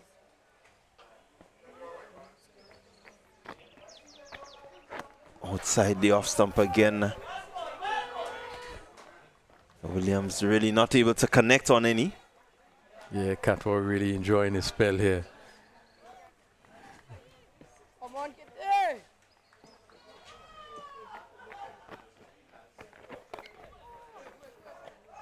Looking to find the gap. As the rate gets even steeper. Required, if they're going to pull out victory, they require 9.8 per over. As he rocks back, lifting this one. It's going to go close to the boundary, over the boundary ropes now. And so 4 runs to Williams. And this, I think, is more of what is needed. And if these two remain out there, I definitely think they're going to get close. And, it's an opportunity for them to show what they're made of. Yeah, you say the right thing. They're going to get close. But a short delivery, and we see every now and then you get one of those short deliveries, and you just hit over a vacant mid-wicket for 4.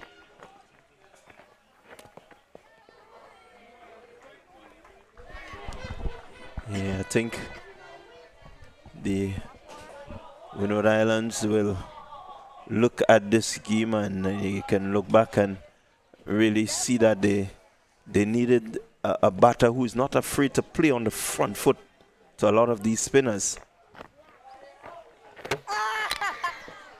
And as I was just about to say, that they're playing back to the spinners, allowing the ball to turn past the bat is something very dangerous, and this one just turned past the bat of Williams. As we look at the replay, going back onto the back foot, really looking for a cross-batted shot. Ball sneaking through everything and hitting the middle stump. Yeah, not actually reading Katwa Rudy, and he was on his back foot. Ball pitching just outside the off someone and coming in and looking to swing, really got himself in all sort of tangle. And that ball went into the stumps. Again, we see the variation in the ball and just seemingly creating more and more problem for the Windwards. Having lost the 8th wicket for 85. And really seems to be an uphill task from here on. They still require 60 from 6 overs. So I think Trinidad is in total control at this time and looking to pull off another victory. Yeah, definitely. They're staring down the barrel with the trigger, just waiting to be clipped. Hand is on the trigger already. All they need now is just a pull. At the end of the day, one must say, Rondell, that this tournament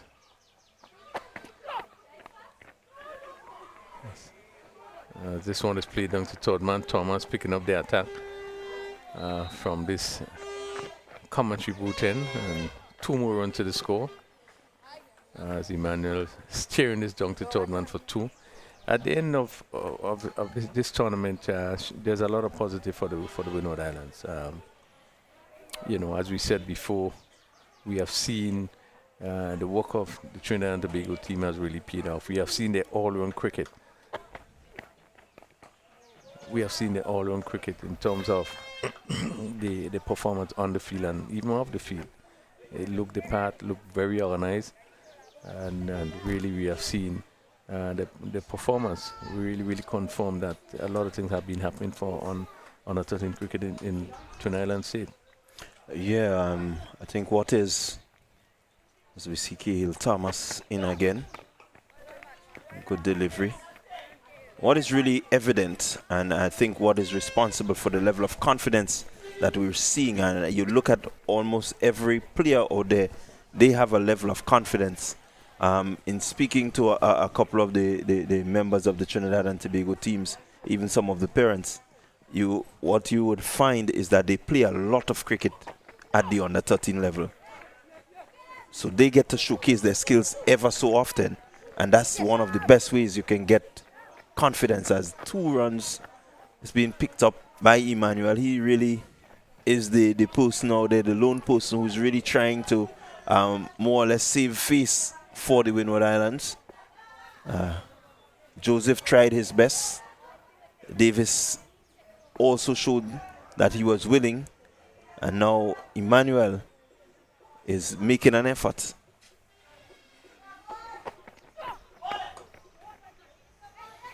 Well, I made a point earlier on, speaking to Jason, in regards to the under 13 cricket. Now, there's a lot of academies around. Right here in Grenada, we do have a few. But even coming out of that, you would want to make sure that there are some matches, because you want to test what you're able to pass on to the players. So you want to test them in terms of match practice, in terms of understanding the game. Matches are critical to see where you are when you are beginning to do your work. I think this is a thing that we haven't been seeing around, despite the academies they having around. Not so in Trinidad and Tobago, there's a lot of matches. I was told that these guys go around the region and play, and they will go to St. Kitts, they'll go to Antigua. So they have experience in going and play, and even sometimes maybe playing against persons at bigger persons. So that in itself, would help. It would develop. It would strengthen these youngsters. So when they come out to play as a team, it's like you're playing against an experienced team, as we would have seen here, in terms of the game sense that's been shown by the players. Yeah, I quite agree with you. They do look a pretty experienced bunch of cricketers. As we see another wicket going down. Ball just pitching and trapping the batter in front. So we'll have a replay of that. Let's look at it there now. Seem to have gotten an edge. Does seem like it came off the edge of the bat. Let's look at it again. He's in front of the wicket, yes, but yeah, definitely an inside edge back onto the pad. Clearly he was in front of this stumps, but from our vantage point, we can pick up the inside edge. Yeah, well, it seems as though that he was kind of concerned about that. You could see he's just kind of open his hand in terms of concern about that. But again, that's part of the game. You sometimes get it wrong. Again, it's good bowling by Katwari. Yeah, you're able to pitch on a good length, and he on his back foot, playing back, and that ball came into him there, and really, for obviously hit in front. But whether or not he got a bat on it again is they are in the right position to make those decisions. So 1 more wicket, 89 for 9. The Windwards just about seemingly getting to the end of the inning. Again, the bowling of the Trinidad players have been really exceptional. There's a lot of variation in the bowling. We see the left arm orthodox, he's bowling Chinaman. We've seen the leg spinner. We've seen the seamers who have been able to bowl good line and length. Not very fast, but really good line and length. And really have been an uphill task for the Windwards. Yeah, again, it has to go back to being confident and assured in terms of what it is you're out there to do. And the less matches you play, the less you would get that sort of experience and that know-how, the confidence that is needed. And you look at the Windward Island players and you can tell that they still need to understand the dynamics of, playing matches and so on. And then again, the time that they spend together as a unit is very important. Now, this Trinidad and Tobago unit, they came together 6 weeks before now to prepare for this tour. Yeah?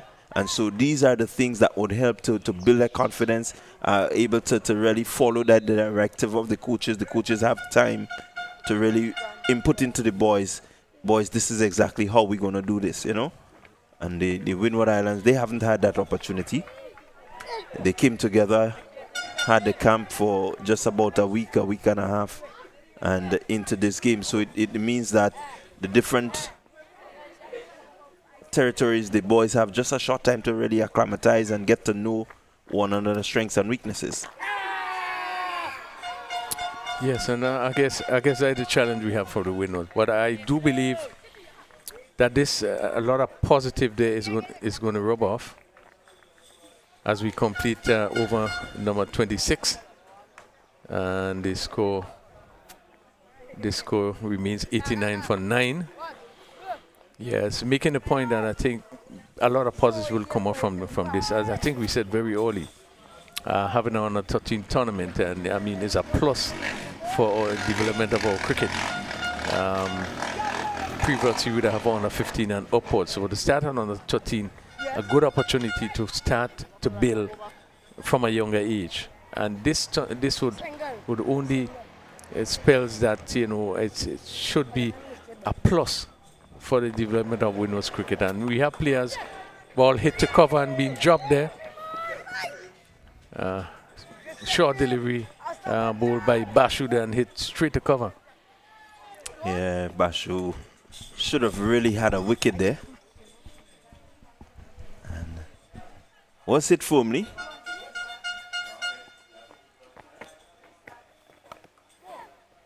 Yeah, so I think there should be a spin-off coming up for this tournament, despite the Windwards probably would have lost 2 out of the 3 games. But, they should be inspired for more cricket to happen in the Windwards at the under 13 level. We in Grenada certainly would love to see a lot more done in terms of development of this young cricket. I know that something is happening in Dominica. There's nothing happening in St. Lucia. I don't think anything is happening in St. Vincent neither. So this really should be, just a form to inspire and to kick off some form of programs in the various islands to make sure that we develop on that cricket. Good looking shot there by Emmanuel. He really is playing well. Emmanuel has really remained positive in spite of wickets falling all around him. He has looked to be positive, keeping his eyes on the ball and really stroking them pretty well. He moves on to 16. joint second high score. One shot, so they have 15.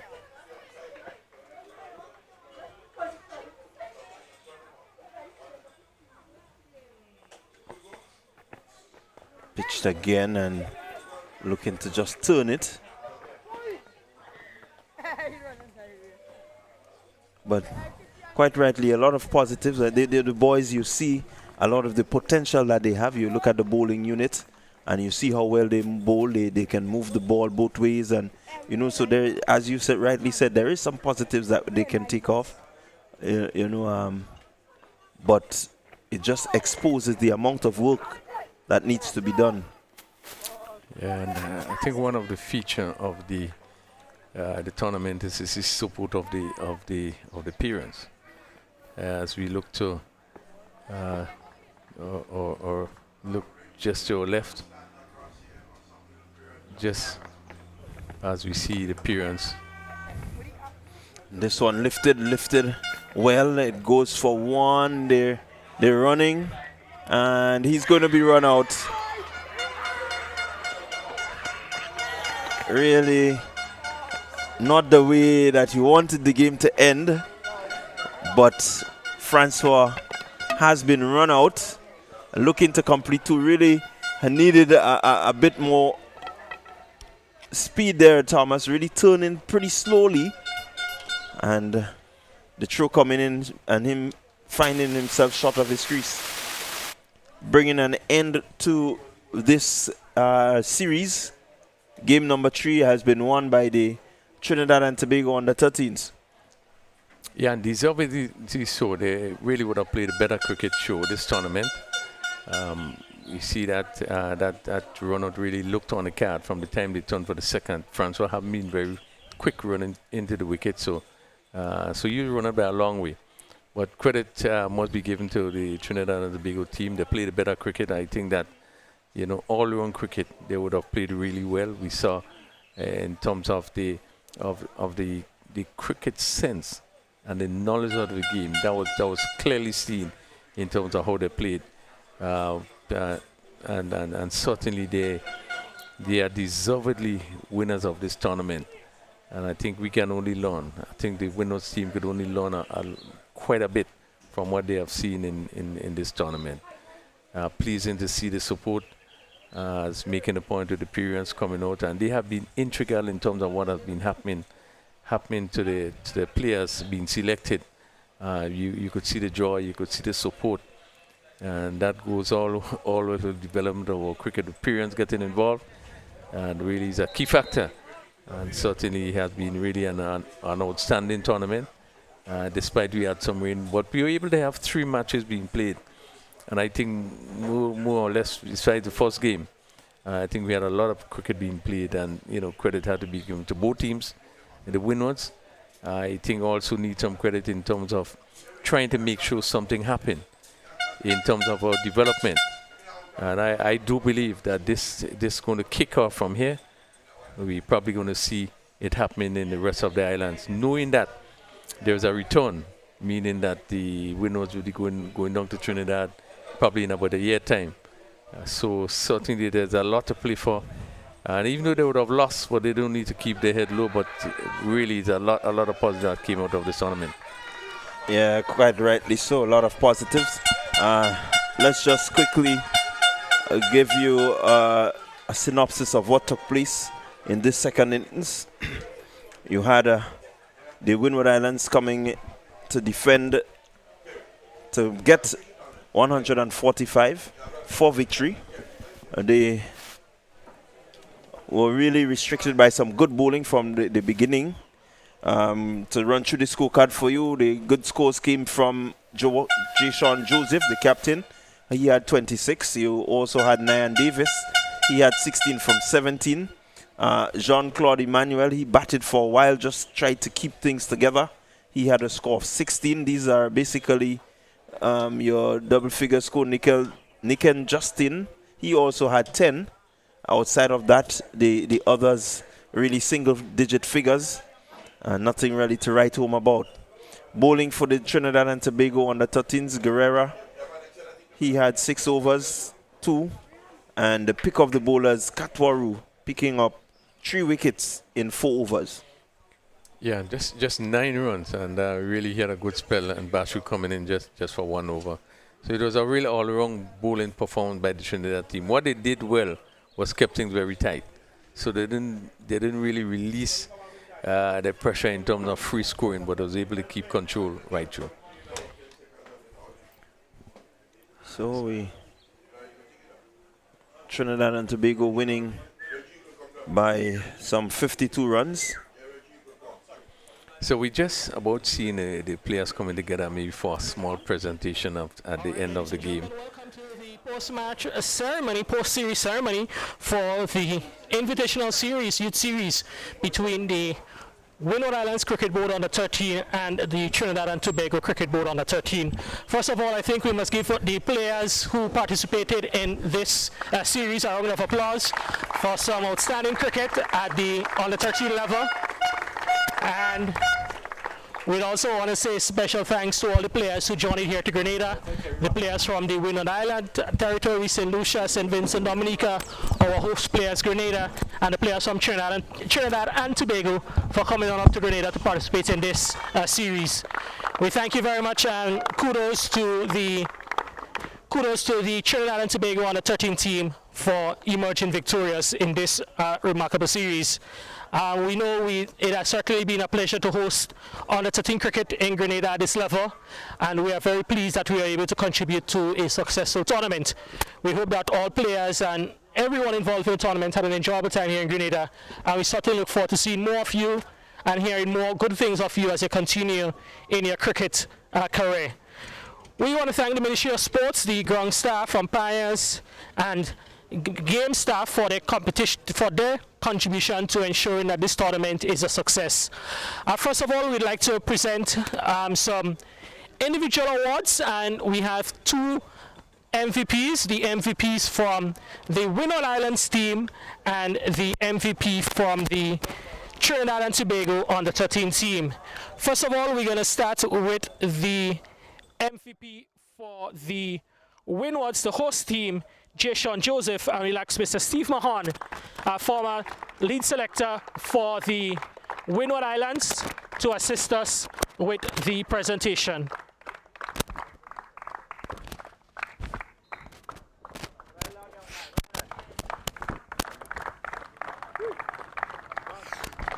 Thank you very much, J. Sean, and we'll ask Mr. Mahon to remain and to ask him to assist us with the presentation for the MVP from Trinidad and Tobago, and that award goes to Cahill Thomas.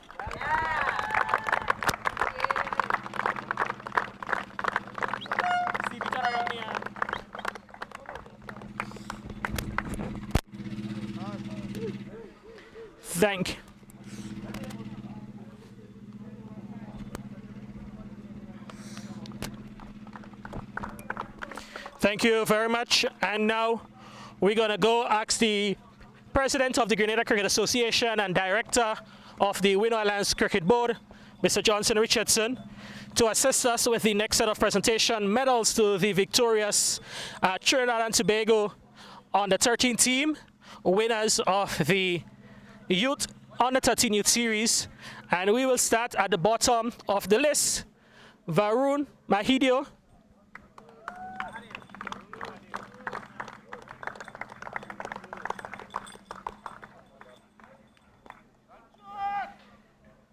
Sanjeev Bachu.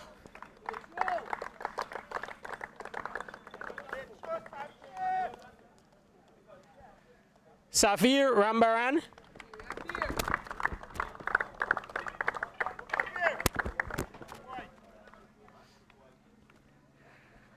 Rian Gooding.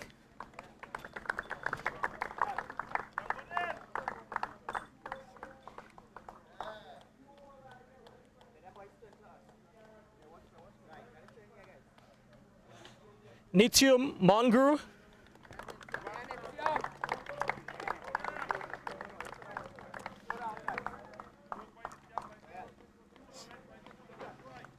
Larel Giuseppe.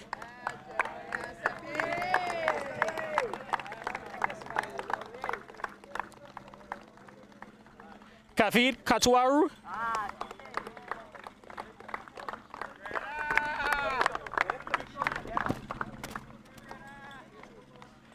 Fabrice Lynch.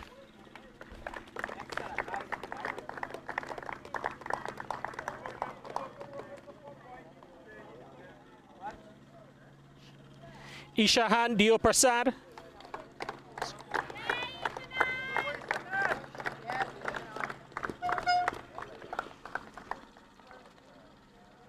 Davis Guerra.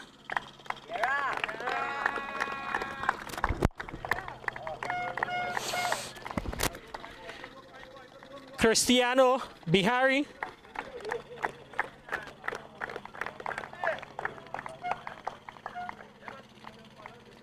Vice Captain Cahill Thomas.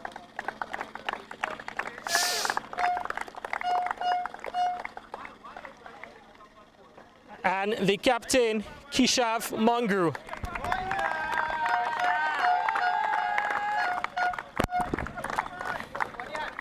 Oh, okay. We'd now like to invite the members of the, what's her name? Levi Burke. My apologies, Levi Burke.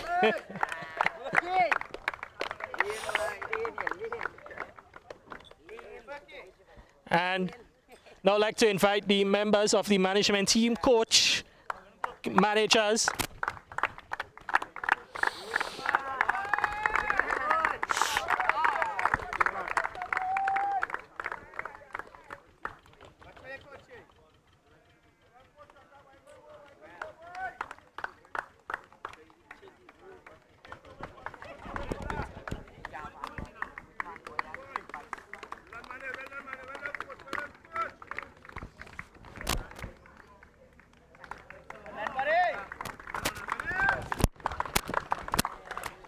And we now leave the final award, the championship award. I would like to invite the president to make the presentation to the captain of the victorious Trinidad and Tobago under-13 cricket team.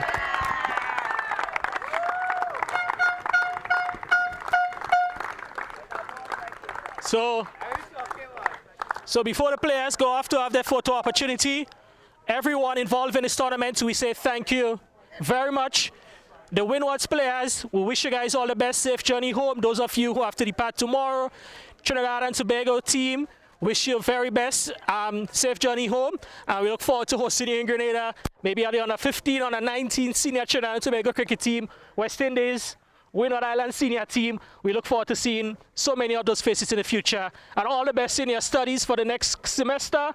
And we look forward, and all the best in your cricketing career ahead of you. So once again, thank you from the Grenada Cricket Association, the Windward Islands Cricket Board, and it was certainly a pleasure hosting both teams here in the beautiful Spice Island. Safe journey home and do enjoy the rest of your time on island.